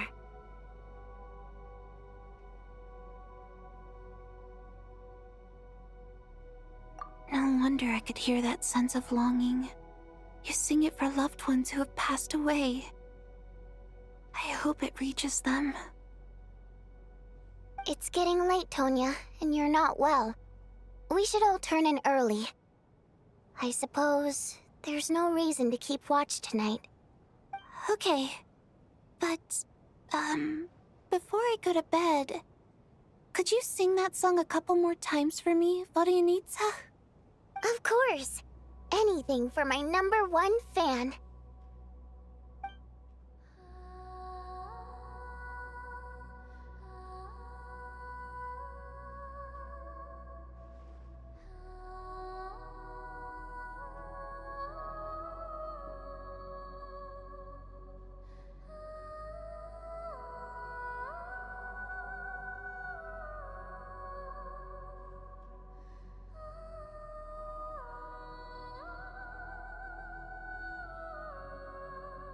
Once I get out of here, I definitely don't plan on ever coming back.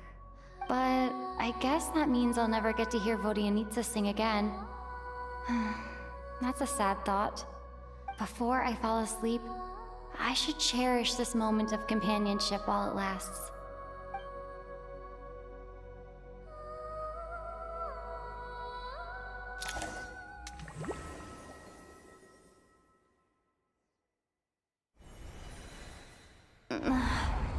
Where am I? It's so dark in here, and I feel kind of dizzy. Am I alone? Huh? What was that noise?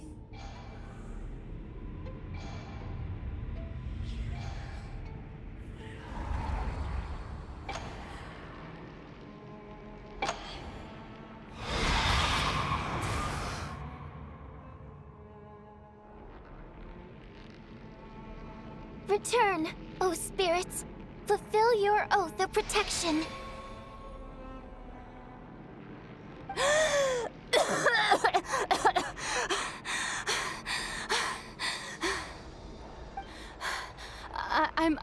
I'm alive?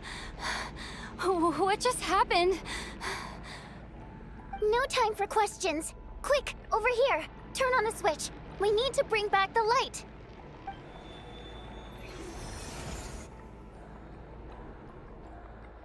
All right, we're safe. The spirit just now is called Night Prayer. The light subdues her, but she'll attack without a second thought in the dark. Sort of. I know it's hard, but you can't let this place go dark, or she'll kill you again. Yep. Luckily, I was here to resurrect you. Otherwise, that'd have been a real bummer. A bit more than a bummer, I'd say. Wait, so you have the ability to resurrect people? Sure I do. I'm your guardian spirit after all. I specialize in soul recall. Oh, it's nice to meet you, by the way. Oh, thanks. It's nice to meet you too. All right, there's no time to waste. The black mist is already catching up. We need to avoid it at Night Prayer at all costs. Come on, let's go. We need to reach the next switch before the place gets too dark. If we bring the light back, Night Prayer won't be able to get to us.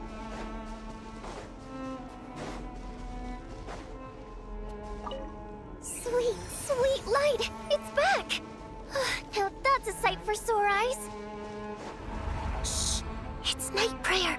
We need to move quick, but don't let her notice you. Look out!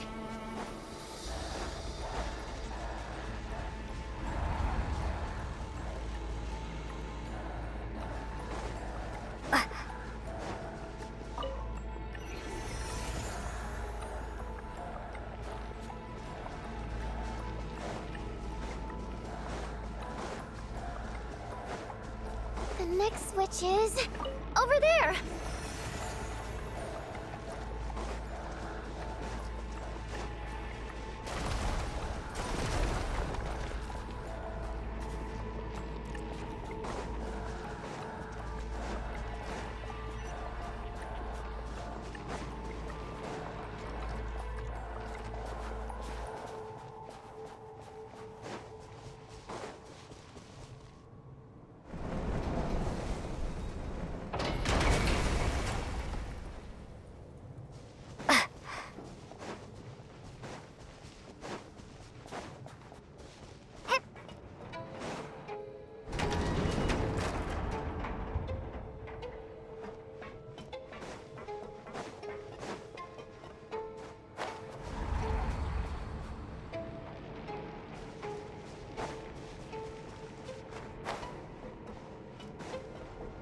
The switch is just up ahead. Hurry!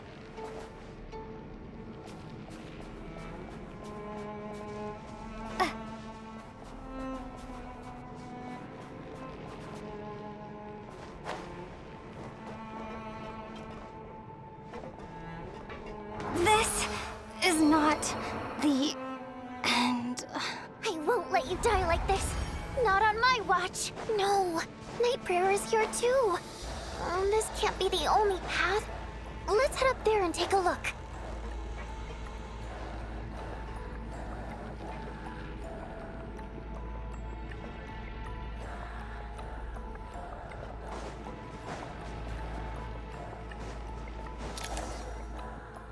It's too dark.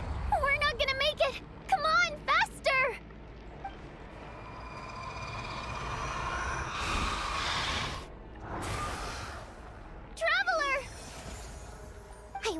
you die like this. Not on my watch.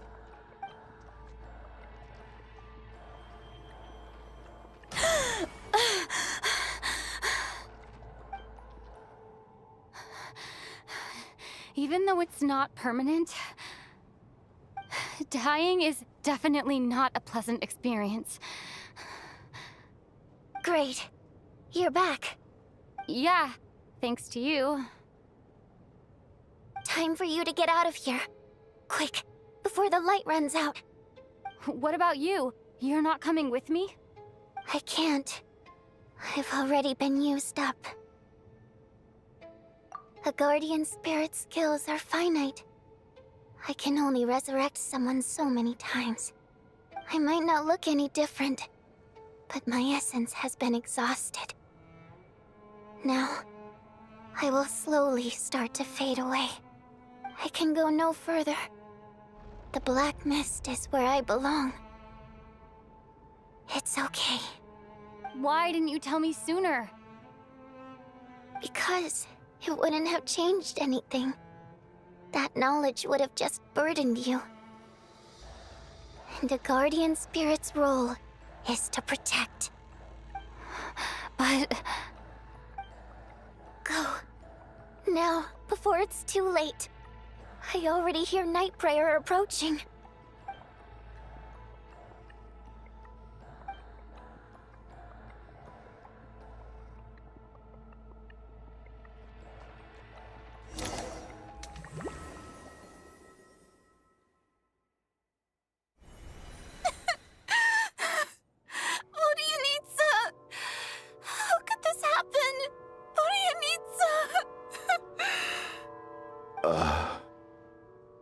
Well, I guess there's no need to inspect the body.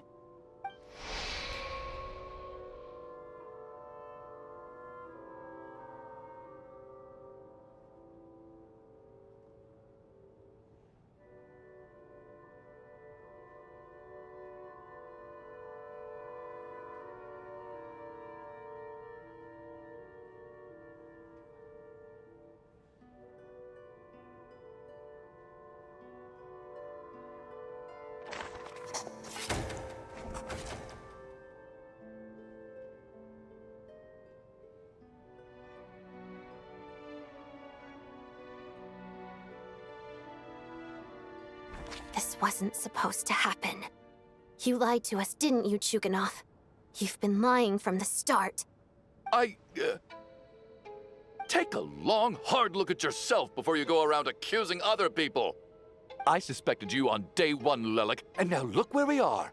By some strange coincidence, you've never been targeted. You just happen to have survived this long? No, you should be the prime suspect.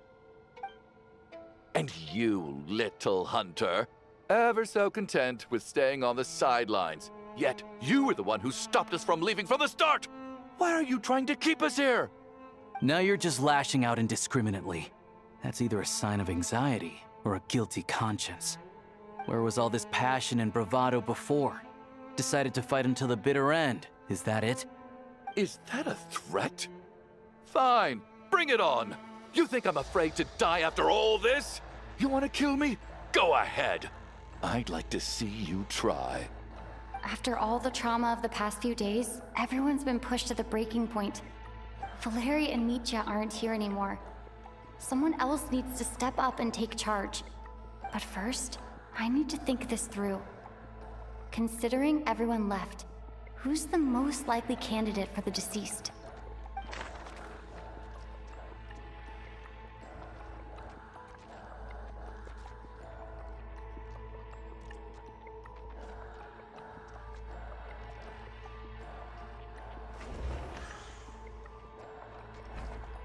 Of those who remain, the only person we've never met before is Tonya.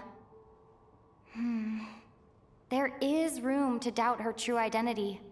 People are easily misled by first impressions. Now that I think about it, child sister was in fact a label I imposed on her due to my own assumptions.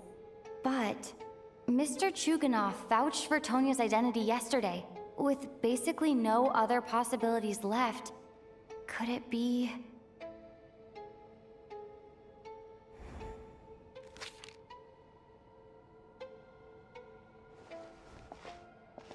Tonya. How's Tusser been lately? Tusser? Your brother Ajax must have mentioned me in his letters home, right? Did he say anything about a blonde traveler? No. And my brother's name is Razik, not Ajax. Chuganov, looks like it's your turn to do some explaining. Yesterday you said you could vouch for Tonya. Why did you give us a false testimony? I knew you were behind this, Chuganov. You've been lying through your teeth from the start. Everything about you is fake, down to the wife and daughter you're always talking about. Your entire family man persona is a charade, isn't it? That night, when I infiltrated your place as Lelik, I noticed you were home alone. Didn't think much of it at the time, just thought everyone else was out. But thinking back on it now, that doesn't seem very likely. My guess is, you live alone, don't you? Even that was a lie? But why would he lie about having a family?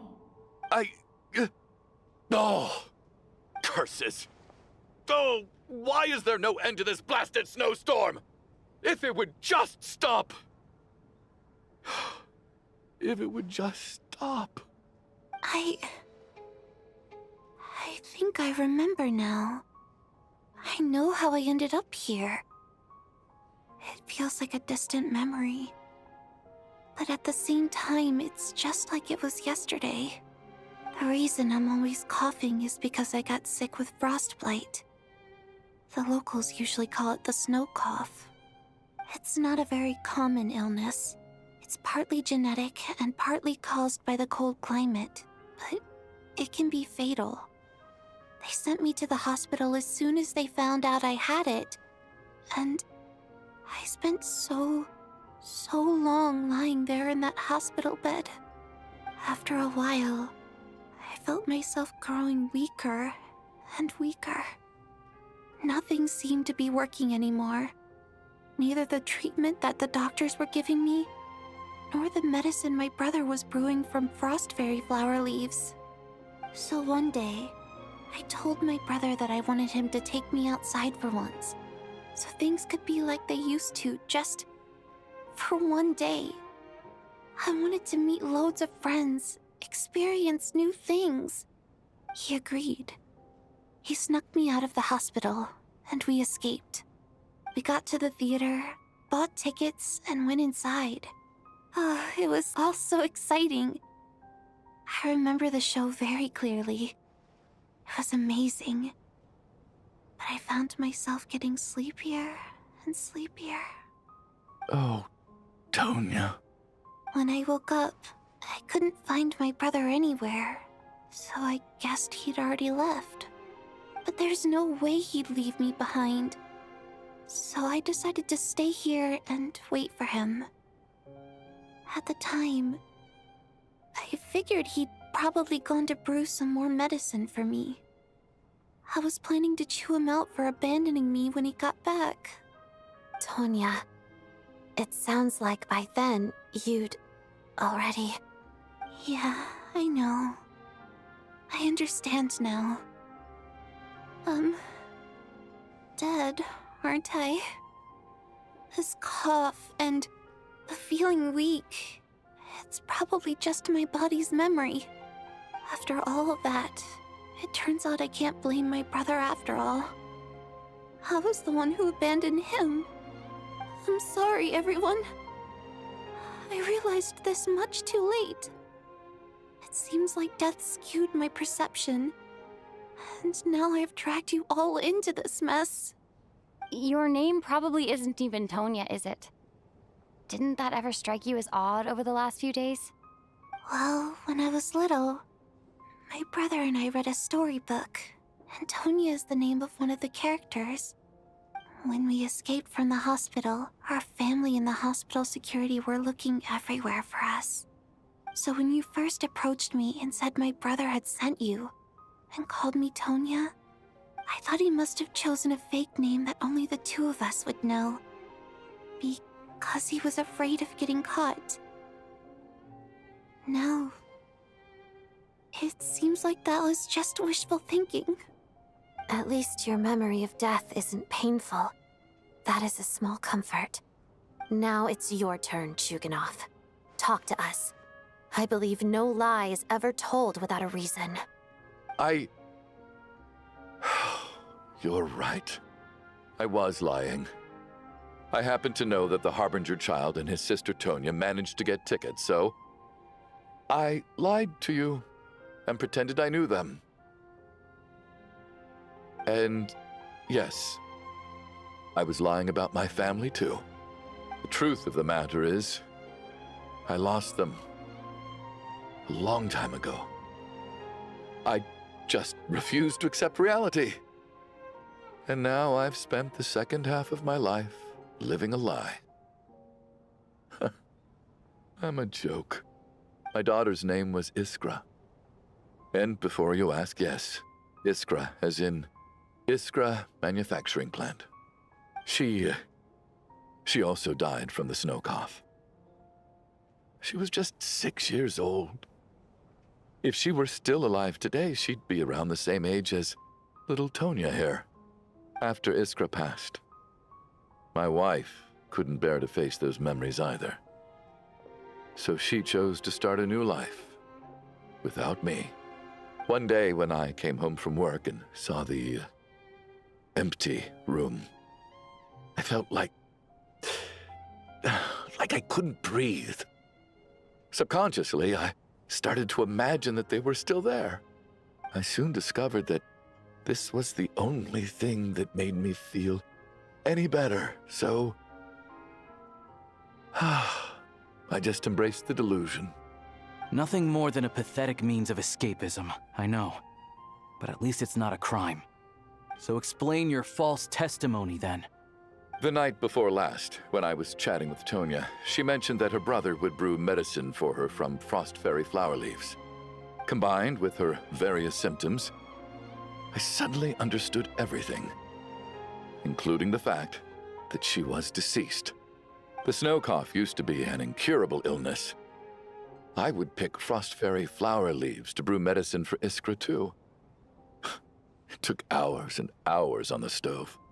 But the year after my daughter passed away, the jester of the Fatui announced that a cure for frost blight, also known as the snow cough, had finally been developed. It turned out that all previous treatments were completely ineffective. No better than random concoctions. That was the final straw for me. I just couldn't take it anymore. Just one more year. One more year, and everything would have been okay. So, more than anyone, I know full well that in this day and age, no one in their right mind would still be using frost flower leaves to brew medicine for the snow cough. Poor Miss Tonya, therefore, had to have been from an era when snow cough was still a terminal illness. So, you projected your daughter onto her? Even though you knew she was one of the dead?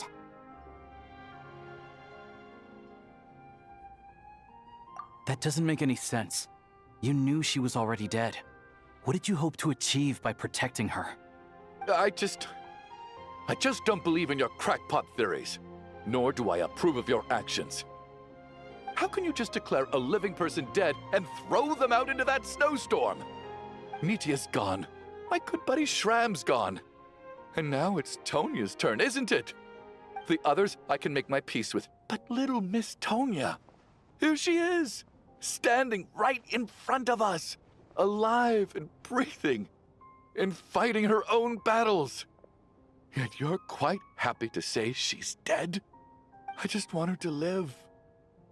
Once this snowstorm is over, the very moment it stops, I'm going to march out that door and find someone who can fetch the very best medicine for her snow cough. I'll be damned if I'm gonna let you cast her out into the snowstorm before I have the chance to cure her. Not again. Not this time. Not when the cure is right within our grasp. I'd never be able to forgive myself. Mr. Chuganov, stop. I can't let you do this. Tonya. By the sounds of it, you've known I was dead since the night before last, right?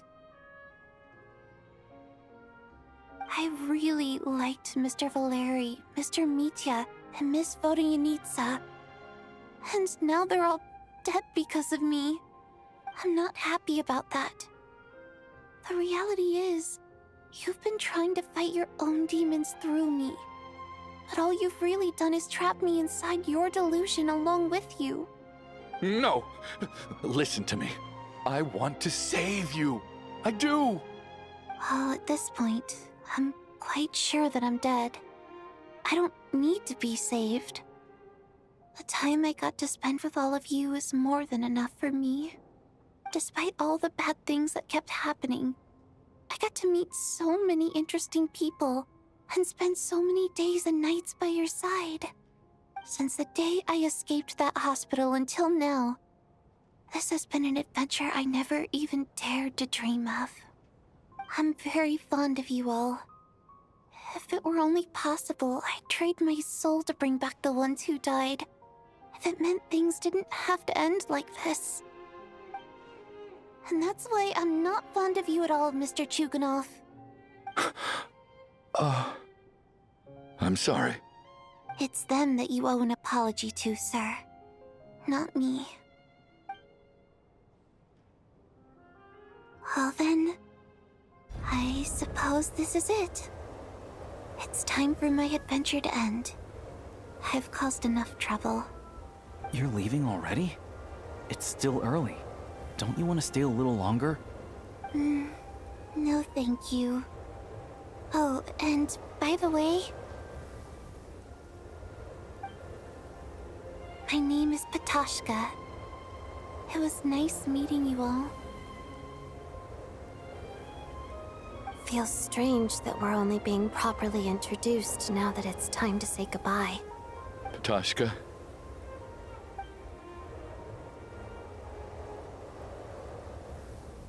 What are you doing, Chuganov? Are you crazy?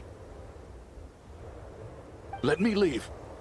I can't keep lying to myself anymore. In your dreams. Don't think you're getting off that easy when you had a hand in the deaths of so many people. The Fatui have honed quite an array of enhanced interrogation techniques since they were founded. Once we're out of here, Lelik will personally give you a taste of every last one.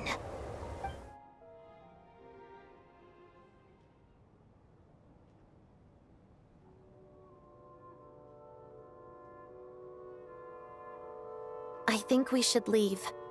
I doubt this snowstorm is ever going to stop. For all we know, this storm might have destroyed all of Snezhnaya by now. Maybe even the whole world.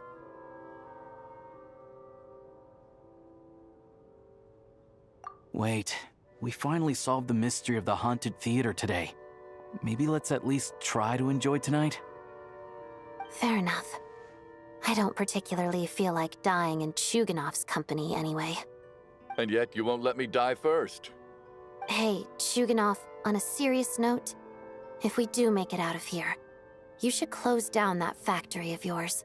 A lot of people are freezing thanks to you. Is this really the time to be discussing my factory? All right, fine.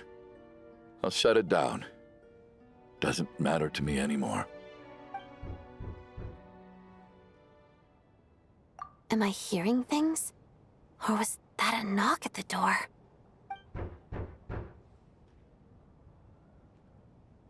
There it is again. But I don't understand. The snowstorm hasn't stopped, has it?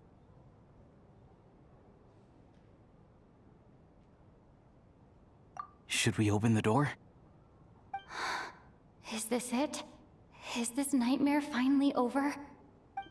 If the last few days are anything to go by, I probably shouldn't be getting my hopes up.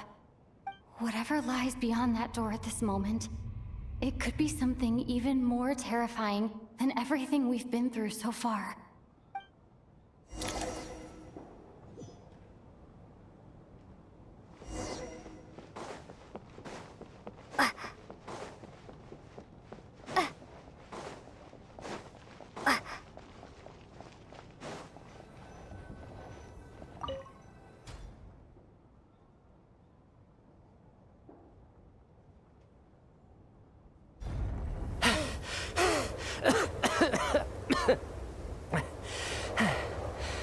Hey everyone.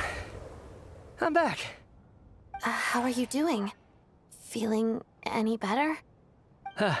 Much better, thanks. Whew, it is so good to have you guys here. I was a little worried that the theater would be empty by the time I got back. Let me see. Tonya and Vodyanitsa are missing, which means... Vodyanitsa died last night. And then you discovered that Tonya was the other dead person. Am I right? Not Tonya. Pitashka. First, tell us how you made it back here. Given the conditions outside, no one should be able to return alive. You're right. The thing that got me back safely was... a song. I heard someone singing. After walking into the snowstorm, my mind grew hazy. I don't know how long I walked through the storm before my mind completely slipped away. Then, suddenly, I heard the sound of singing. The voice instantly brought me back to my senses, and I regained consciousness. So I followed the voice, searching for the source of the singing. I searched and searched, until finally, just a few moments ago, there was the entrance to the theater, right in front of me. I've actually never performed this song in the theater before, because it has more of a ceremonial purpose for our people. It's not meant for the stage. It means something like, "May those we have lost watch over us, and follow this song back home in the night, so that we might be reunited once more." That must have been Vodyanitsa's requiem. Who knew it actually worked? That song is meant to guide the souls of the dead. Mitya, that must mean that you... Huh. No kidding. Huh, seemed like I guessed right then. This is what I've been so desperate to tell you about. When I first stepped out of the theater, I was still quite lucid. My memory of it is still pretty intact. I remember the outside world being completely different than what I'd expected. It was like this was a world where only the snowstorm existed. There wasn't a trace of any humans or buildings ever having been there. I don't know how else to describe it, except to say that it just didn't seem like the real world.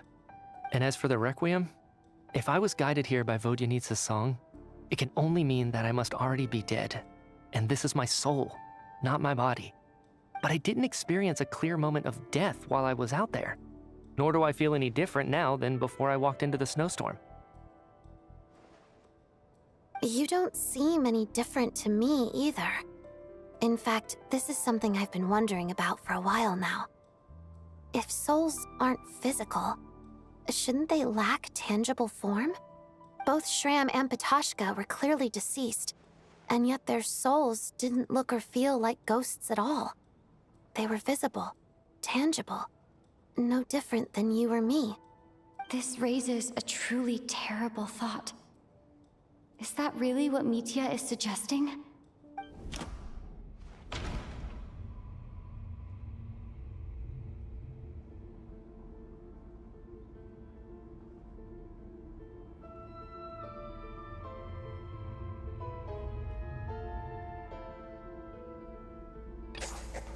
Mitya's soul was summoned back by the Requiem, confirming that he is indeed already dead.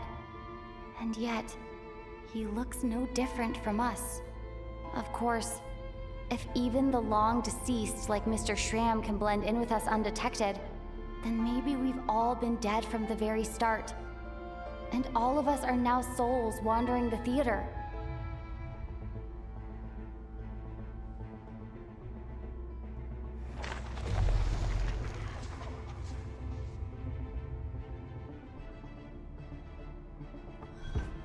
Yes. I think that this is probably the afterlife. What did you say?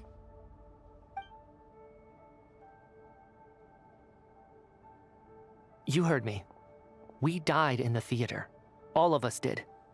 But due to an obstruction in the theater's ley lines, our souls are trapped here, while an endless, infinite snowstorm rages outside. It's ironic, really. All that time, we were working so hard to figure out who the deceased among us were, when the truth was, we were all deceased. The only difference being some of us died more recently than others. Do you remember that note, "Death is near"? Seems like we misunderstood what it meant after all. Death was nearer than we wanted to think all along. The note simply meant that all of us were already dead. So all our attempts to survive, our search for the deceased, it was all for nothing? Hard to say. At the very least, we helped 2 lost souls find clarity and go to where they belong. The presence of those 2 is probably what caused our souls to be drawn in by the ley lines. In which case, the deaths we've awoken to over the past few days were just souls returning to the ley lines for good. If what you're saying is true, doesn't that make us the lost souls now? Huh, no wonder. This afternoon, when I was moving Vodyanitsa's body, I noticed that the other bodies in the room hadn't decayed one bit after all these days. That's further proof that those aren't physical bodies at all, but merely our shells here in the afterlife. Am I really dead? This doesn't feel real to me at all. No, that's impossible. This cannot be how it all ends. I still find it hard to believe that all of us are dead. How exactly did we die in the real world? None of us have any memories of dying, right? Not even knowing how we died is preposterous. Good grief! Surely there has to be some reason. Exactly. It's hard to rest in peace when you don't even know how you died. It gave me lots to think about as I strode out into the snowstorm. I racked my brains trying to remember the cause of my death, the exact moment I died, the root of all of this, right up until my consciousness faded. Wait. Hold on. Right before I lost consciousness, I think I saw something. I can't remember. And I think I lost my notebook and pen. Mitya, your hand. Is that blood on your fingers? Huh? You're right. There's blood on the fingertips of my right hand. Looks like it's already dried. When did that happen? What the?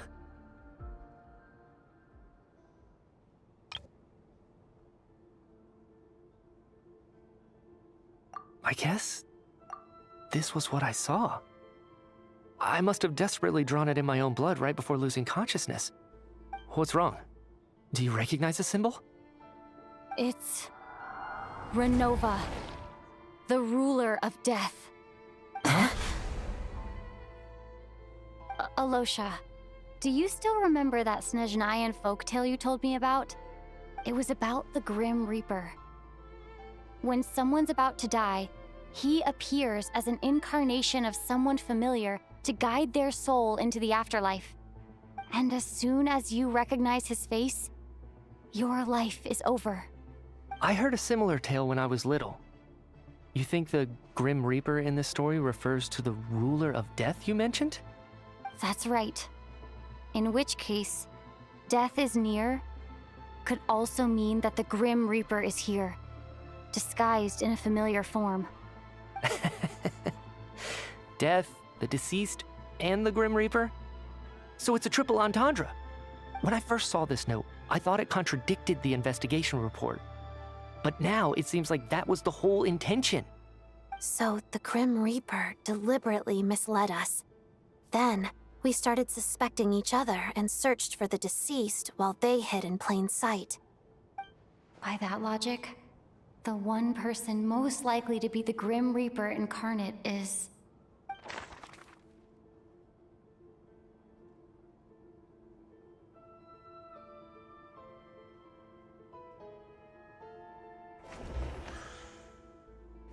Identifying the Grim Reaper is a major decision to make.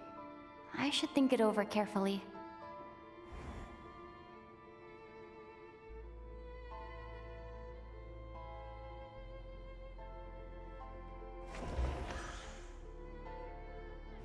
Identifying the Grim Reaper is a major decision to...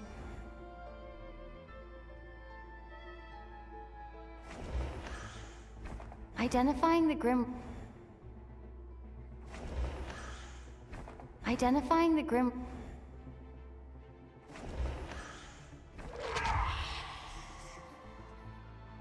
No doubt about it. It's Alosha.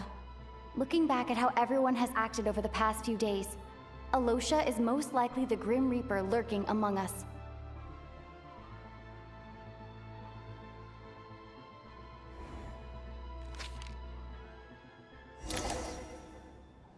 Is it you, Alosha?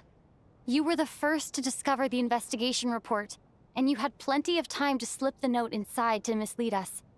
So? Surely you can't suspect me based on that alone.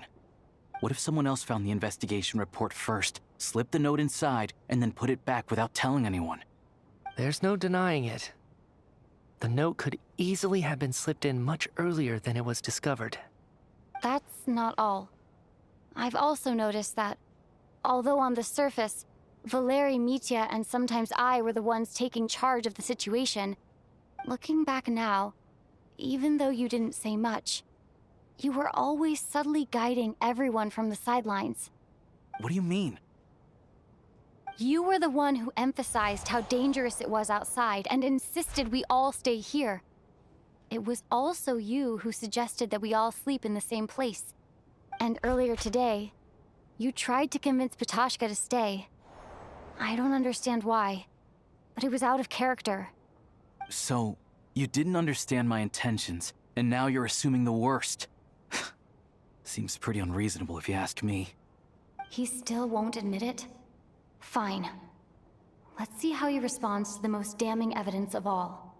The biggest question I have right now is, if the Grim Reaper is impersonating Alosha, then where's the real Alosha?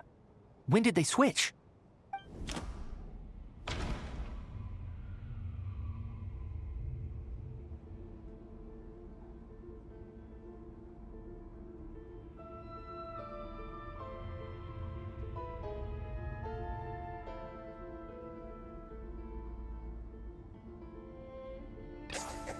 That's right.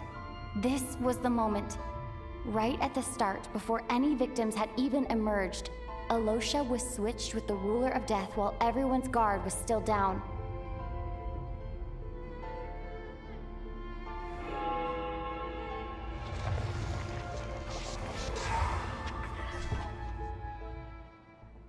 When all this began, right after the performance ended and the snowstorm began to pick up, no one suspected anything unusual. We just assumed we were snowed in. It wasn't until we discovered the bodies the morning after that we realized something out of the ordinary was going on. But it's clear now that the oddities actually started earlier than that, when Dimov walked into the snowstorm and never came back. Right. So Mr. Dimov was the first victim, not Sobolova and Torgov. And if we pinpoint that moment as the beginning of this incident, then one thing becomes clear. Alosha, you are the only person who walked into the snowstorm and came back without the help of Vojanitsa's Requiem. More precisely, Alosha never came back at all. The one who came back was the Grim Reaper. Not bad. Well, since you've backed me into a corner, I suppose there's no point in keeping up the act anymore. Alosha? You're the Grim Reaper?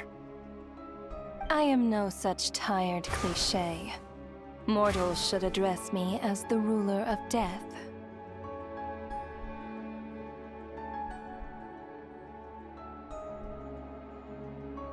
Before being wiped out for good, you identified the two deceased, and even sensed my presence. A commendable achievement. Far beyond what I expected. I heard you can ferry souls. Those deaths each night. Were they your doing? Your initial conclusion was correct. Due to the existence of the two deceased, the ley lines yearned to reclaim those long-lost souls. Every night they devoured an equal number of souls to fill the void. This required no intervention from me. Though, of course, ferrying souls is indeed my authority. Here, take a look.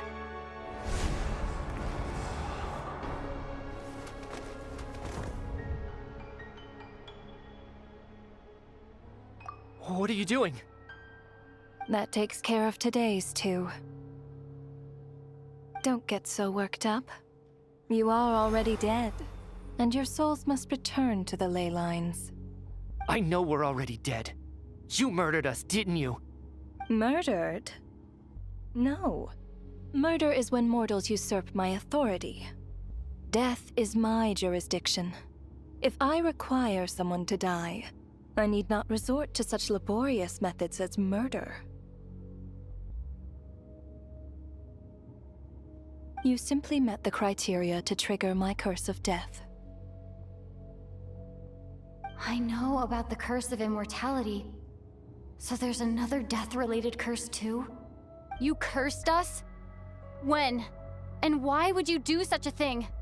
So often, humans pray to me, begging to know when their death will come and what form it will take. But few people ask why. If you must have an answer, know that death comes simply because one's time has come. So you're not gonna tell us the truth? Hold your tongue. By all rights, you shouldn't even be allowed to speak with me. Those angels from the past are to blame for the reckless renovation of the ley lines here. It's made my work on this occasion infuriatingly complicated. Work? So trapping us here, making us watch our friends die, that's just another day at work for you? You clearly have a lot of questions. Fine. As a reward for your remarkable accomplishments over the past few days, I shall answer a few of your inquiries, provided they aren't too unreasonable. After the physical body dies, the soul must return to the ley lines for that person's death to be considered complete. My work encompasses the entire process of death, including, naturally, the guiding of souls into the ley lines, with which you are now so familiar. You must also be rather familiar with Natlan's Night Kingdom, I presume? It was I who supported the creation of the Night Kingdom. It provided a convenient means of guiding the souls of Natlan. Here, too, the ley lines connected to the theater underwent some modifications. The angels hoped to make them capable of accommodating the souls of some special creations. But this actually hindered their ability to accept ordinary souls to some degree. This effect manifested itself after you died from the curse in the theater, leaving you stranded in the afterlife, unable to achieve a complete death. But if souls who die from the curse of death fail to return to the ley lines within a short window of time, they will miss their chance for good. Then, they will remain forever suspended between life and death, no longer subject to the authorities of either. So if you don't resolve this matter soon, and see all our souls return to the ley lines before long, we'll escape your control. Mitya is sharp. This must be what Renova was worried might happen, and the reason she got involved to begin with. But if you have the authority to guide souls, why didn't you just show yourself and get it over with? Why hide among us in the form of Alosha? You seek to understand the mind of a god. Very well. I'll tell you. This is a theater, and I decided I wanted to watch a show about death. That's why I encouraged you to take the events to the stage. I found myself getting quite immersed. I suppose the entertainment you provided makes up for all the trouble you've caused me by being so defiant in the face of death. There. Are you happy with my answer? Can't say I am. Really? But it fits the stereotypes you humans have about gods. Just moments ago, you were complaining about how infuriatingly complicated your work here has been. Work is work, I get it. There are times when it's a huge pain, but you just have to get it done, right? That's a rather unique perspective for a human. You are in fact correct. There is a pain point in this case. Due to the obstruction in the theater's ley lines, there is a hard limit on the number of souls they can receive each day, making it impossible for me to ferry all your souls at once. Revealing my identity too soon would inevitably have led to futile resistance. and there was a risk that any souls who chose to run would disappear. Then there was the issue of the 2 lost souls you called the deceased. The way you resolved that quandary was all part of my design. That's what I don't understand. If all of us were souls of the dead, what made their presence among us special? For centuries, they have refused to return to the ley lines, exploiting the issues created by the angel civilization to resist being drawn in. Centuries of obsession accumulated during this process. You may think of this obsession as the resentment of the dead, and in this quantity, it was a bomb that could have detonated at any moment. It reached the point where I could not afford to leave it unchecked.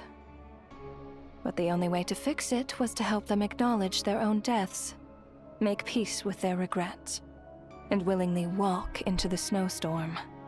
Only then, with my guidance, could they finally return to the ley lines. Otherwise, you would not like to know what the consequences would have been. I vaguely remember seeing Patoshka, but in the most terrifying form. Was that in a dream? Is that what would have become of her if she hadn't returned to the ley lines? I see your dreams brought you many revelations. So you see, death in fact grants wisdom to mortals. Souls connect to all things in the world and see the chain of cause and effect between them. It's nothing unusual. Anyway, giving psychological counseling to lost souls is not my strong suit. That is more of an angel's role. It was something I could not resolve directly using my authority, so I decided it was easier to leave the bomb defusal to you. Meanwhile, of course, their presence caused the souls of other members of your party to return to the ley lines each night. From where I stand, that was killing 2 birds with 1 stone. As both issues slowly resolved one another without me having to lift a finger, all I had to do was stay close by and keep the situation under control. Then use my authority to wrap things up at the end. And, of course, while I was at it, I thoroughly enjoyed watching this drama, dealing with death from a mortal perspective, play out on the stage. Sounds like you had it all figured out, Grim Reaper. I just did the math. You said there's a hard limit to the number of souls the ley lines here can receive each day. It's 2, isn't it? That much is obvious, even to a fool. It's time to review this whole affair. If the ley lines can only take in 2 people per day, I need to go over the deaths from these past few days again.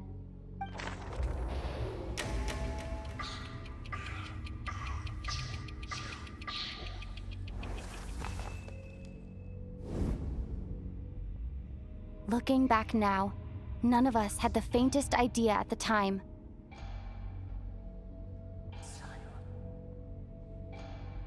From the moment the staff member named Demoff walked into the snowstorm, the incident had already begun.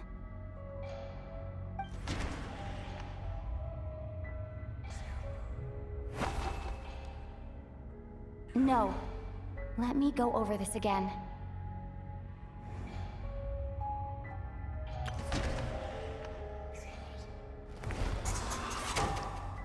Alosha was the second to walk into the snowstorm after Demoff to investigate.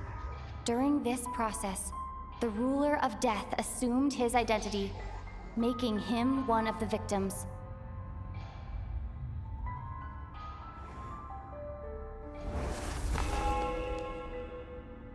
During our first night in the theater, everyone was caught up in the novelty of it all.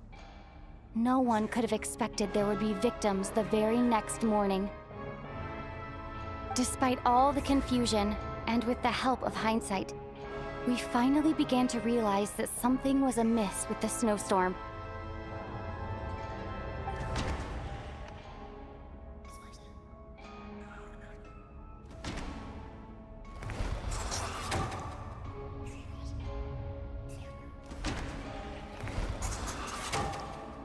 The ley lines devoured Torgov and Sobolova on the first night. At the time, we thought this might be a murder case connected to Lelek.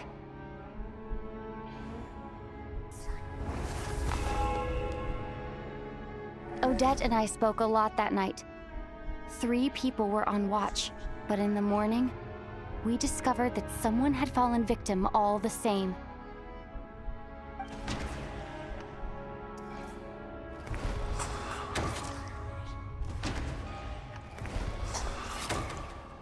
The deaths of Kulish and Rampana caused everyone to stop suspecting Lelek.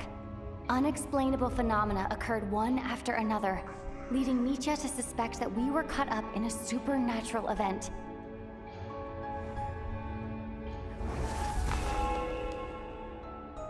Later, we discovered that there seemed to be an extra person among us, and subsequently discovered the existence of the deceased.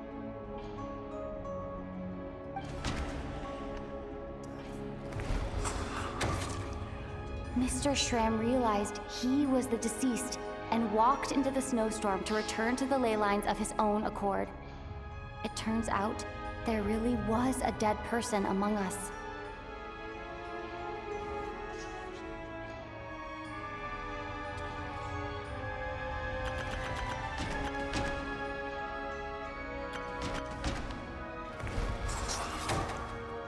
We thought it was all over, but Mr. Valeri's death was a rude awakening for everyone. Once again, the ley lines consumed him during the night. A lot happened today. Mr. Valeri's death led us to discover the connection between the number of deceased and the number of victims during the night.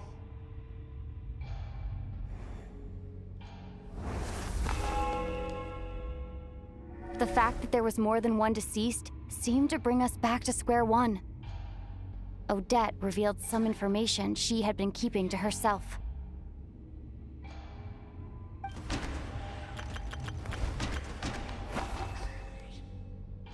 Although Mitya did indeed walk into the snowstorm that day, the void in the ley lines hasn't been filled. So, let's rule out Mitya for now.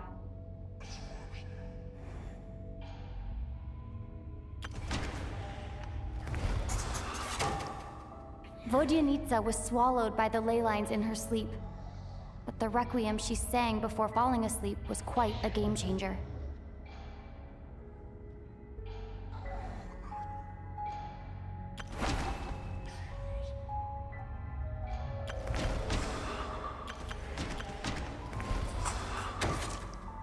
As it happened, Patashka filled the void left by Mitya's return from the ley lines by walking into the snowstorm this morning. The girl I thought was Child's sister, Tonya, turned out to be another of the theater's deceased. Come to think of it, Patashka was about to walk into the snowstorm at that time, and Renova, unaware that Mitya would return, was concerned that her soul would overflow from the ley lines. That's why she used Alosha's voice to try and persuade her to stay behind. Looking back, I suppose that was an early slip-up on her part.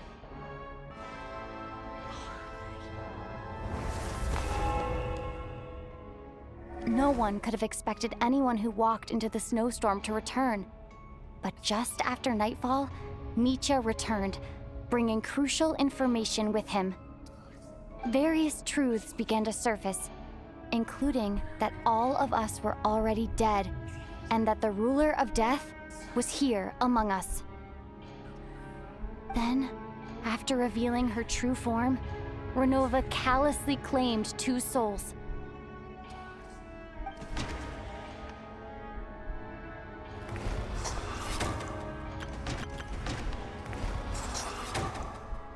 In fact, everyone was already dead by the time we took the photo. And in the days since, we've experienced many more partings in the afterlife. Now, only Mitya and I remain, and the true culprit behind everything still stands before us. In Mitya's eyes, I see the same anger and frustration that I feel.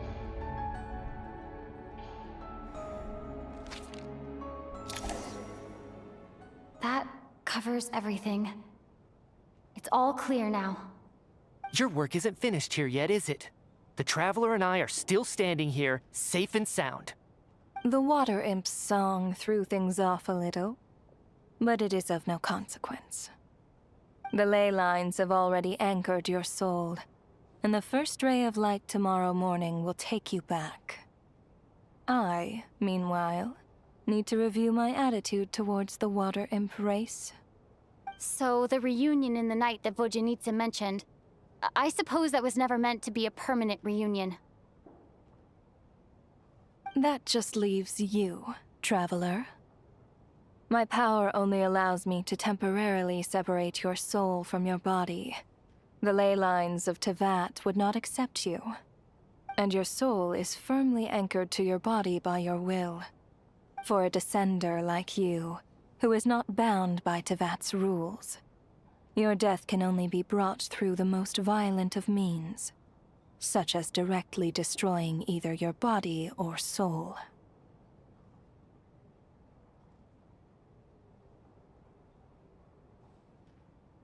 I have no interest in involving myself with Descenders. For now. Although, this may change if Asmodee remains missing, or you insist on interfering with our affairs. One last question then. All our struggles and sacrifices here, they were meaningless from the very beginning, weren't they? Death abides no reason. Besides, what you call sacrifice is merely a concept created by humanity. To me, it is nothing more than a self-indulgent charade in the face of death. Mere mortals fantasizing that their actions could reclaim something from my grasp. A truly laughable idea.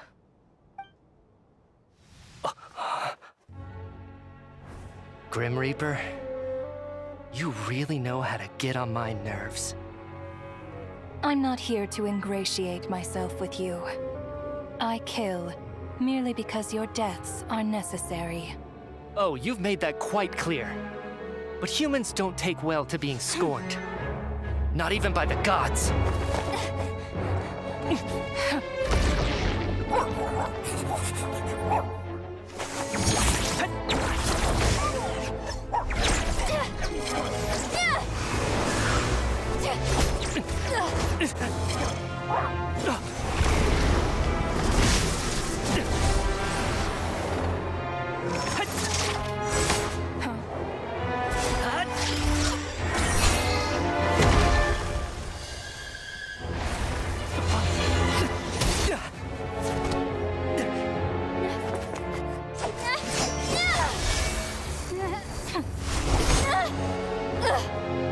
This is futile.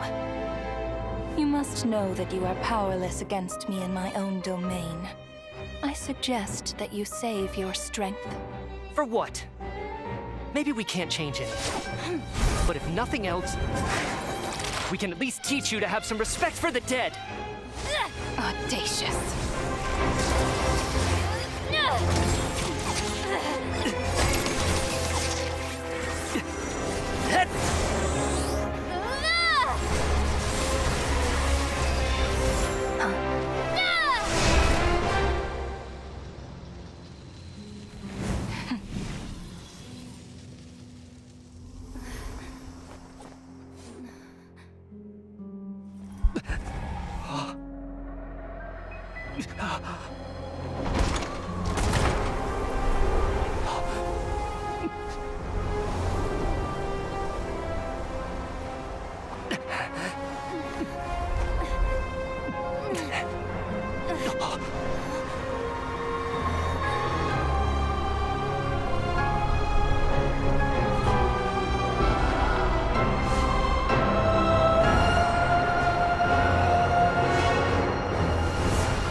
How are you holding up, Odette?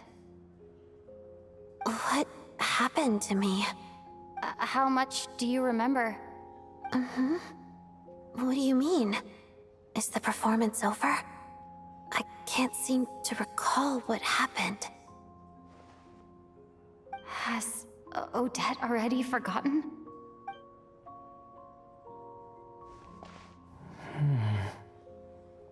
Mitya? Oh, I'm sorry. I guess I spaced out there for a second. Remind me who you are?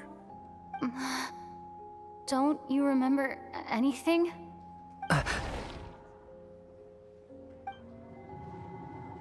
Yeah, I remember now, comrade. Looks like we guessed right. Just like me when Odette found me at the Armory Palace, for some reason, everyone killed by the Ruler of Death eventually came back to life. Just with one catch. They forgot what happened while they were dead. Odette and the others have already forgotten everything. Why were you able to remember this time? Could this be the reason? You said this is the Ruler of Death's symbol, right? I don't see anything there. You don't? Huh. Okay, I guess that makes sense. I carved this into my hand in the afterlife, so it's not visible in the physical world. Does that mean I carved this symbol into my soul? What an unsettling thought. Still, at least I get to remember what happened. I suppose it's a blessing in disguise. What about you, though? The Ruler of Death mentioned that you're a descender? Is that why you can remember? A full explanation would get complicated very quickly, but that's essentially it. Well then, now that it's all over, let's figure out what we've learned. The first thing I notice is that everything here is precisely as we left it, right before our deaths. This confirms that time passes differently in the afterlife than in the real world. They say that right before death, time slows down and your whole life flashes before your eyes. That must be how you know you have one foot in the afterlife by that point. Anyway, clearly the few days we spend in the afterlife probably only amounted to a few short minutes in the real world. This also aligns with previous reports of widespread temporary memory loss among the Armory Palace personnel. Now it seems likely that those were all brief deaths caused by the Grim Reaper's so-called curse of death. To those unaware of the truth, dying and coming back to life must feel similar to a short bout of catatonia.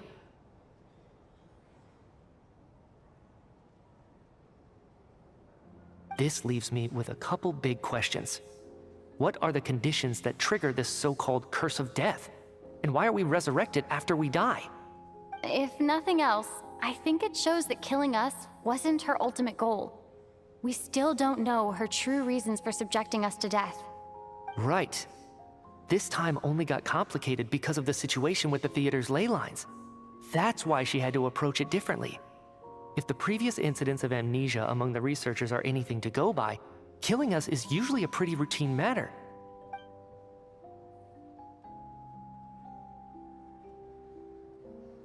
Come to think of it, wasn't I about to note something down before I died? I can't remember what it was, but I think it was something related to my research project. Sorry, Traveler. I'll catch up with you again later. Right now, I have to make a trip back to the Armory Palace. Ma'am, if I may, no one of your description has ever shown up in my investigations into Mr. Mitya's friends. Yet, you two seem very familiar with each other. Could you perhaps tell me where he was in such a rush to get to? And, by the way, have we ever crossed paths? Forgive the presumptuousness, but I feel a vague and indescribable sense of familiarity about you. I can explain everything. Could you help me gather everyone in the theater in one place?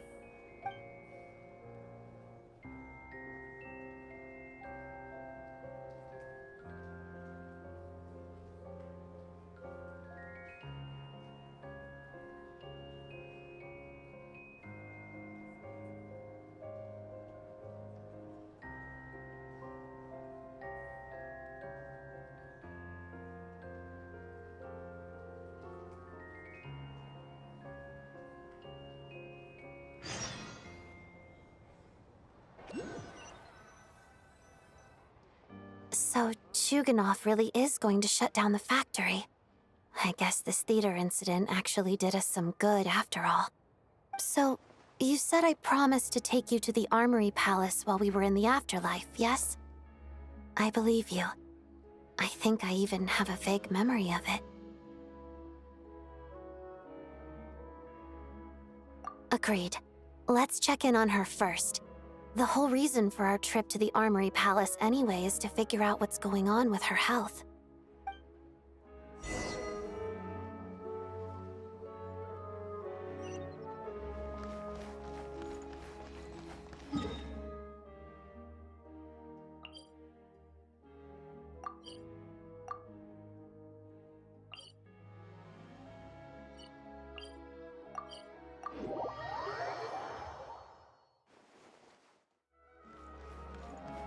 Take a break? Pick up the pace.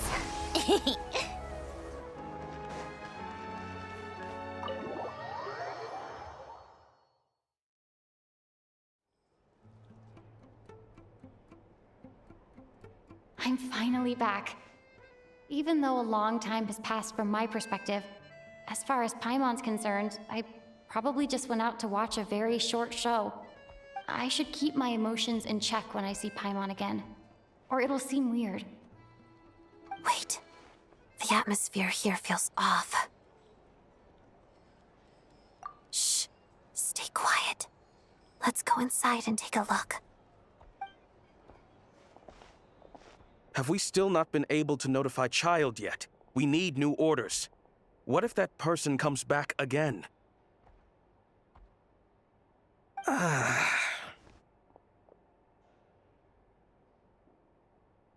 I'm so sorry.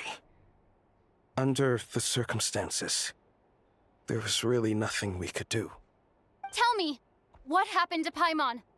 It was the Jester. He came here in person and escorted Miss Paimon away. He's the director of the Fatui. His authority supersedes all others and cannot be questioned. There was nothing we could do. How long ago did he leave? And what was Paimon's status? It was about an hour ago. Miss Paimon was fast asleep at the time. The Jester simply walked off with her as if it was only natural. I assure you, he absolutely did not use any force. Do you know where they went?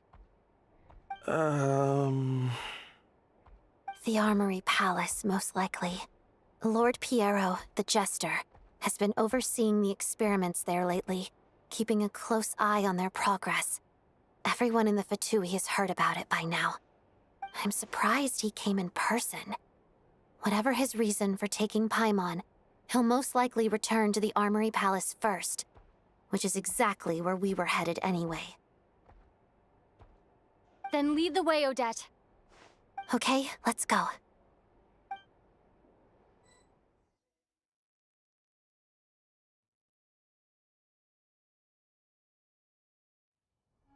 It's just up ahead. Quick, let's get inside.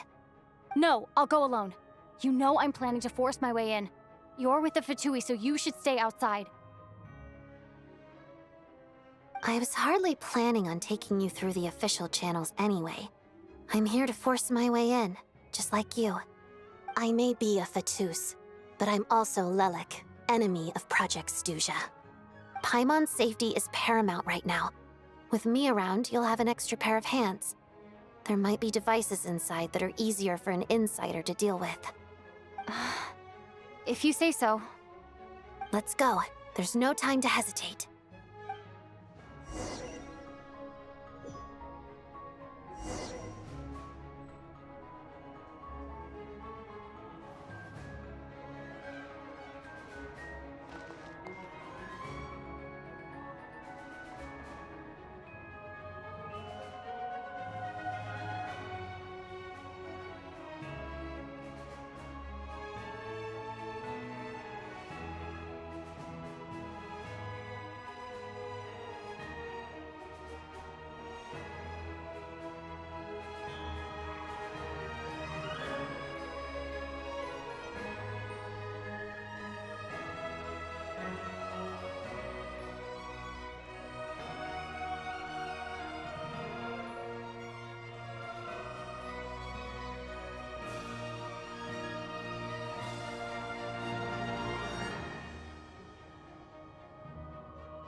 keep up. Pick up the pace. Pick up the pace. Hey, who are you? This part of the Armory Palace is under restricted access. What do you think you're doing? No questions, please. We're short on time.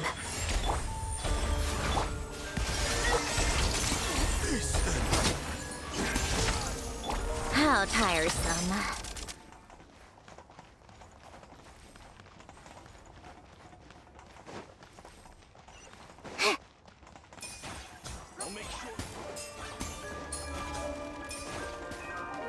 Take a break. Pick up the wheel of life. Where are you? Show no fear. Let's begin. Lots of the snowflakes. Right here. I'm always watching. The flames glow like riches in the mirror. I still...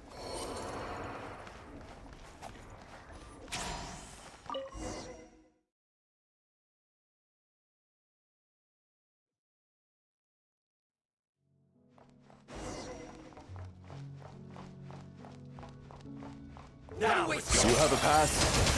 Where are you coming from? So, you're intruders, huh? Then don't blame me for what happens next!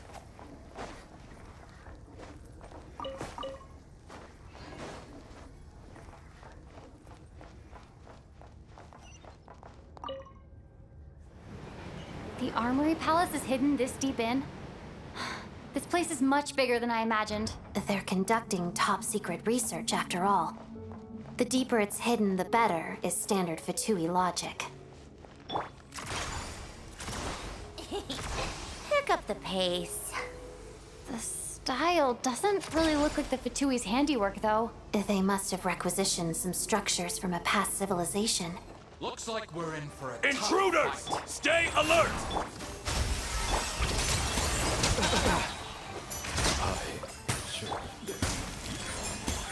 A sight to behold.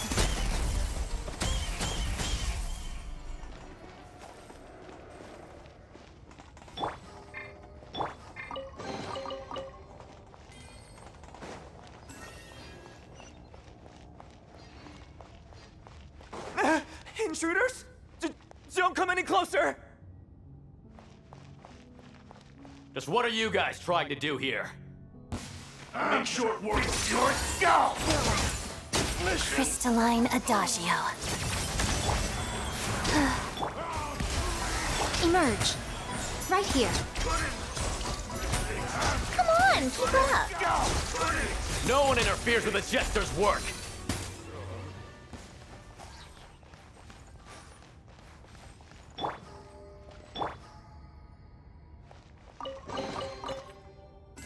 Right now. Go.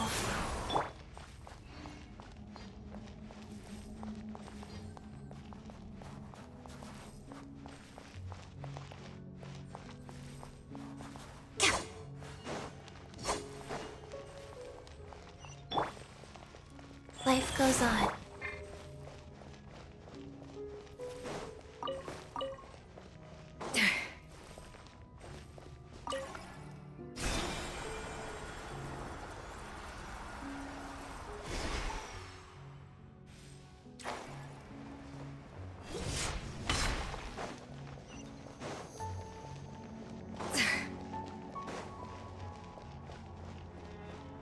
Looks like no one's guarding this place. There's something off about that decoration over there. Look out! Let's deal with these before we move on.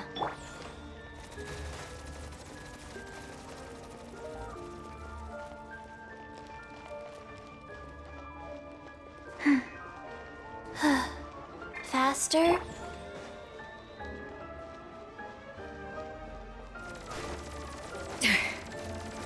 A little amusement. Rise. Right here. Emerge. Right now.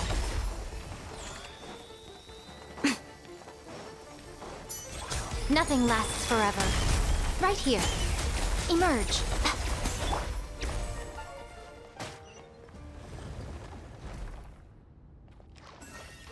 Go.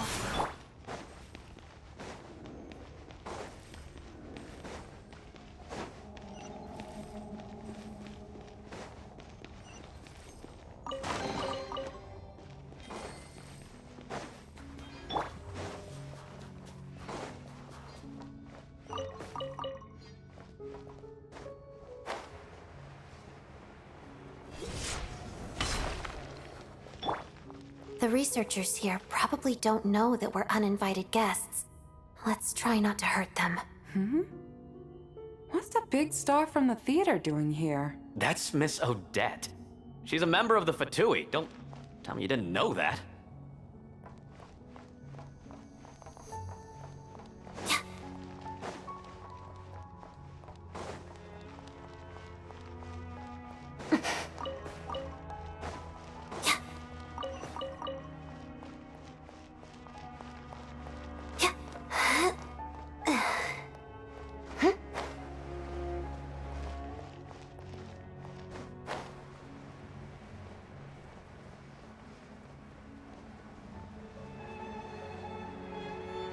Was the whole reason for Project Stuja to support the research here at the Armory Palace? Just what are the Fatui and the Tsaritsa planning?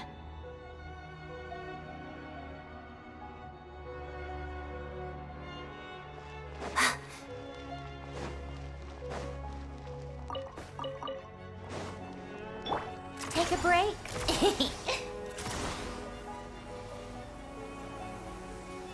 How tiresome.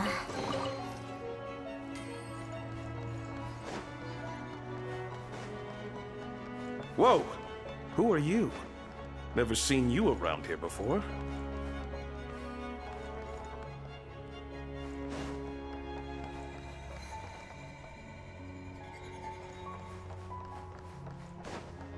Come on, keep up. Hiccup, looks like there's no way through here. Maybe using the power of this prism could help?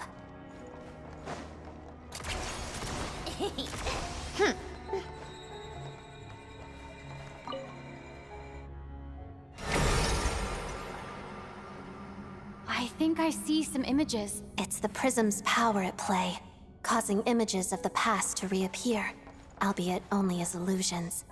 Let's make our way through here. Paimon and the Jester? Is this another scene from the past? Yes. It looks quite old, though. I don't think it happened in the recent past.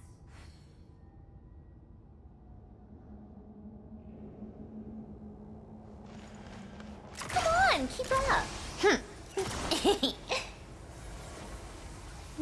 What's going on here? What happened? The source seems to be the Armory Palace. They must have started some large-scale experiment. Wait, what if this has something to do with Paimon? We need to hurry! Pick up the pace. Pick up the pace.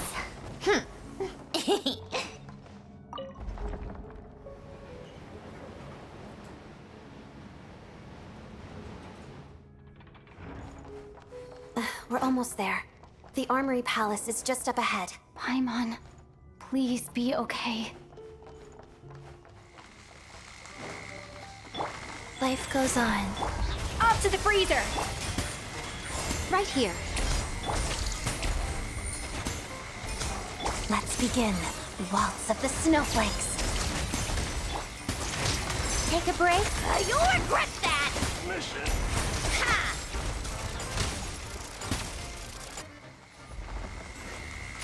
Pick up the pace.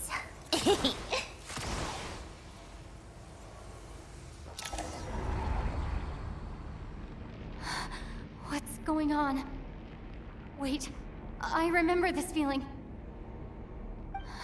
It's the curse of death. No, no, not now. Why is the curse of death striking again already?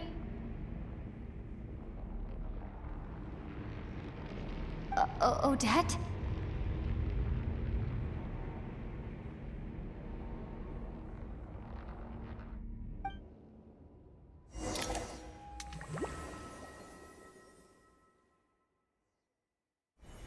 Is this the afterlife again?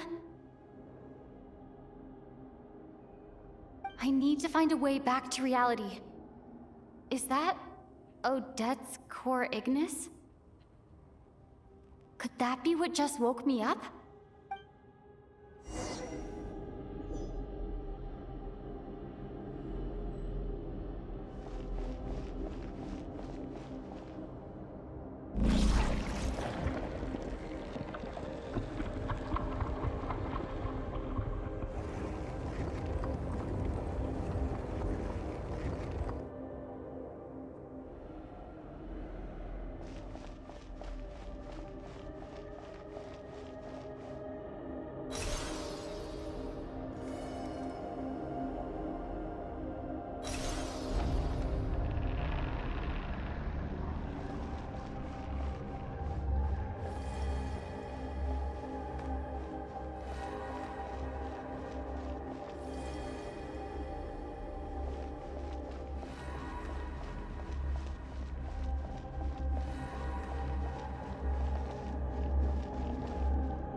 Odette!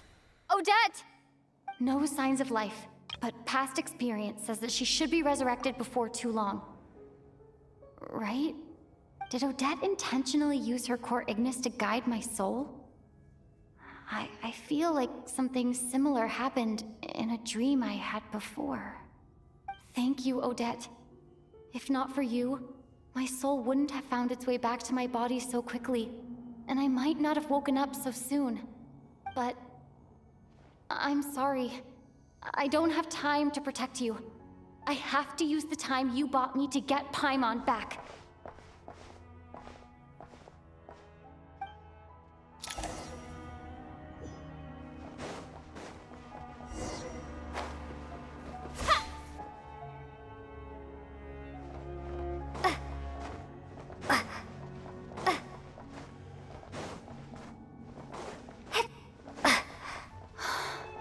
Sure enough, everyone here has been affected by the curse of death.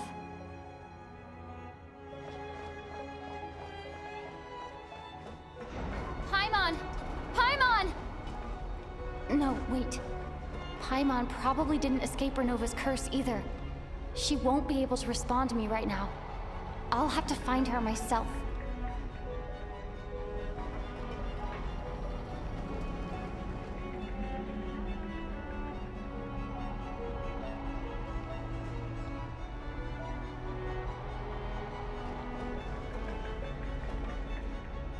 Mitya! Is this the laboratory he works in? What happened here to trigger the curse of death again so soon? I'll have to ask him when he wakes up. Finding Paimon has to take priority now.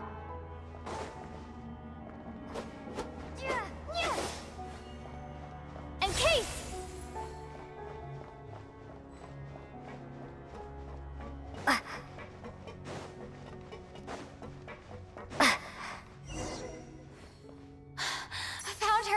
Paimon really is here.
You don't learn, do you?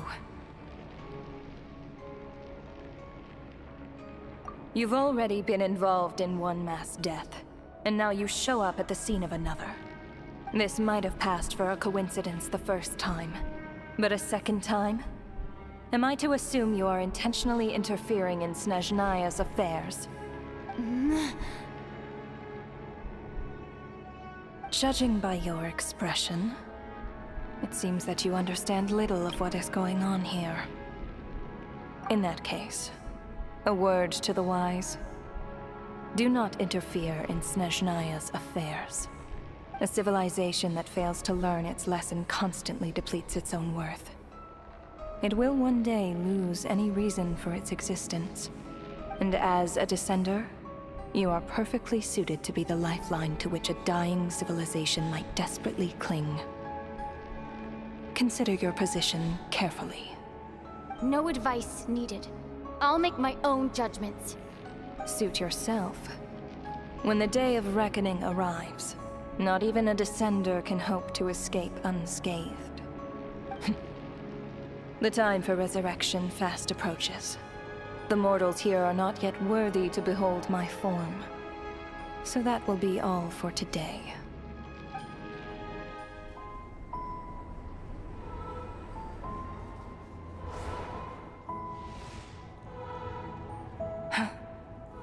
That thing is coming with me.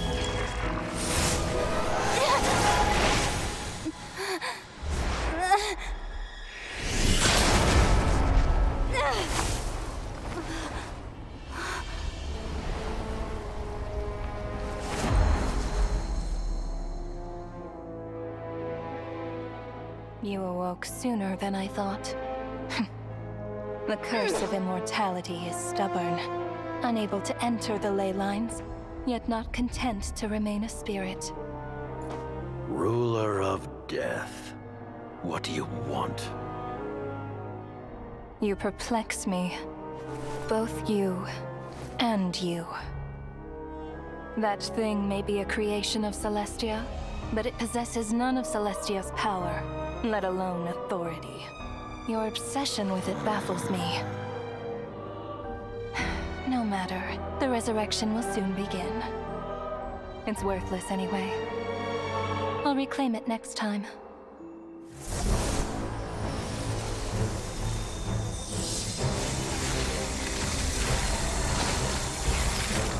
Hey, who says there'll be a next time?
I missed you, Paimon. What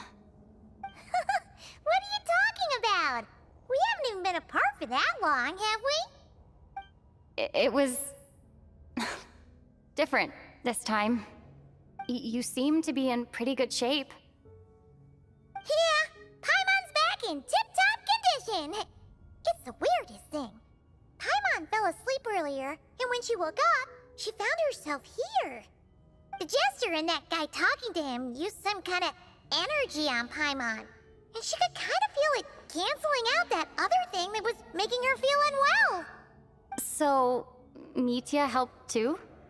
Apologies for leaving in such a hurry at the theater earlier. I was in a rush to verify some theories. Rest assured that your companion is perfectly safe. We reversed the effects that the experimental energy had on her. The Jester specifically instructed me to do so. I suppose this is our first official meeting, Traveler. I could not let Paimon suffer in her condition for a moment longer, and so I simply took her without explanation. I hope you do not mind.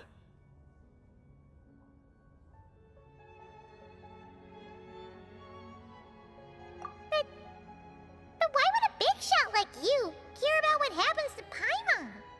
As I said when you first arrived in Snezhnaya, we once spent some time together in the distant past. Oh yeah, you did mention that. Yet, Paimon did think you seemed strangely familiar the first time we met. I'm afraid the reminiscing will have to wait. Mitya, let us continue with the report. What conclusions, if any, did you reach from conducting the final experiment of our energy research ahead of schedule? The good news is, my hypothesis regarding the Ruler of Death has been verified. As for the bad news, I recommend we suspend the experiments and Project Mistleton until further notice. Currently, we have no means with which to make a breakthrough. I say this purely as a scientist, guided by reason alone. I will trust your judgment.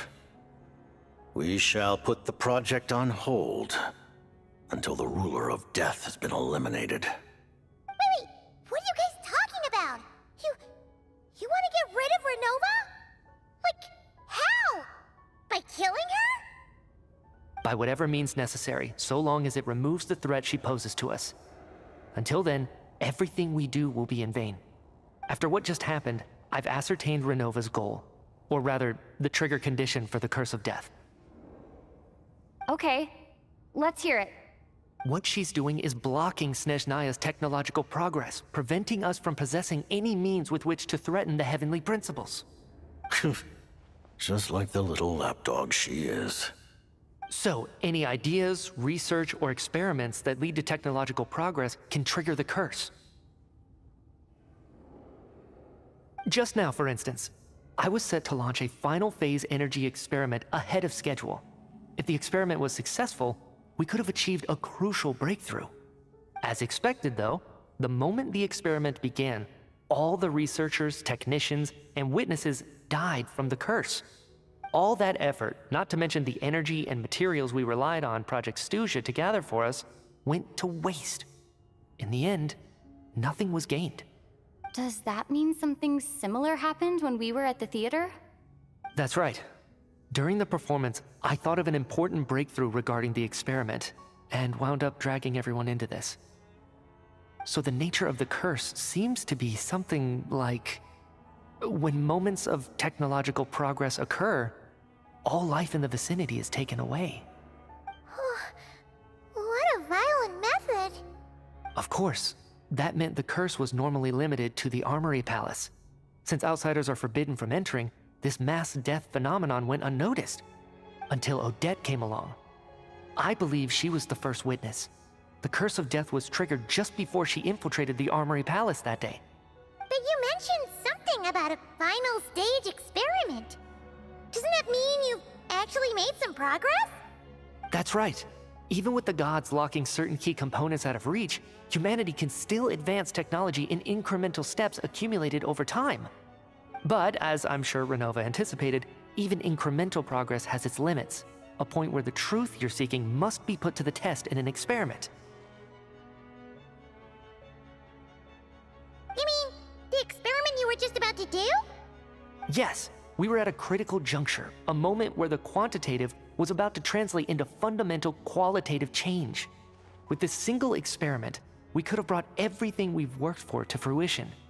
But now, after already being forced to fumble around in the dark all this time, it feels like we've truly hit an impenetrable wall. As long as Renova's Curse of Death persists, we won't be able to advance the experiment or obtain any results. And with Project Stuja having been in effect all this time, at our nation's current strength, repeated trial and error is simply unsustainable. Only by eliminating Renova first will it be possible to continue advancing our plans. But she's the ruler of death! She can just kill whoever she wants, right? That's gotta be the scariest power ever! Is it even possible to beat her? We'll see. But one thing's for sure.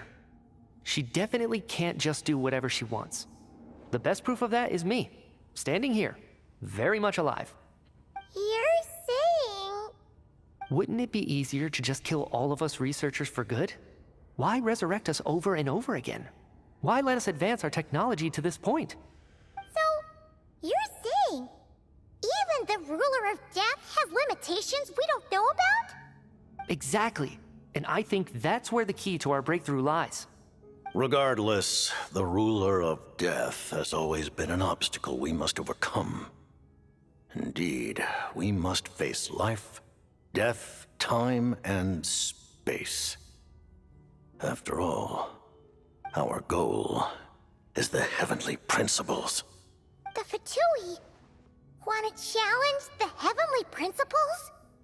For a long time, I've had a vague suspicion the Fatui and the Tsaritsa were targeting the heavenly principles. But hearing the Jester admit it is still a shock. No wonder the Tsaritsa's goal has always been kept a secret from the people. What kind of road will that lead Snezhnaya down? In that case... Lord Jester, I would like to request some leave. I'd like some time to organize my thoughts and go over the data. Granted. Get some rest, put the experiment out of your mind, and take care that the curse of death doesn't affect any civilians.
While there is yet time, allow me to offer you my hospitality, honored guest of Snezhnaya.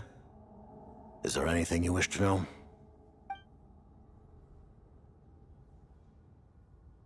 I remember hearing the term Mistleton from Columbina. Yeah! Paimon wanted to ask about that when the name came up just now. What is it? Paimon's heard of Project Stuja, but not this one. As you know, Project Stuja is a series of measures enacted to consolidate our nation's resources, the greater purpose of which is to serve Project Mistleton.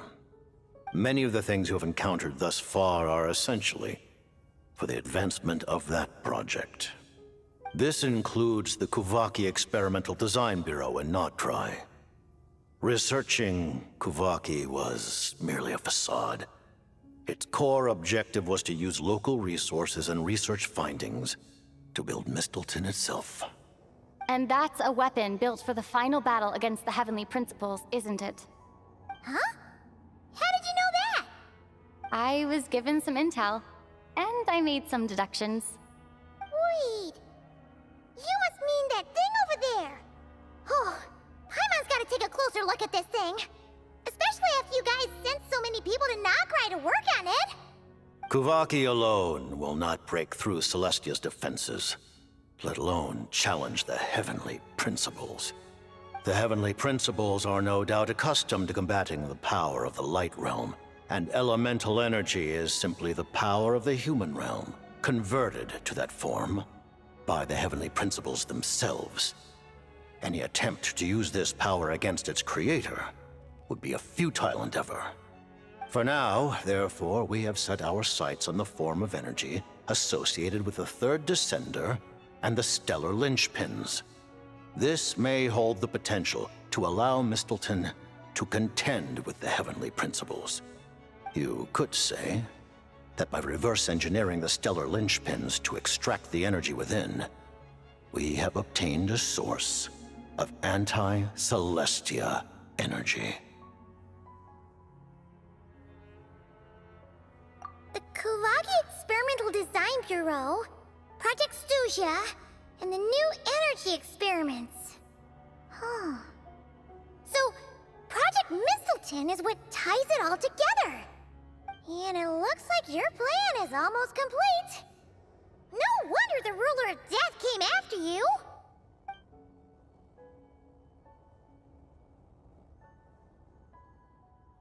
Her Majesty the Tsaritsa has embarked upon an expedition to vanquish a monster.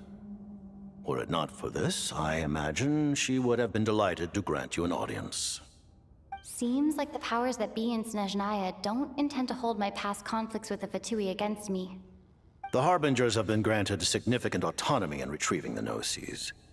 But by the same token, they do not completely represent Snezhnaya's official stance. You read my mind. Speaking of the Gnosis, Paimon's been dying to ask this question since forever. Why exactly does the Tsaritsa want to collect them? Is it something to do with the fight against the Heavenly Principles? The Gnosis will undoubtedly serve as a key bargaining chip when she confronts the Heavenly Principles. Beyond that, you had best ask the Tsaritsa herself. I am not sure if this information is mine to disclose. What do you mean, not sure? Don't you make the rules? You're the highest-ranking Harbinger! Ugh, never mind. Taking on the Heavenly Principles is something most people wouldn't even entertain in their wildest fantasies. Why is the Tsaritsa so fixated on this? In Tevat today, civilization is nothing but an illusion. Something whose very existence can be negated at any moment.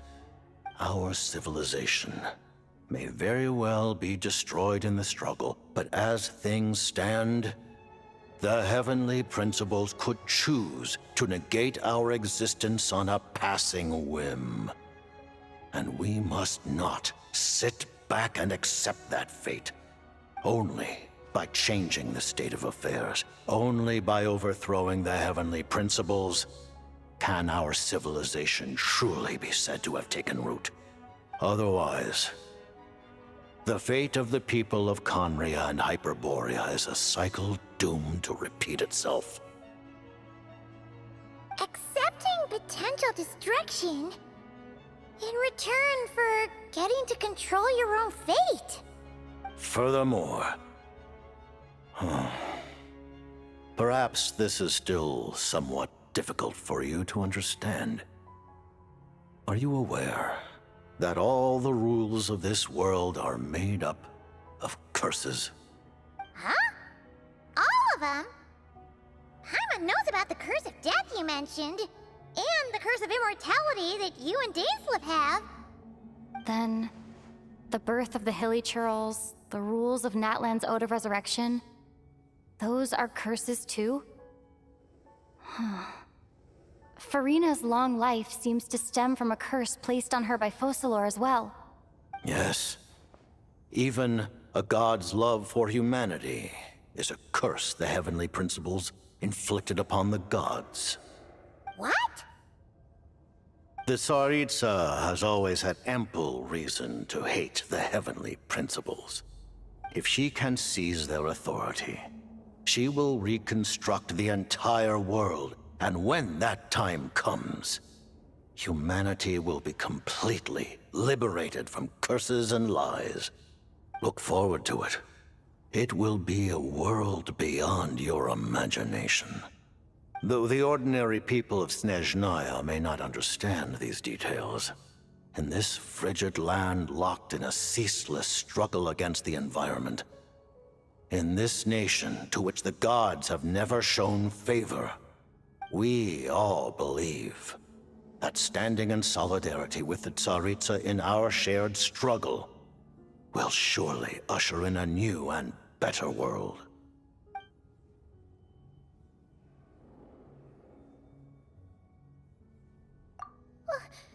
Paimon really doesn't remember. He's basically a stranger. You've got to believe Paimon. Allow me to explain. The reason Paimon reacted to the anti-Celestia energy developed by the Armory Palace is because she comes from Celestia herself. More specifically, she is one of its creations. Paimon? A creation of Celestia? Oh, right. I was blinded by anger earlier, but thinking back on it, Renova also said that Paimon is a creation of Celestia, but she lacks Celestia's power or authority. As you know, the lunar fragments and Nodcry were pulled down from the sky using Fatui technology. But the first application of this technology was in Conria over 500 years ago. I used this technology upon the heavens, and the response I received was none other than Paimon descending from Celestia. I presented her to the Vinster King, but he took no interest in this gift, nor did it satisfy him. Paimon then took up temporary residence in my palace until, of course, the arrival of the Cataclysm. Wait, Paimon's a little confused. You're talking about things that happened in Conria 500 years ago. You're saying Paimon was there for that? But Paimon doesn't remember any of that. Falling from the sky, being given away as a gift, none of it. Having lived through the Cataclysm, perhaps you too were burdened with some manner of curse.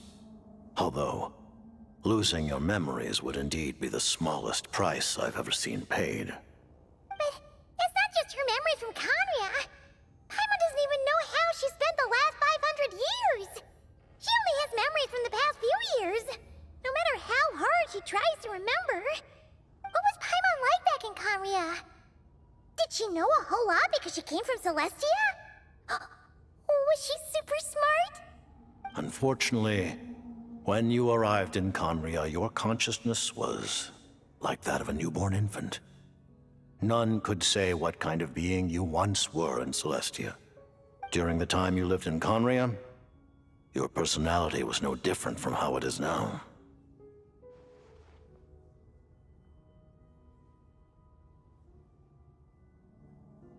Aw, man! Paimon's plan to get her memories back and become super smart is ruined before it could even start. You know, even though Paimon lost her memories, she still feels weirdly close to you for some reason. That must mean you took pretty good care of Paimon back then, huh? On the contrary, I completely ignored your existence. I was entirely focused on my struggle against Thruptatir the Wise. But now, as I see it, it is as if you are the only sane thing that survived that era of insanity. And thus, are worthy of protection. Noted. Man, Paimon's gotta stop projecting friendship on everyone she meets. But, Traveler?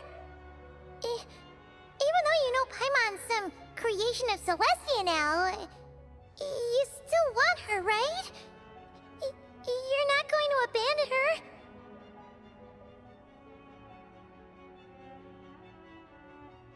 Oh, phew! That's a relief. Paimon's just learning about this too. She's barely even processed it.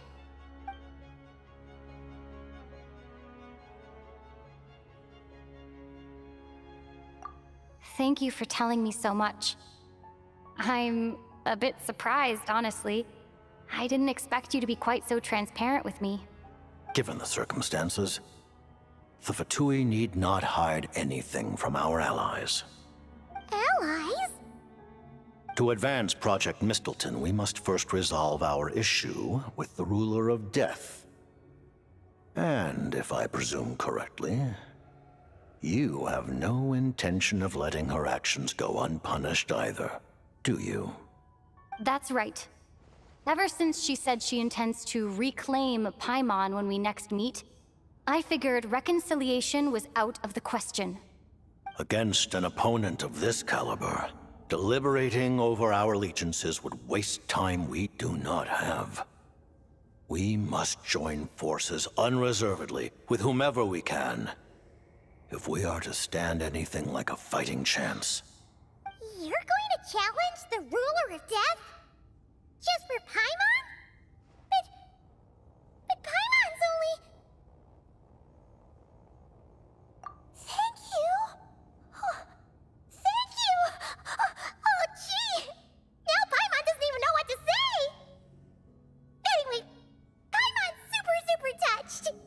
The Tsaritsa will return in triumph in short order, and the Fatui shall hold internal discussions regarding the enemy. The time for us to meet again will come very soon. Got it. Thanks for your help with Paimon. I'll be sure to look after her for you. There was just one other thing. Well, it's just a request, really. Paimon really wants to see what this Mistelton thingy you're gonna use against the Heavenly Principles looks like. Of course, Paimon knows it's top secret and stuff, but she just had to ask. It's okay if the answer's no. Certainly you may. Oh, for real? Actually, maybe it's best not to. What if her Nova suddenly pops up again? She might take this chance to... While the technology is not yet fully developed, it has nevertheless reached the stage where Celestia's creations are unable to damage it. In that regard, you may rest assured. Oh. Wow. No wonder Paimon felt so out of sorts recently, even though it was super far away. Alright then! Paimon's ready to take a sneaky peek at this top secret super weapon!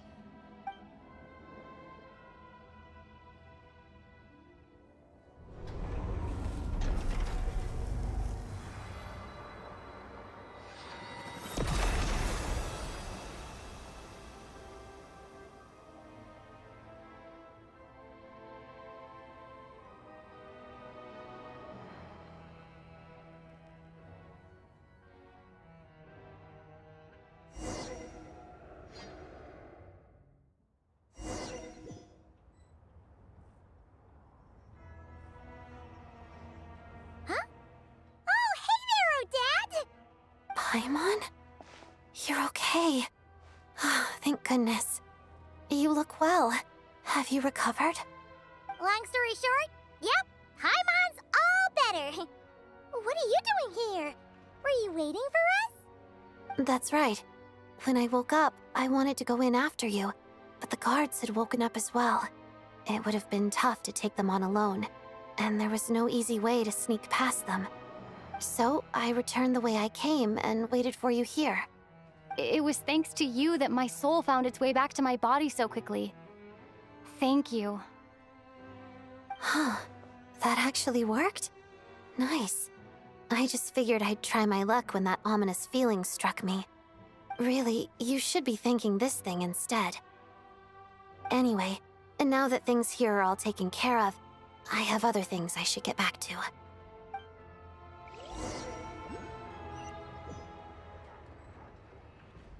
Ah, Director Chuganov, you're back. We just received notice that Project Stuja has been suspended, so we've convened an emergency meeting. This is the preliminary plan.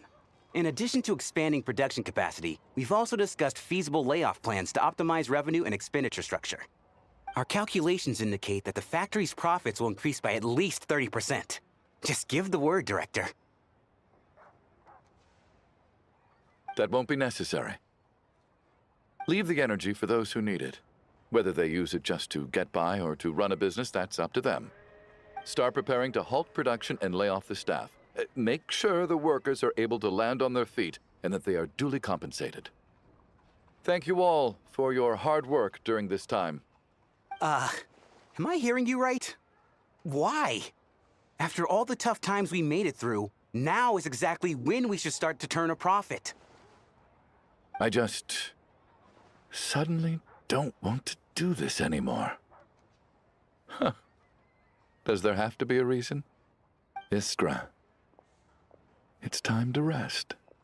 Dear esteemed members of the Rokat, given the effects of Lelik's radical actions upon our organization's reputation and social stability, a decision has been made to permanently withdraw this codename from use.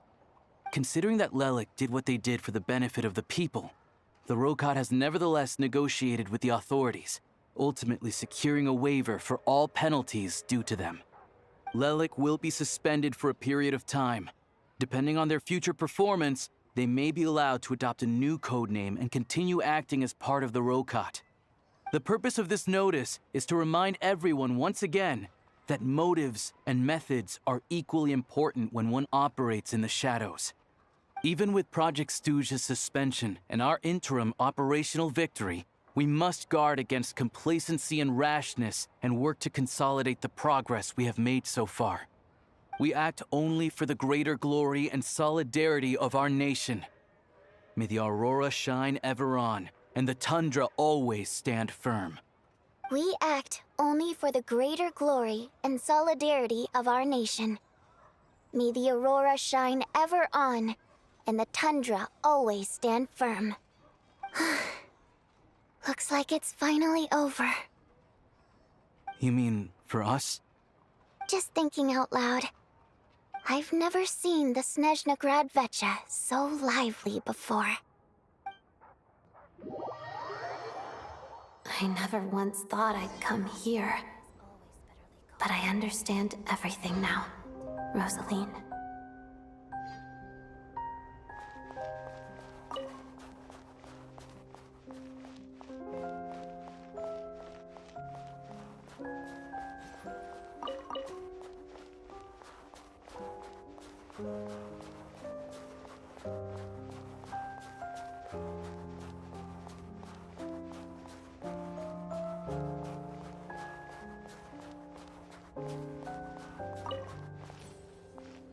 I've seen Spirit Seeker performed many times, including by your mother.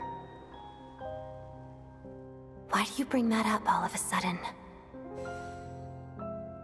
Even though the choreography is always identical, every dancer finds a way to make it her own.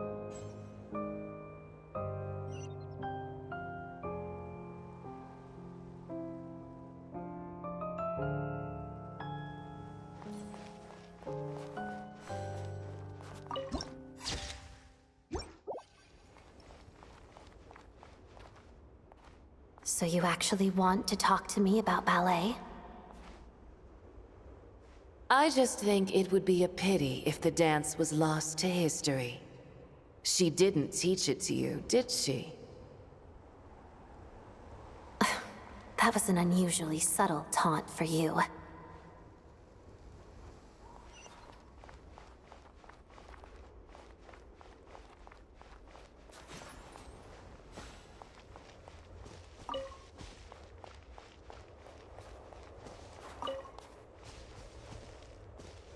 We embraced one another on the snow-swept plains, melting the ruthlessness of time. But when our bodies, in pieces, are cast to the winds, what of our love will remain behind?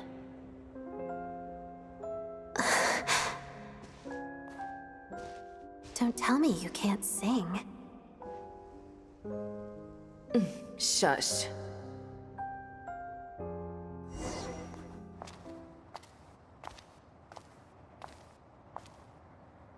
I understand her hatred. The Fatui robbed her of the life she should have had. I never opposed her dancing. Yet still I became an enemy of her ballet. I'll just keep my distance. Many despise me. I'm used to it. You're certainly not one to shy away from confrontation. But children, they need a different approach. I'm hardly the most maternal figure. Yet, she is a child. In my experience, while a father commands authority, he must still yield to love. You should tell her what you think about her dancing.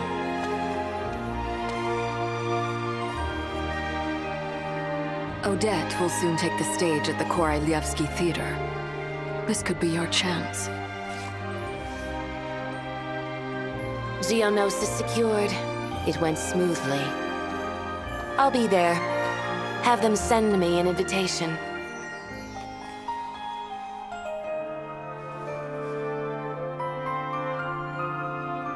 Sadly, things didn't work out. Her final words are inside that block of ice. This? Aren't these for monitoring her subordinates? Not yours. This one isn't her witch's flame, but my two worlds' flames. The two worlds' flames can burn away memories. It was my parting gift to Rosaline.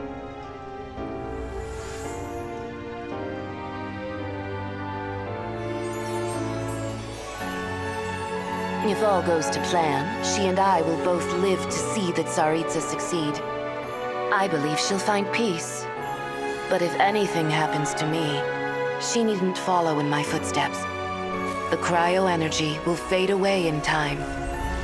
Then the two worlds' flames will burn away all memories of the Fatui. She'll be free to dance. She deserves this. I will handle the aftermath.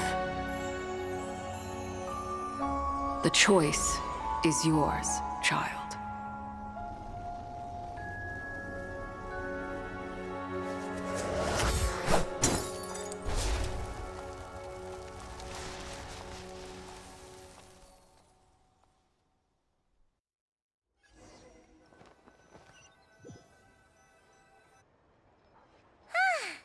Fresh air at last! Paimon's head isn't spinning anymore, and the fever's all gone. Paimon's finally free to fly again! Oh, it's nice to finally know where Paimon came from, too. It did make Paimon a little nervous at first, but it's such a relief now. Like, who cares if Paimon's a creation of Celestia? She's probably not anyone that important. Probably just the fairy of food and fun or something. And like you said, this doesn't have to change anything between us. You're not gonna just... Hey! Hurry up! Why are you walking so slowly? You've spent the last few days lying in bed and stuffing your face. I didn't think you'd be able to fly this fast. Says who? Paimon's as agile as ever. They don't call her White Floaty for nothing. Paimon originally wanted to check out the bookstores in Snezhnograd, but she's more in the mood for flying around right now, so let's save that for later. Wait, they've got light novels from Yai Publishing House here too. Huh? And this is Paimon's favorite mystery story from Fontaine! Wow! It got a sequel! The local Snezhnayan books look pretty interesting too, but also kinda heavy. Not the easiest things to look around. I thought you were in the mood for flying around. Paimon can read while she flies. Hey! Look at these two dolls! Which do you like better?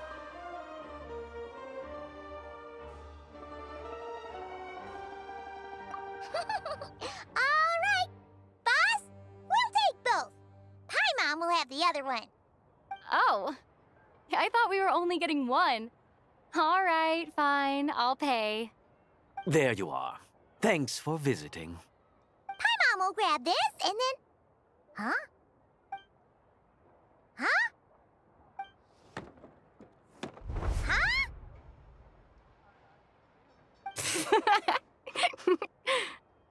How many layers does this thing have? And what are you laughing at? Huh. You knew all along, didn't you? A whole bunch of people are gathered over by the plaza. Hey, look! That looks like Tartaglia! Hey, Tartaglia! I know that voice. Of course. If it isn't Paimon and my old comrade. You're looking well, Paimon. All better? Yeah! The jester knew I was wrong and fixed Paimon right up! Thanks for sending someone to keep Paimon safe, too. Oh, yeah. About that. That was... kind of embarrassing. Who could have known that our director would go looking for you in person? So sorry for the misunderstanding. Oh, right. Let me introduce you. This is my little sister, Tonya. Hello, Tonya! Hello, hello! Firstly, I'm really sorry about my brother. Sounds like he's caused you no end of trouble. Hey now, why'd you have to start with that? Not that it isn't true, of course. So she's the real Tonya.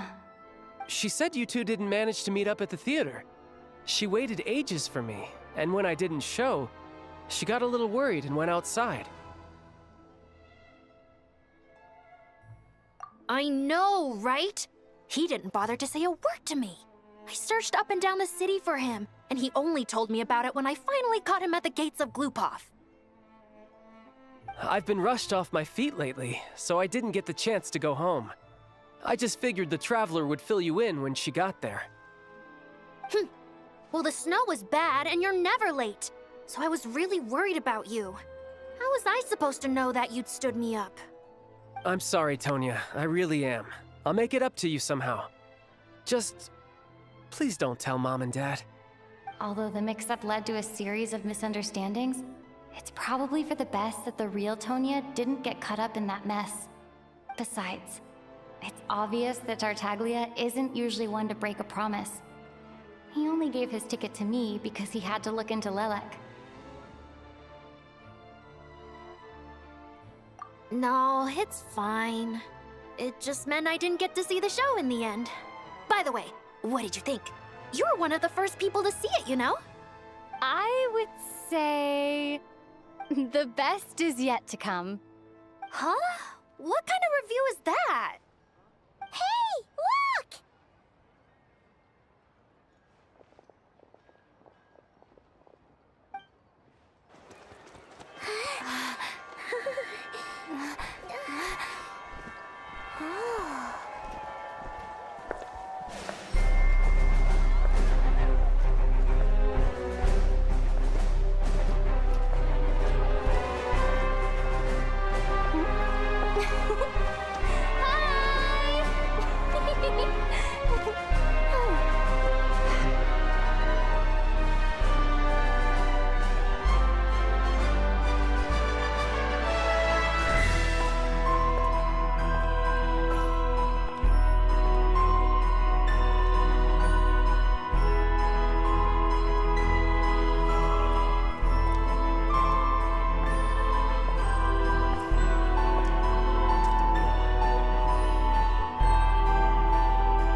It's about time we threw another tea party, don't you think? I wonder who else is free.